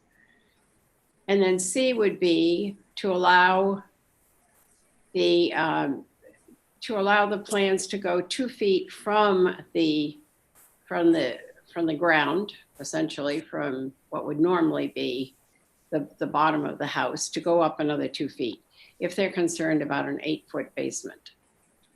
Does your motion include anything about the project, whether we are accepting the appeal or rejecting it? Because so far I just see. Not yet. So you're just, well, you're Just adding conditions of approval to a unapproved project. Exactly. Which may not be the usual way to do it, but let's see where it goes. Okay, and Councilmember Ku, is this acceptable to you? To allow the plants to go up an additional 2 feet from, oh, I see. This would allow the basement to be 10 feet. Jody, I see her hands are up. Well, her hand. Yes. One hand. I just wanted to ask a question about the 8 feet. Is that an interior dimension or a total dimension? Total dimension. Total. It wouldn't make any difference if it wasn't the total. It needs to go. We're trying to save the tree. And so what I'm trying to do is present something that the applicant might be comfortable with. And it sounds as though the applicant wants that depth. And I don't know why in particular, but it must be, for whatever reason, they've designed it into the plan. So council members, you're going to want to hear from both from planning staff and from other city staff and from the applicant and their team about any potential feasibility and impacts of changes like this, to the extent they're able to tell you that on the fly this evening. It'll be important to hear from all those folks. And okay, so we do have this motion by Councilmember Niss, seconded by Councilmember Ku. I will just emphasize again, you're adding conditions of approval to a project which has not been approved or denied. So it's kind of just like these 3 conditions ain't going nowhere fast. As Molly just said, that we want to hear from planning staff as well as from the applicant. So I think that that's something that we're hoping to do. I understand that, and that will be important, but I'm just saying, like, these are 3 conditions for a project that is still before us, and the motion has nothing about approving the project, rejecting it, and I think that would be contingent, frankly. So, Adrian, I think you're suggesting the motion would approve the project subject to these following changes. Yep. That's I think that would be a little smoother, even if we agree or disagree on these letters A, B, and C. But right now, well,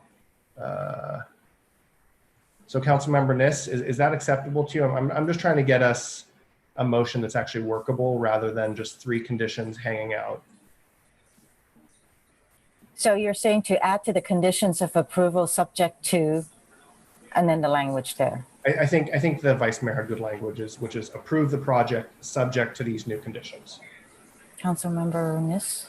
And we've seemed to have lost her. Councilmember Niss. I'm sure she'll join back in. So we can't change the motion like that yet, but perhaps let's go to staff if they have any thoughts on A, B, and C, presuming a project approval. Right. I want to start with letter C, and I know Councilmember Niss is not here. It's unclear if the goal is to have the basement level like above ground a little bit, or if the whole house is 2 feet taller. I'm not clear what that additional 2 feet is added to. So that would be helpful, and probably helpful before the applicant responds to fully understand what that idea is.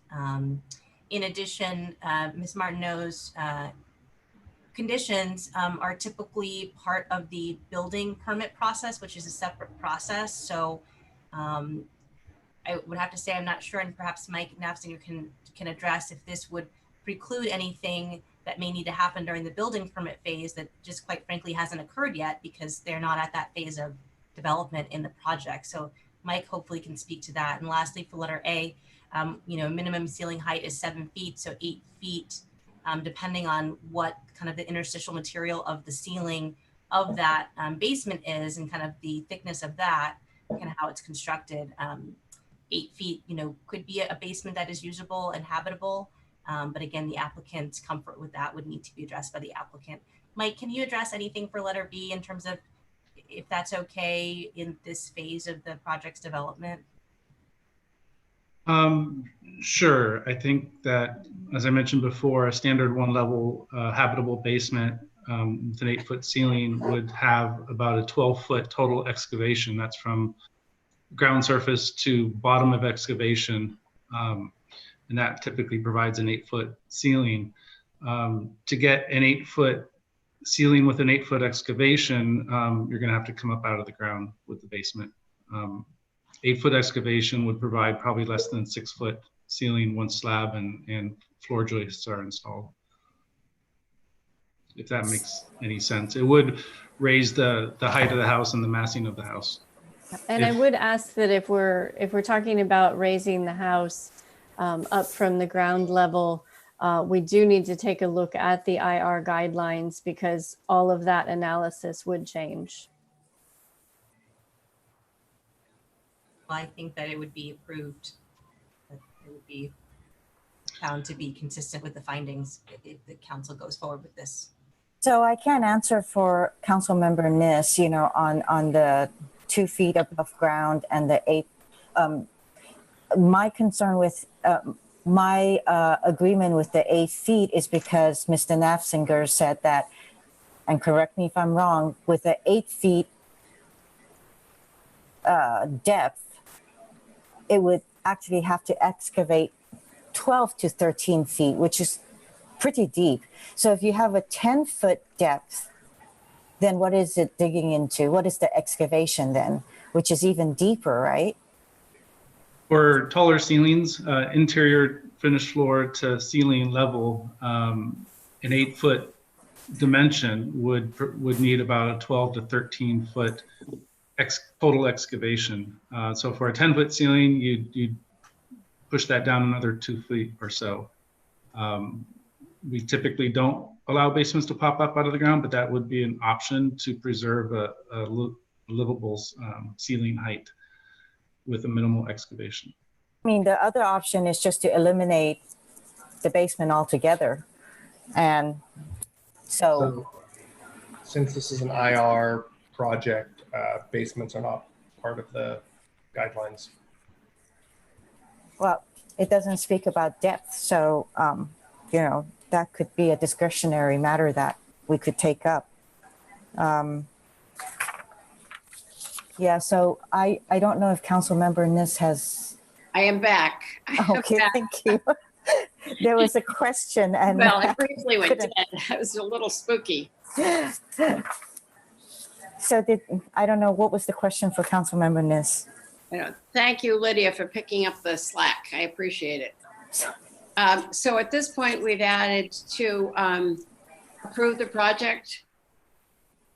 It's up to you. I am suggesting that to say approve the project with the following conditions added. Okay, got it. Yes. As planning staff mentioned, these conditions are kind of beyond this step in the project and that they will, I guess, be added at building approvals step.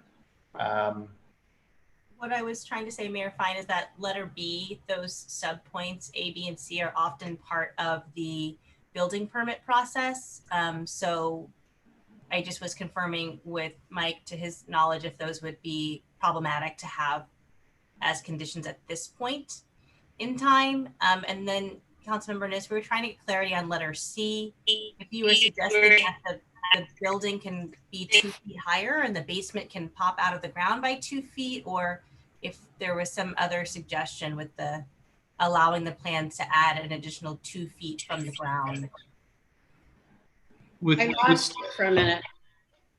Oh, sorry. It was just a question about letter C. What do you mean by adding additional 2 feet from the ground? Is that the total height of the building can be 2 feet taller? Is that the basement can be above the ground by 2 feet? Well, we have a limit to the height of the building. So we can't allow them to go up. We can't allow them to go, you know, another 2 feet higher for the second story. Is that what your question is? The question is just, what do you mean by letter C? It's not clear what you mean by letter C. To allow them to have a deeper basement. So many houses in our neighborhood are built up a couple of feet, sometimes 3 or 4 feet. So that I'm fairly sure that they could go up 2 feet from the ground. May I ask for clarification? Does that mean that they can still have their 10-foot ceiling, you know, with 8 feet in underground, and then the 2 feet that they're asking for a 10-foot ceiling to be above ground? Is that what your intention is, Council Member? That's my intention, yes. I don't know how else to get to 10 feet. So you're trying to grant them that 10-foot ceiling in their basement. Trying to get the 10-foot ceiling, but keep the 8-foot basement. My whole goal here is to save this tree, or to at least give the tree a fighting chance long term. I'm still pretty stunned that when they bought this, they knew about the tree and the tree protection, and yet have continued with the basement. But we are dealing the cards we were dealt. Yeah, so I think that were council to go forward with this motion and pass it, you know, it is a significant change in terms of, you know, the house that we reviewed, in that, again, we'd have to figure out how to have letter C conform with the way that the house is currently constructed, or proposed to be built rather. And of course, we may want to hear from the applicant about their amenability to these conditions. And that it may be that that's nothing they're interested in. In that case, we could just simply erase it. We could simply, you know, take it from the approval. I'm trying to salvage what they're looking for at this point and deal with the tree at the same time. Absolutely. I just want to make sure that the council is aware of kind of the intersecting pieces of this motion with the IR guidelines themselves and the project that has been considered and is on appeal. It's a little sausagey. Okay, in the interest of moving us forward, I want to see if anybody else on staff has any comments about this, specifically thinking of our city attorney. Mr. Mayor, just that after you hear from staff, it is going to be very important to hear from the applicant and their team. Okay. Anyone else on staff, planning, urban forestry, comments on this? I would like to just show the streetscape for a minute. This is, you know, we review over 100 two-story houses a year. And so we try and be consistent in how we apply the guidelines. And one of the things that we do in guideline number 2, there is a key point that talks about locating upper floors well back from the front facade and or away from the side lot lines if the house is adjacent to a single story. And so you'll see on the left-hand side here, we do have a single story house. And so in those situations, we are many times trying to keep some space under that daylight plane in order to pull the house back from that single story home. So I just want to make sure that we think through those revised IR findings if we are allowing this house to be increased in height. And so what you're saying is increasing by 2 feet changes the massing and the scale and the shade and elevations. So it's kind of rejiggering everything else in the IR. Correct. Okay. I guess let's go to the applicant. If the applicant would like to comment on this, on the proposed motion, let's maybe go back to that motion on the screen and invite the applicant and her team to provide any comments.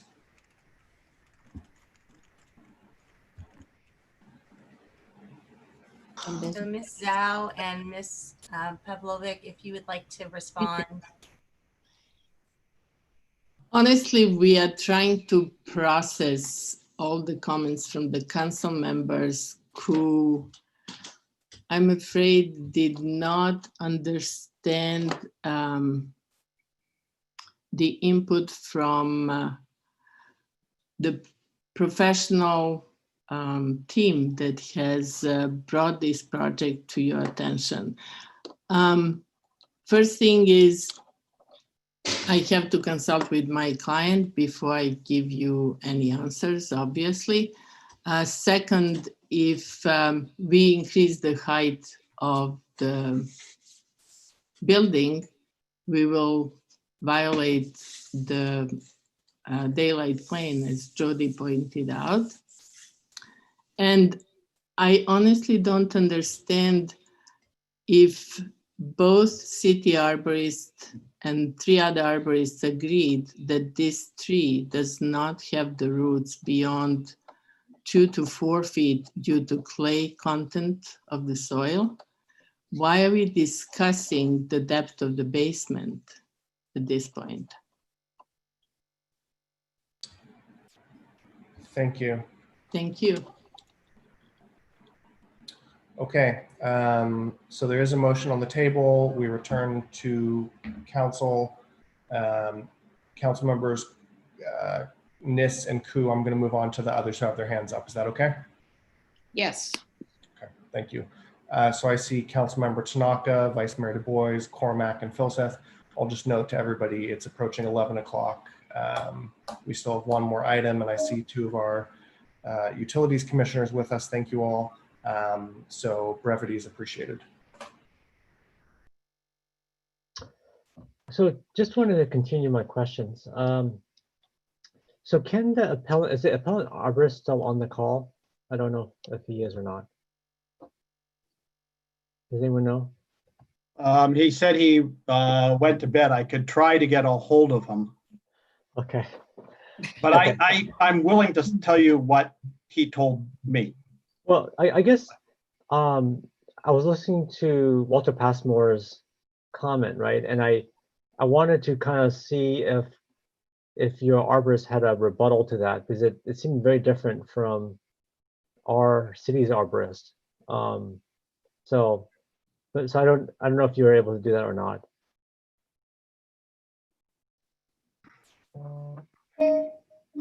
So if I pull up my presentation, I can show you the excerpts from his letter that we have, and maybe that's the best way to answer it. So here is my presentation. Are you guys seeing it? Am I sharing it properly or not? Not yet. Not yet. What do I need to do? How do I, let's see, what do I need to do to share it here? Perhaps you can do that again. So I'm in slideshow. Can you see You anything? push the green share screen at the bottom Okay. of the Zoom. Yes, I see it. Okay. Now let's do this. Okay.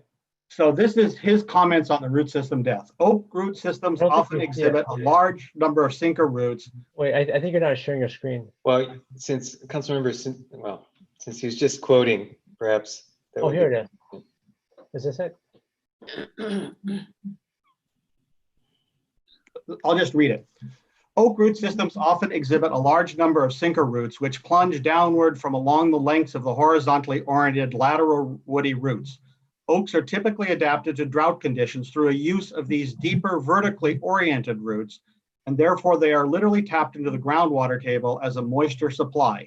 Per Stone and Colley's 1991, the maximum extent of oak roots from two species was found to be at extreme depth compared to commonly stated pre-rooting depth limits of 2 to 4 feet. And there's also a paper in Wikipedia says that valley oaks require year-round access to groundwater. The next statement was groundwater at the site. He said it is very likely that the subject oak tree has tapped into this water supply and is to some degree dependent upon that water. I think what happens is during the winter and spring, the oak trees use the surface roots. And in the fall, the summer and fall, when the surface in this area is dry, they rely on the deeper root system. So they use one set of roots during one part of the year, another set of roots during the other part of the year, because we know we don't water valley oak trees normally. This is the measured drop of the groundwater at 2151 Byron, which was 7.5 feet. That's consistent with what Mike Nafziger said, and that construction is very similar to this one.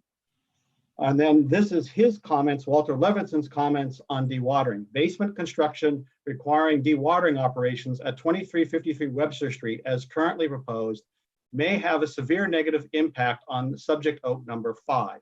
If dewatering were to occur as proposed for a 3-month long period, as stated in the city manager's report, the ability of oak number 5 to access the water table would be significantly reduced, possibly damaging the subject tree over the longer term. Per City of Palo Alto's guidelines, this would be a non-allowable impact. What I know about groundwater here is it's been possible to build at least 3 basements within the last couple years without requiring excavation. And normally this is possible with a depth to the top of the basement surface of about 8 feet, and with an excavation depth to about 9.5 feet, because if you can probably get by with a thinner slab if you don't have so much weight. That's my comment. And yeah, I mean, we got the letter, but I guess it's just, I don't know whether the arborist factored in the soil conditions. And so it's unfortunate that he's not on the call, but I don't know, Walter, when you saw that letter, right? What's your response? Tonight is the first time I've seen the letter. Oh, okay. Walter Levison stated that the report was prepared today, and the quote does say, in general, these are things that Valley Oaks do. There is no specific mention that he had visited this site, that he had reviewed soils reports for this site. You know, we can speak in generalities, but it doesn't really help us make a decision on this specific project. And I agree with Walter on that. No one really knows what's going on in this project. The soils here are a layer of clays and gravel, alluvial gravel. And we know that because that's why we get so much groundwater when we dewater. And so I think the fact of the situation is nobody really knows for sure what's going on with this particular oak tree and this environment. And so it's a question of risk. Keith, do you happen to know if the arborist saw the soil report? No, he did not. He did not. That's correct. I mean, I know it's late, but if you're able to get him on the phone, that'd be awesome. I will try. It's 5 minutes. Okay, thank you. Mr. Vice Mayor. Yeah, so I think we're speaking to the motion, right? There's a process. So the applicant asked, I think, why was there a motion about the basement? I think the makers should probably answer that question, but I believe it's because of what Councilmember Tanaka was just pushing on, which is the experts seem to disagree about how the basement will impact the tree. And so when I read this motion, I think it's trying to say avoid hitting groundwater and the need for pumping. So if the depth could be adjusted to not hit groundwater, the project, the motion would approve your project. I do think maybe we could combine A and C. It's a little bit odd to have those. I think those are really trying to go together. And maybe, I don't know if the numbers should be there, but I think the concept it's more about the concept, I think. I have some friendly amendment, which let me email this to the county clerk real quick.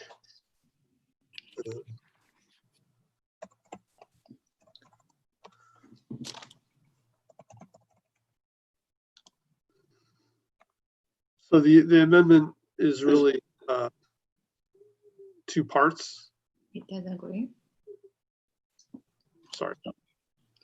So it would be letter D, I guess, which would be to modify the conditions of approval to add the conditions referred to in 1.c to the conditions of approval directly. So 1.c refers to the arborist report, but again, I emailed this to you if you could check, because there's 3 parts to it. So so there's 3 things. They're to make explicit the conditions of approval that are in the arborist report, to change condition 30 to having an arborist on site, not just daily during the demolition phase, which seems to be one of the most sensitive phases. And condition 32, which is to change the tree appraisal duration to 10 years from 5 years.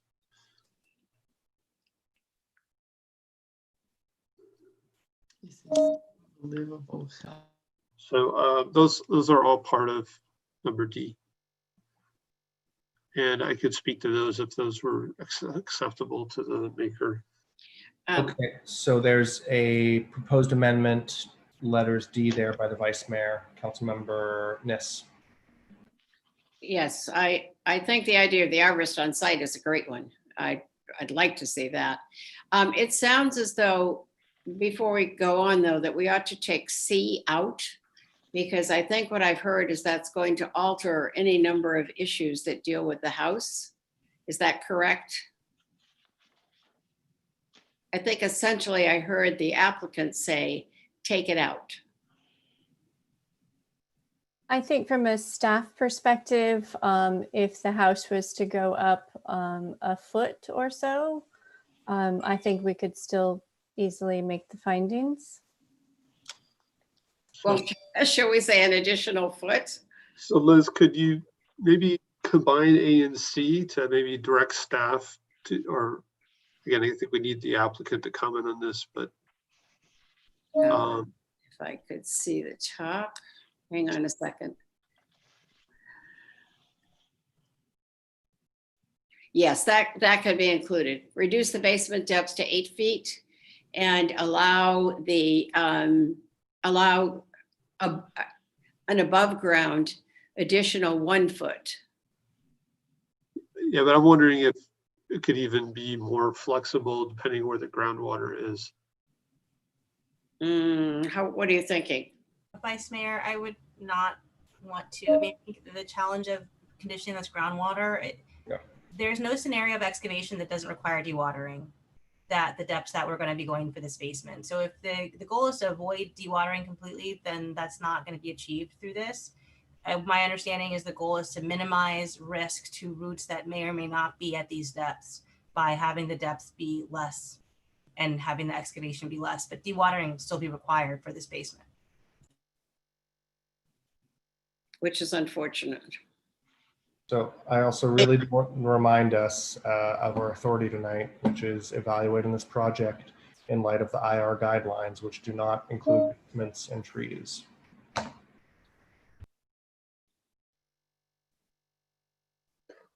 Okay, so yes, I'm accepting it. And do you want to speak to it, Tom?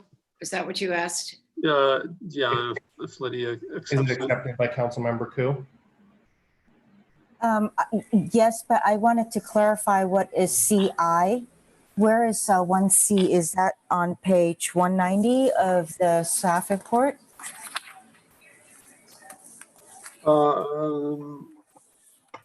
Yes, it's the first condition of approval. Under the planning division, right? 1C? Yeah. Okay, that's fine with me. And then, yes, that's okay. But if I may comment on Councilmember Niss's change on letter A. So we want to make sure the basement depth of 8 feet includes the exterior wall. So it's very clear that. Thank you. Thank you.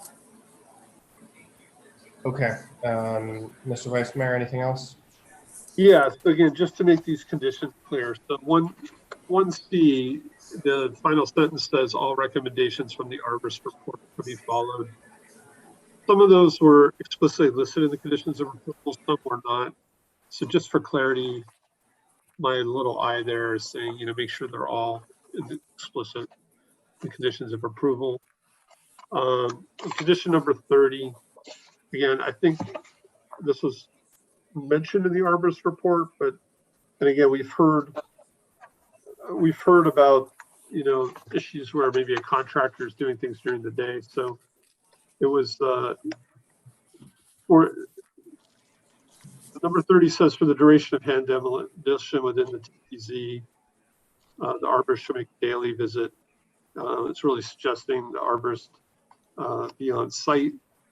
And then 32, there's a tree appraisal period of 5 years. I think it's very short for a tree of this size and age.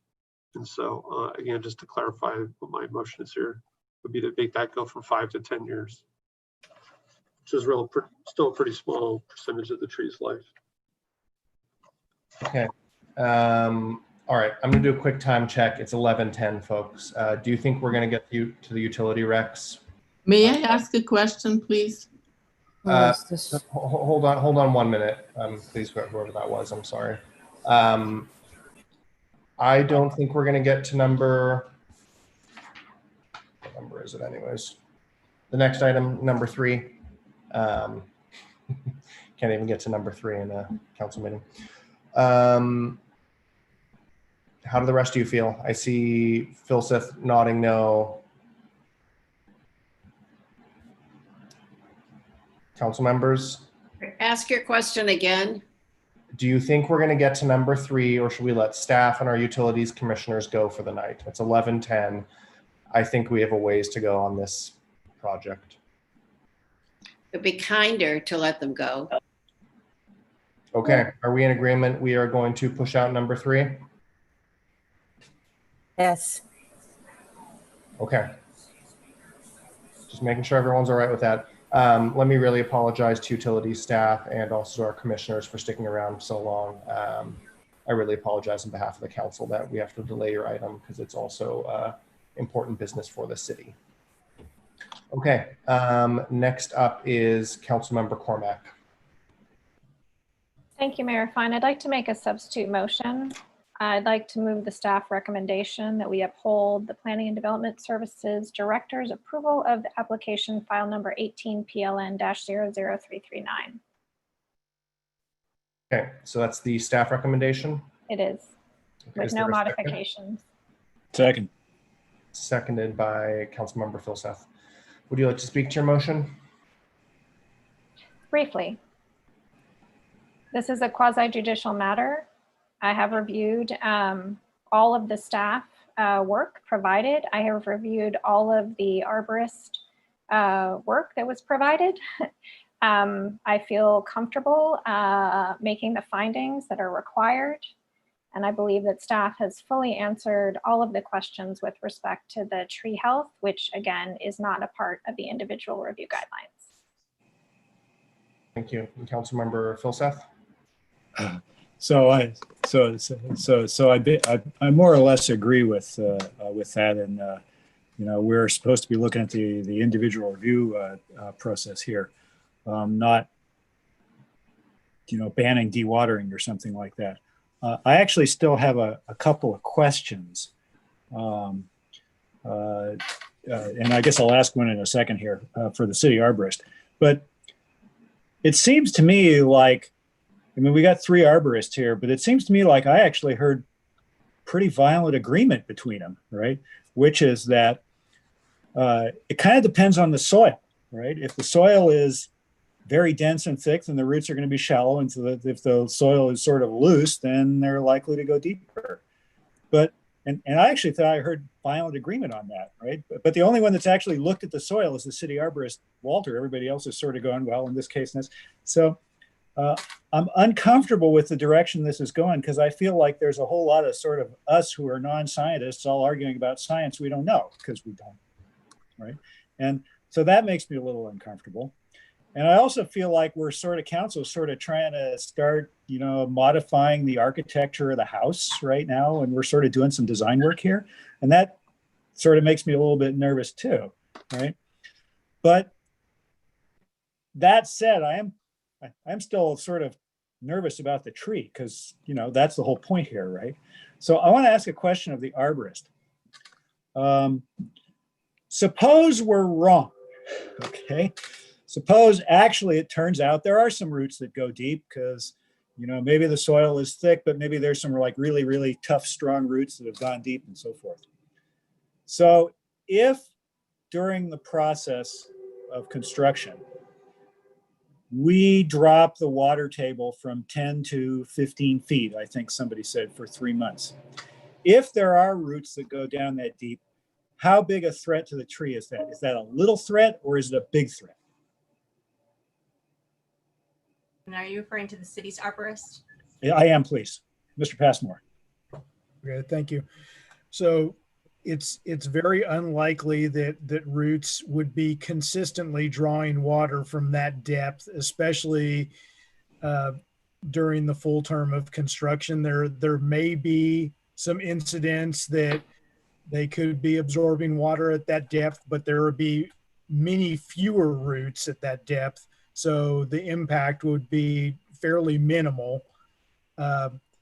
With any construction process, we never predict zero impact. We're just saying that the impact is tolerable by the tree and it would not significantly change its health or longevity. And I just for the record did want to say that our understanding is that the applicant's arborist did review the soils report, and we heard from the soil engineer this afternoon.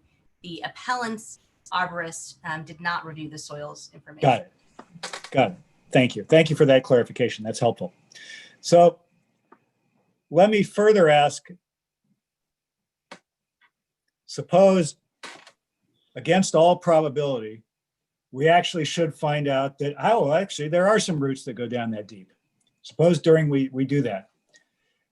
You know, this is probably a stupid question, but could we water the tree, right? In order to compensate for something like that, if we were to find something like that, go over to the other side of the house where there's no construction going on and so forth or something.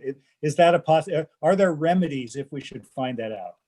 So the answer is yes, and that's already explained in the arborist report that supplemental water will be provided as needed.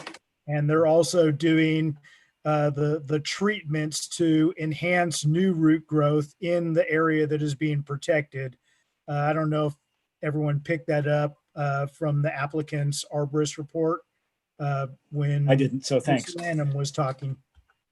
Okay.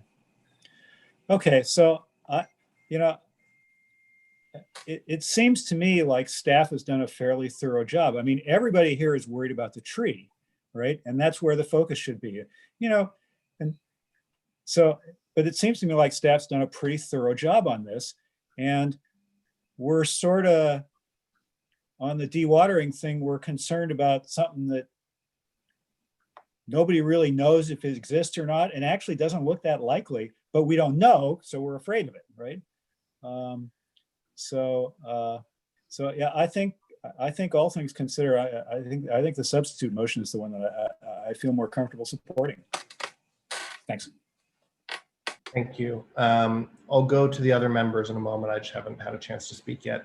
So I'll be supporting the substitute motion. I am able to make the individual review findings and can concur with staff on that and this project's compliance with the municipal code, including our tree codes. As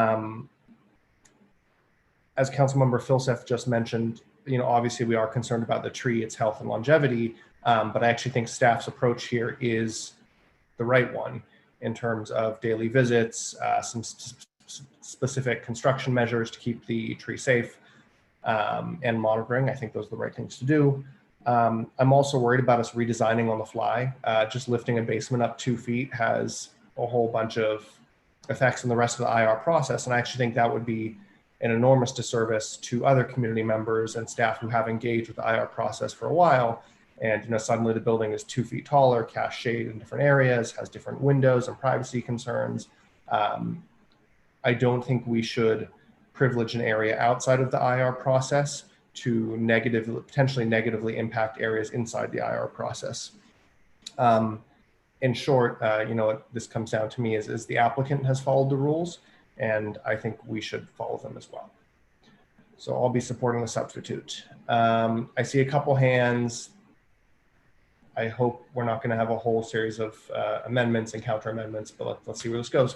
Vice Mayor Du Bois. Yeah, so speaking to the substitute motion, I would make the same friendly amendment made to the other motion to modify the conditions of approval. So you're talking letters, little I, little double I.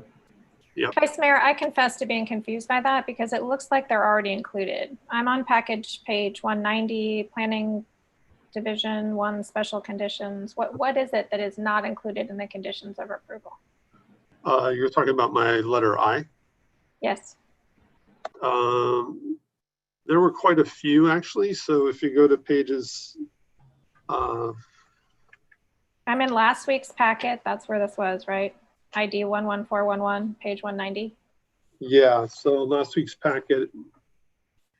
If you Yeah, go that's to, it. That's the one I'm looking at. If you go to packet page, I think the clerk has it on the screen. packet page 223, 224, which is what that refers to. You would like letter C here incorporated into the conditions of approval. The letter C is in the conditions of approval, and the second sentence there says, all recommendations from the arborist report shall be followed. But only some of those recommendations are then listed in the conditions of approval. So, Yeah, I understand your point, but I'm not going to accept that. I think this is very clear that they have to follow all the recommendations. So, I mean, you asked what was missing. There's quite a few things that are missing. Some are mentioned in the conditions of approval. But a condition of approval is that they all have to be followed. So is that staff's understanding that letter C here, where it says all recommendations from the arborist report shall be followed, mean that those recommendations in the arborist report must be followed in the same way as if they were incorporated as conditions of approval themselves? Yes, that is our understanding, and the arborist report itself is part of the project plans. So that will be part of the job copy that's on site. And so it will be visible to the contractors. Thank you. Mr. Vice Mayor, does that satisfy your first one? No, I mean, there were some pretty big ones I think should be made explicit, but that was only one of the points. The other two are. I know.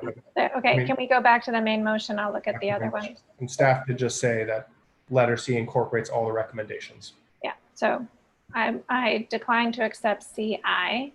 C2. So this is actually confusing because condition 30 does say that the arborist will be on site every day to conduct the visit. Are you asking that they be on site all day, every day during the demolition? Yes, during demolition. So for the whole workday is what you're saying? Yes. Could someone from Public Works or perhaps Urban Forestry describe what is envisioned in the daily visit? How long? I know we've never done this before, but so let's say we have an arborist come to make a daily visit. Is that 20 minutes? Is that 2 hours? What does that entail? Those inspections are done at milestone events, and anything that's especially sensitive, they would spend as much time as needed to inspect those activities. There might not be activities going on for most of the day that would require arborist supervision. So it's left somewhat flexible.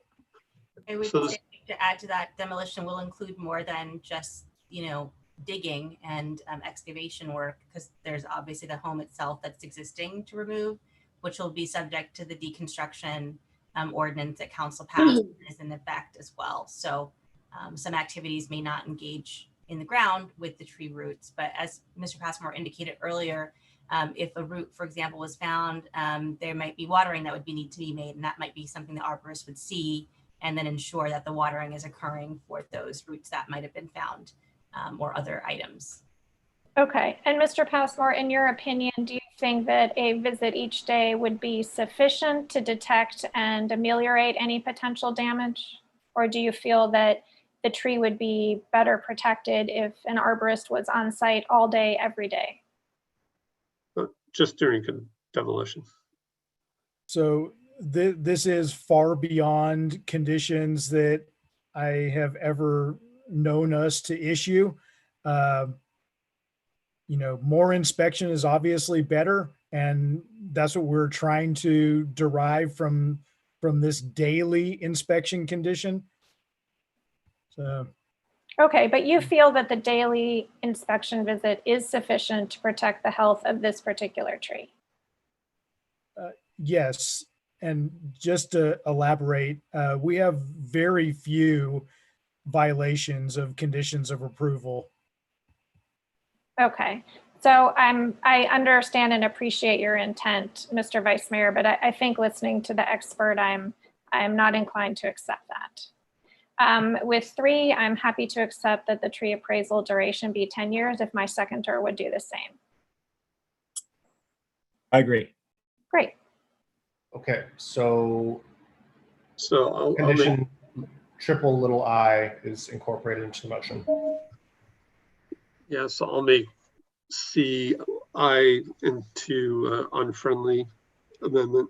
Okay, and the vice mayor is moving little I and double little I as unfriendly amendments. Is there a second for that? Second. Okay. I don't believe we need to speak to it unless you'd like to, Mr. Vice Mayor. No. Councilmember Koo. I really believe that having an arborist on site, it was something that I had brought up earlier, that they can remedy anything that, and keep an eye on the contractors as they're working. And one C, I already talked about little I. Can the clerk please clear the hands for me? I'm just, I've got these written down, but for folks to speak on the unfriendly amendment. I'll go quickly. So little I incorporating 1C, I think it's redundant but not harmful, but somewhat disrespectful of what staff has just mentioned, in that that is exactly how they understand it. And so I think we don't need that one. As for double I, making the arborist on site all the time during demolition, I think that's really unreasonable on the property owner and the applicant here. As our arborist mentioned, even daily visits is far above what we do on a standard project. Having them on site all the time, even when they're doing something like tearing down the other side of the house, seems completely unreasonable to me and an imposition. Councilmember Tanaka. I have a question for staff. So staff mentioned that you guys have done ground penetrating radar for one project.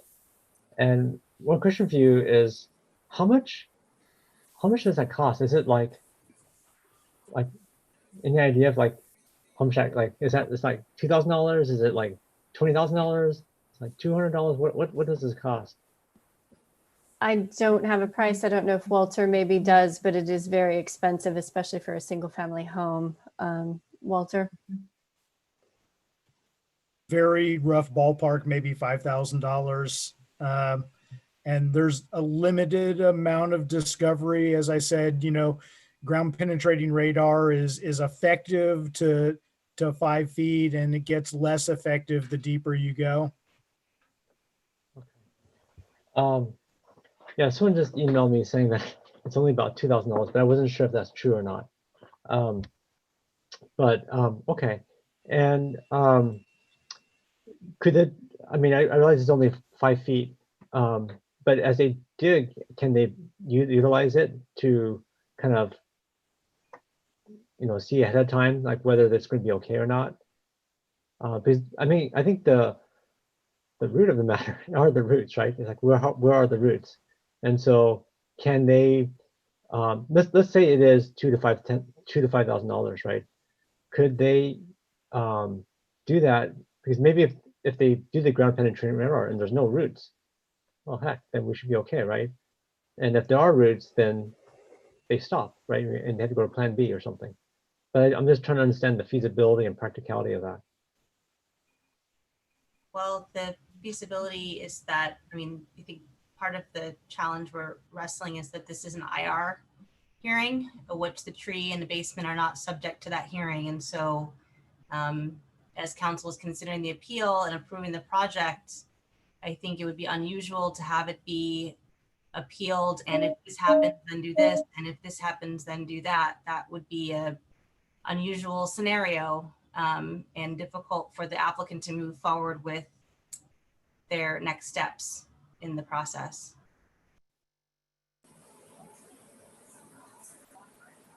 Thanks. We would probably have to continue the matter were that to be the will of the council, which I'm not sure that is the goal of the body this evening. I mean, you have to be continued because you're saying that the radar would have to be done, and then based on the results of the radar. Well, let me ask you this, because I've actually never heard of using radar to look at tree roots, so this is actually kind of interesting idea. So is that a safe assumption if you don't see radars on the first 5 feet that you're not going to see roots below that, or how does it work? No, it's Well, I just, think, go ahead, Walter. I'm sorry, it's most accurate at shallow depths, but it can detect roots, 20 feet deep. We had a analysis done on El Palo Alto and had some findings from the technology as deep as I think 20 feet from the surface. So it's possible to detect some of those other roots. It's just the accuracy diminishes the deeper you go. Because we have a lot of debate over where the roots are. I'd just like us to please focus on the amendment on the floor, if possible, Councilmember Tanaka. Yeah, I guess I'm just trying to see if there's an easier way, because it is excessive, but the trees are important. So I understand why there's a need on this. But okay, I'm done for now. Thank you. Mayor Fine, I'm not sure where you're going next, but I know that the applicant had tried to ask a question and the motion has changed significantly. You may consider hearing from them. Good suggestion. Thank you. Let's actually do that right now, and then I'll go to Councilmembers Filseth and Councilmembers Niss. If the applicant would like to speak, just a quick summary. Councilmembers Cormack and Filseth have moved to reject the appeal and uphold the approval of your project. And we're right now discussing an amendment by the Vice Mayor, as you can see, letters A and B. If the applicant has any comments on this motion and the amendment, we would appreciate it.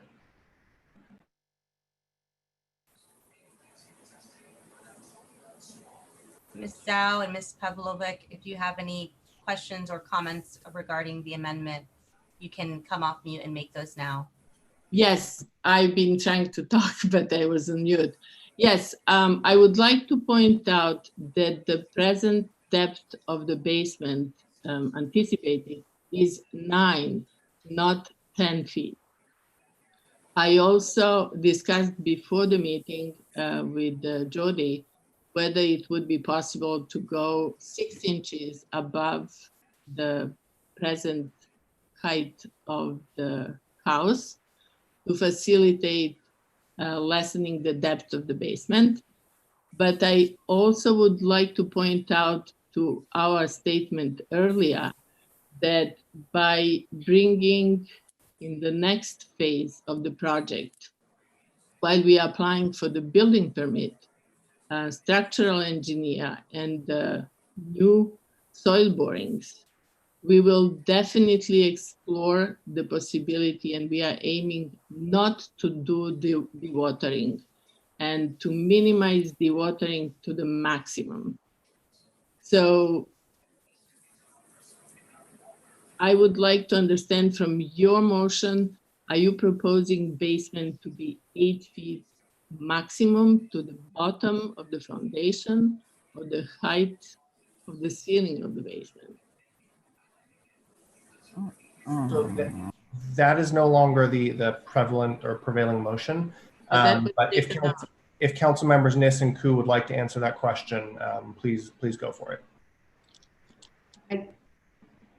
I think the applicant is asking what will be the height in the basement. I don't know. We tried to add 2 feet. They said 1 foot was all that could work at the ground level. Are you aware of that? Because we're on a different motion than maybe what you're addressing. If we could clarify to the applicant and their architect that right now the council is considering approving the project without that change, with only these minor changes that are listed on the screen. And if this suggestion from council does not pass, then council will return to that other item and you'll get a chance to talk then, if that's okay with Mr. Mayor. Thank you, City Attorney. So to the applicant, sorry for taking us on a tangent. Yes, I see that now on the screen. My internet was gone for a while, so thank you. You answered my question. Okay. And do you have any comments on letters A and B here? I'm trying to read as we.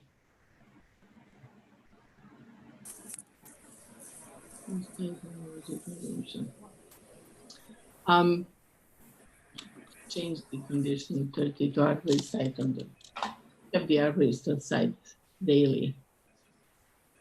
The letter B, ma'am, would be that the arborist would be on site throughout the duration of the day during the demolition period, instead of a daily visit.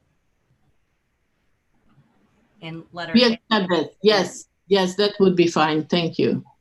and letter A would be to add letter 1C of the conditions of approval would incorporate the comments from the arborist letter that are required. And then the only other change is the tree appraisal duration will be at 10 years, not 5. Is it okay or not?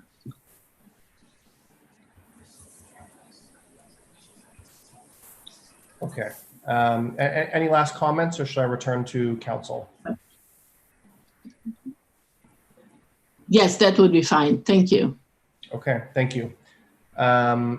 Next, I have Councilmember Filseth, then Nis, and we're speaking hopefully to the amendment. All right. Well, just briefly on the having the arborist on site full time.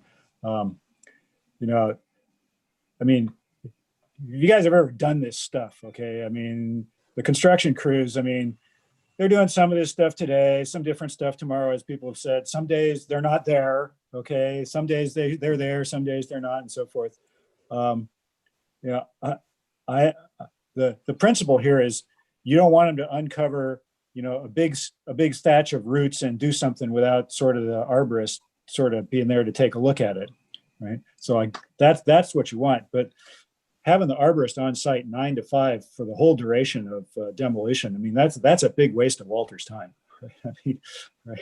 So I'm not sure that's a good idea. I think we probably should clarify. I don't believe that it would be Mr. Passmore on site. It would be that Sure.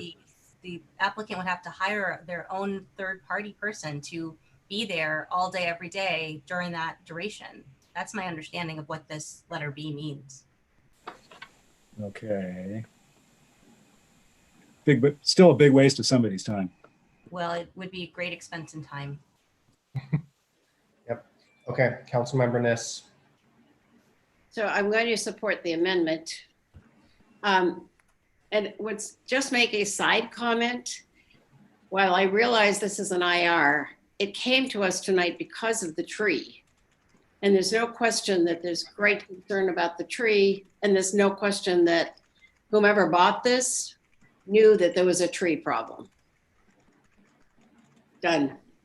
Thank you. Councilmember Cormack. So I'd love the city attorney to just help clarify that last comment from Councilmember Nis. Are neighbors allowed to appeal an IR based on trees? So that issue is not contained within our IR process, but the city doesn't have a clear process and has not traditionally followed a rule of simply rejecting those appeals. Rather, they are accepted and processed, and then the recommendation is denial because they're not contained within the parameters of the process that the city has set up. And it could be done differently. There could be a clear procedural requirement that the appeal fall within the parameters of the program being appealed, in which case we wouldn't have gotten this far tonight. Okay, thank you. So the parameters for an appeal are broader than the IR guidelines. They're not. No. They're not. It's more that the city of Palo Alto traditionally provides a lot of process to interested members of the public. And I think in the spirit of that, this appeal was processed, even though it does not fall within an appealable subject under the program.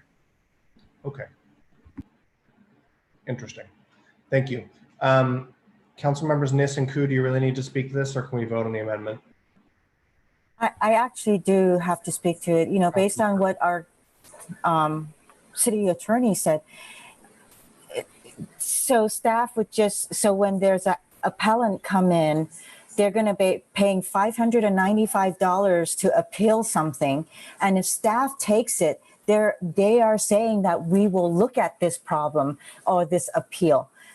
If it's not something that we can determine or make a judgment on, we should have not taken this appeal. We should have explained to the appellant and not taken their $595 in order to go through this whole process.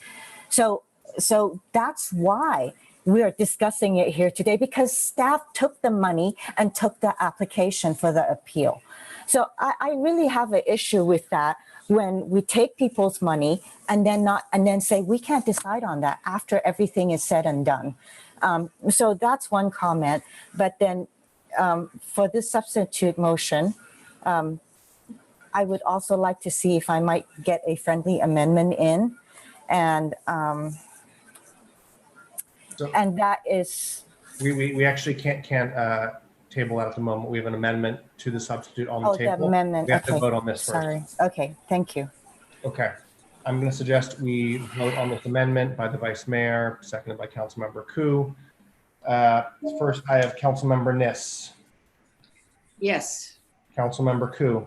Yes. Councilmember Tanaka. Yes. Councilmember Cormack. No. Vice Mayor Du Bois. Yes. Councilmember Filseth. No. And myself is a no.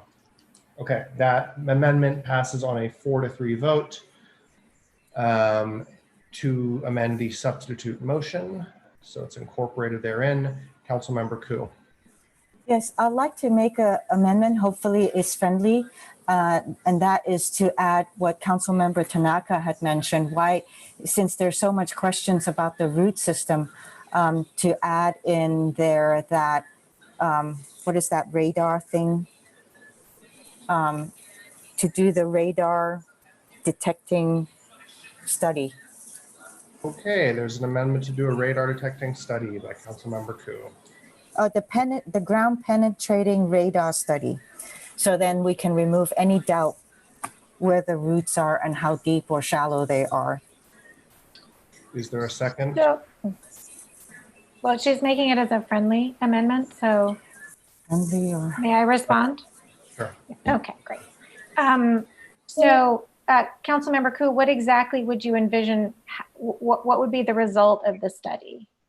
Determine how deep the roots are, if they're shallow or deep, and where are the, I don't know what the radar is going to find out, but maybe where the water level is at, and whatever this radar thing discovers.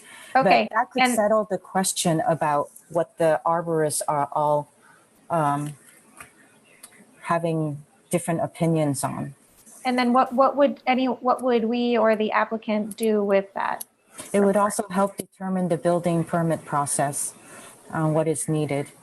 Could staff comment on how, if this would be handled procedurally? If we did that? We've only done it once from what we know. So I'm not sure, Walter, how we know what we would do with the outcomes of it. Again, I would emphasize that if it did show that most of the roots are shallow and the radar didn't show that there were deeper roots, there could still be deeper roots, just not shown on the radar, as the roots would be mainly within the area which staff have already opined, the 4 feet deep. The radar goes 5 feet reliably. So it may only confirm what we already think we know, and not really disconfirm that there are or are not deeper roots. And then again, only a portion of the root system of the entire tree is being disturbed. We do estimate that portion is less than 25%, around 17%. But Walter, if you know how the radar may or may not impact the development of the building permit and the further plans for this project, I'd love to hear it. If you don't know because we've only done it once, I think that's fine too. So just very quickly, we would only be assessing routes within that building footprint. And usually we do that before we approve a final design. So if we discovered significant number of routes, then we would really need to evaluate the remainder of the tree protection zone to discover if that constitutes a significant impact to the tree or not. You know, that it would be significant delay to the project and possibly cause us to have to, you know, make big changes in the design. Okay, thank you. That's very helpful. And I respectfully decline to include that. Okay. Councilmember Koo, would you like to seek an unfriendly amendment? Why not? It's 11:45, but okay, there's an unfriendly amendment, and do we have the language for it to do a ground penetrating radar study? Is that the language, Councilmember Koo? Yes, for staff to perform, or for staff to, no, for the applicant to perform a ground penetrating radar study. Okay, is there a second for that?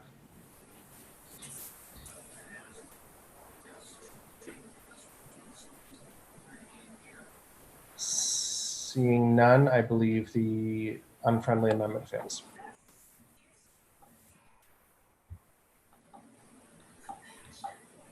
Anything else, Councilmember Koo? No, thank you. Okay. Let's please clear the board. We're back to the substitute motion. And given the hour, I'm going to suggest we vote on it. Any last comments? Okay, moving down our list. So on the substitute excuse me, motion as amended, Councilmember Koo. No. Councilmember Tanaka. No. Councilmember Cormack. Yes. Vice Mayor Du Bois. No. Councilmember Filseth. Yes. I'm a yes. Councilmember Niss. No. Okay. That fails. That motion, the substitute motion as amended fails on a 3-4 vote with Vice Mayor Du Bois, Council Members Niss, Councilmember Koo, and Tanaka against. So we now return to the main motion. Can we go back up to that one?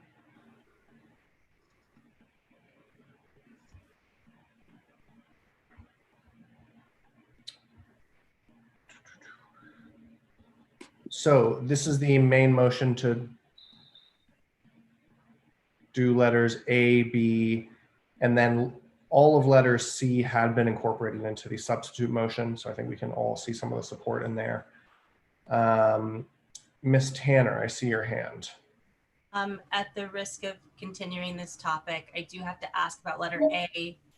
I think the applicant was also speaking to that. I think I just, again, as we're trying to assess and redesign the project in real time, it's a little challenging to understand, you know, the depth of the interior versus the exterior wall, and still trying to get a full basement where people could stand.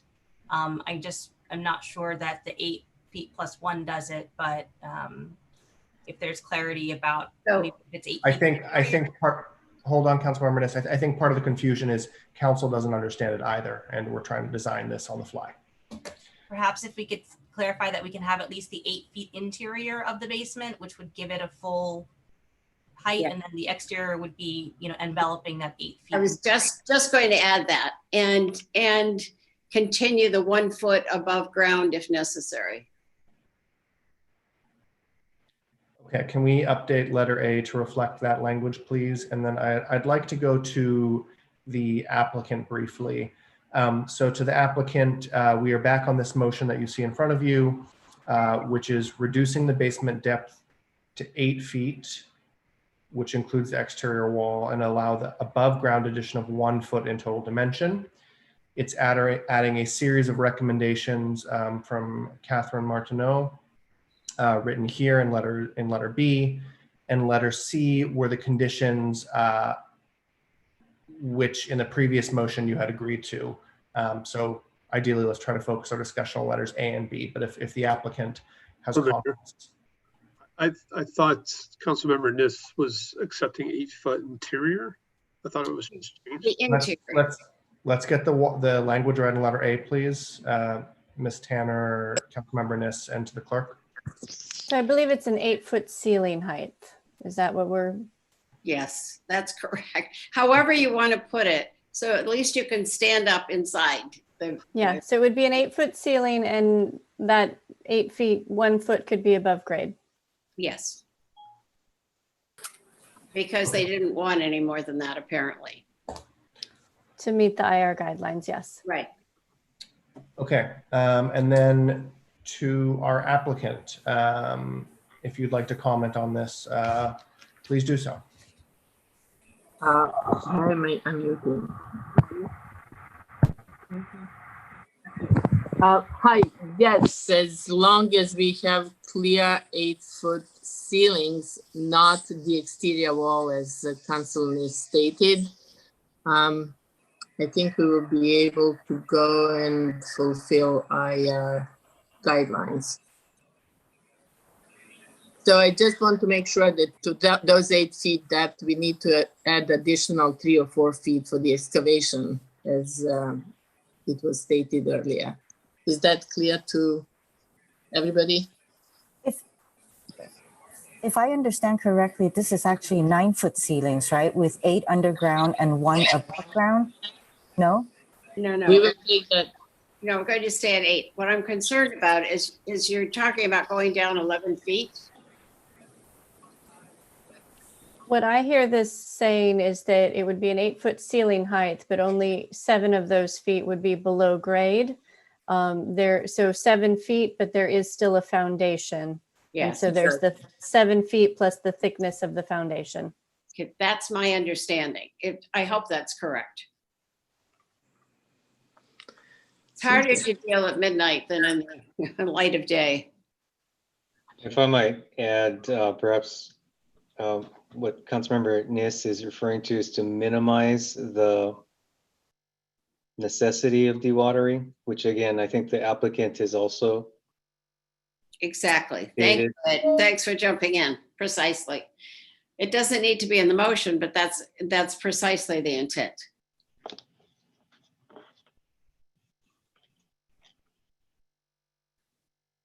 Any other comments from the applicant? I just want to reinstate that we would love to not to dewater the project, and that we will find out about it in the next stage if you would allow us to go forward with it, because before it's really impossible to find out about it. Okay. So thank you for your consideration. Thank you, and thank you for those comments. Okay, back to council. We are now speaking to the motion as amended. Council members Tanaka, Niss, and then Cormack. Let me talk about the ground pitting. Let me make a motion for the ground penetrating radar. So, I think in general, we should try to use technology when possible. And while it may not be perfect, it's better than a total guess right now. And so what I'd like to do is propose a friendly amendment that we do the ground penetrating radar. And if it looks like there's no roots down there, then I think the project can go forward as is. Otherwise, then I think what has been proposed here would have to be done to protect the tree. So I was wondering if the maker and seconder are willing to accept that. Would you be willing to just make it a straightforward, yes, let's do the radar without any of the, here's what could happen afterward? Because I guess if the radar showed nothing's wrong, then then all this is a lot of worry about nothing, right? But if the radar showed that there's roots down there, then we got to do this. Let's do it first while we're still worrying. So Okay. add that as E. I don't know what we call it, ground penetrating radar, is that the right word?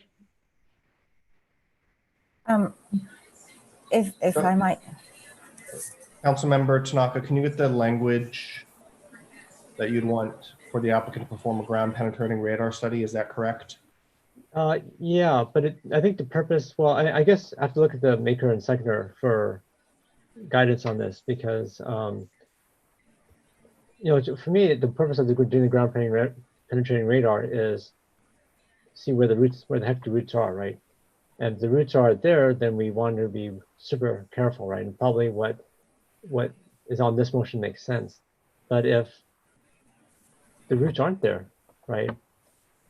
If the roots aren't there, or well, I'll say this: if the roots are there, absolutely. If the roots might be there, I think this probably makes sense too. And the roots aren't there, then we're probably okay, right? So it seemed to me that you would use that information, which it sounds like it's going to cost $2,000 to $5,000 to do, would be a useful thing to do to know which route to do. Now, I realize that this complicates things a bit, but they'll give the project 2 routes, and then they come back to us if it looks like the radar is saying that there's a problem here.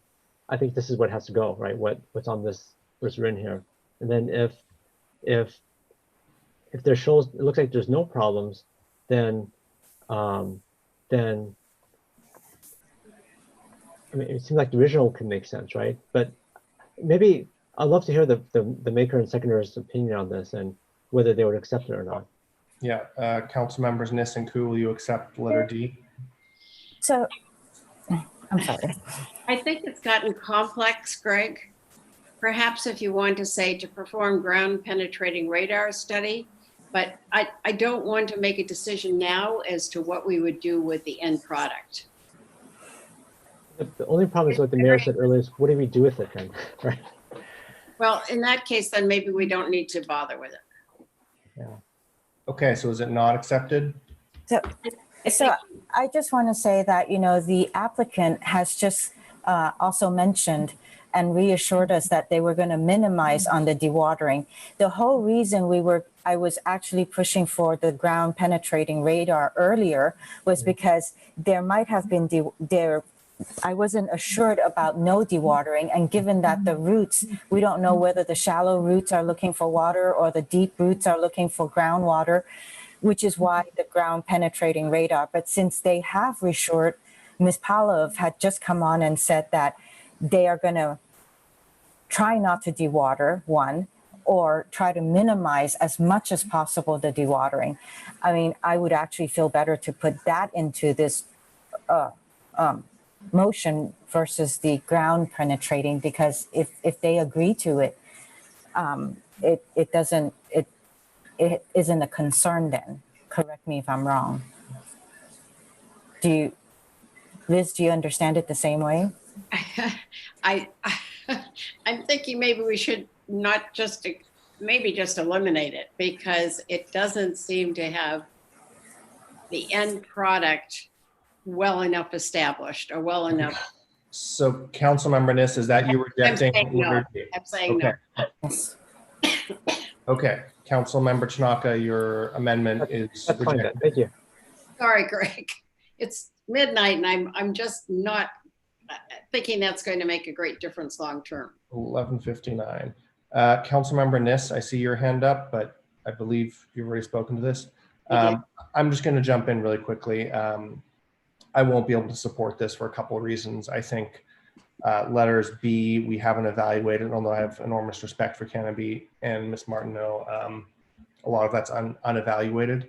Letter A is particularly troubling to me. As I said before, I think it's really dangerous for us to redesign and re-architect a project at midnight when none of us are architects or design people. And to ask staff a question, does letter A re-trigger an IR process? How does that even get incorporated? There are minor changes that can be done as part of the building review process. This change here is being done at a council hearing So the public has had an opportunity to review it, but maybe the city attorney can address that further if needed. I mean, I don't mean to challenge that, but in a way, you know, the public hasn't really had a chance, and the neighbors, you know, haven't had a chance to evaluate a project, which is, you know, now 1 foot taller next to them. Any comments from the city attorney? Like, is this risking kind of like a circular IR process?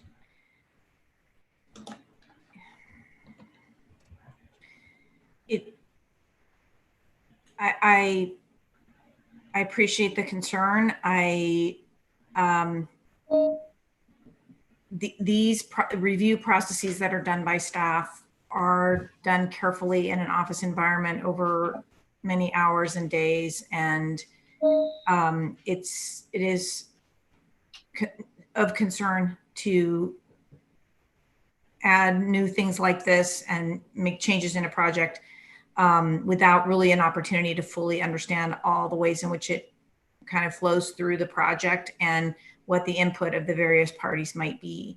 I would encourage council not to consider this to be a new restart on this project, however.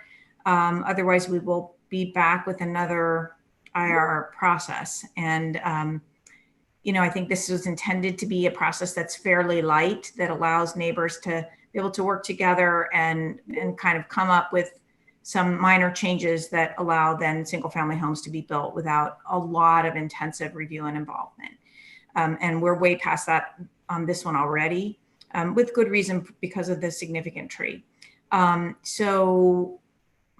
I understand from what staff said is it's minor enough that the change can be made without reopening the process. And I would advise that you consider it to be final and just subject to implementation and not further appeal. Okay, thanks, that's helpful. Just my final comment as we really started this meeting a few hours ago, or this item, you know, the IR process exists for a number of reasons. Trees and basements are not part of that. If we would like to include those in future IR projects, we can certainly update our IR guidelines in the process. I think it's unfair to do it in this ad hoc fashion on a single project where there are pertinent and significant concerns with the tree, certainly. But as I said earlier, the applicant followed the rules, and I think we should too. I see Councilmember Tanaka, Cormack, and Nis, but Councilmember Tanaka, I'm going to go to Cormack and Nis first since they haven't spoken yet on this round. Is that okay? Councilmember Cormack. Thank you, Mayor Fine. Let me just make sure I understand. Letter A, is it staff's understanding that this would require the applicant to redesign their building? No, this is just the building being risen up 1 foot out of the ground. Okay, so that wouldn't be additional expense or work for them to do, A? No, it's probably, I would assume, less expense, less excavation. I think that if you're referring to the expense of the redesigning the plans, you would need to ask the applicant what expenses they would incur for changing this. Correct. Okay. So imagine there would be some expense for redesigning, redrawing their plans. Okay. It would be. That's fine. Thank you. Then, okay, so I'll go in order. I have said every time this is, you know, one of these has come up, I'm not comfortable designing from the dais. I realize we're not sitting in a dais anymore. We're all sitting in our homes, staring at computers, but I don't think it's appropriate for us to redesign something, especially something that is following all the rules. So I can't support A. With respect to B, I'm the one who brought it up, but I was greatly reassured by Mr. Passmore's response and the fact that this would be addressed in the building permits and that it seemed doable. So I see no reason for it to be in there. And then with C, I still feel that C2 is really an unnecessary expense. And the sum of these makes me feel like this process is not fair. And this is a quasi judicial hearing. I believe that the applicant has followed the rules. I believe that the staff, as Councilmember Filthus said, has taken into very serious consideration all the concerns about the tree and that they are mitigated. So I'm not going to be able to support this. Thank you, Councilmember Tanaka, and then Ku. Yeah, I just thought that what the city attorney said makes sense in terms of making sure this is final. Otherwise, it will trigger the IR again. So I guess, city attorney, what do you recommend we put in this motion, or is it clear already that this is not going to, we're not going to get an infinite loop here on the process? I think that your language that says approve the project with the following conditions Is it ready? creates that finality. Okay, then that's fine. Thank you. Councilmember Ku.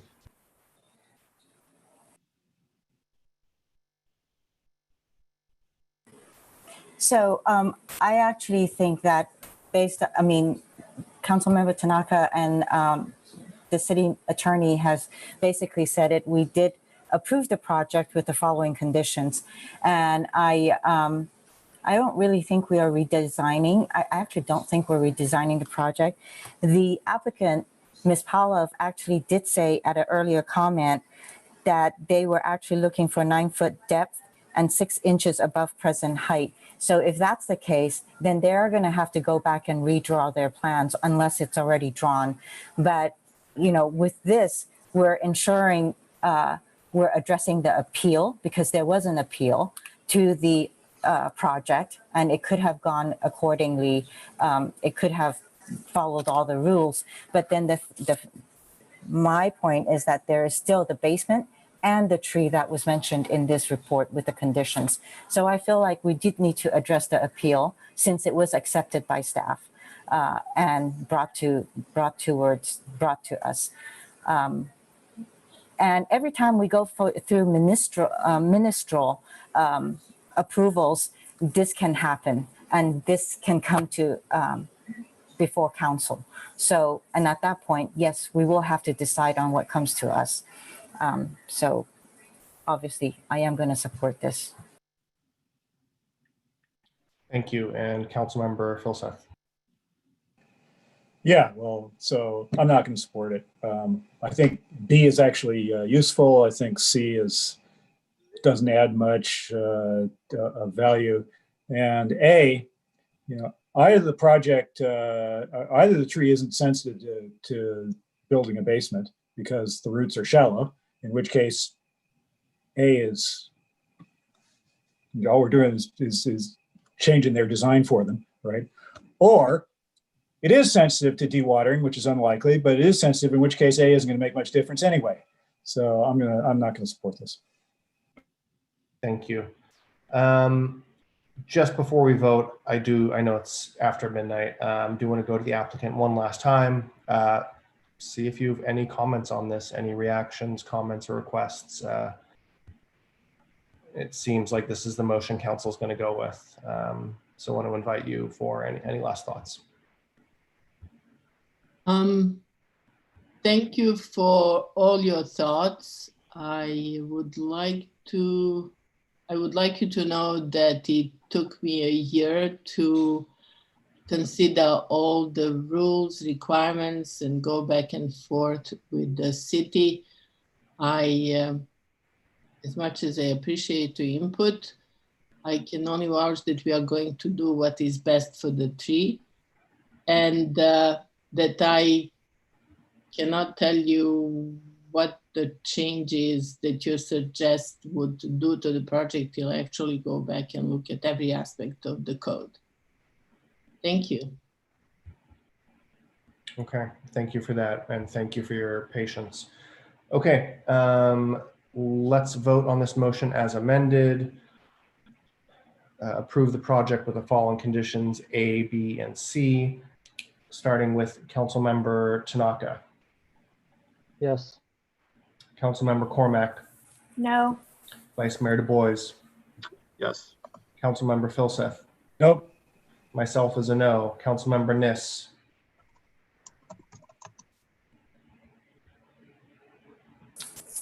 Councilmember Niss? I think you're on mute. Yes. Councilmember Ku? Yes. Okay, that passes on a 4-3 vote with Councilmembers Cormack, Filseth, and myself voting no. Okay, thank you, everyone. Thank you to the applicant, the appellant, and all our members of the public who have stuck with us to 12:10. That concludes our action calendar for the night, leaving us with council member questions, comments, and announcements. Council member Cormack. Thank you, Mayor Fine.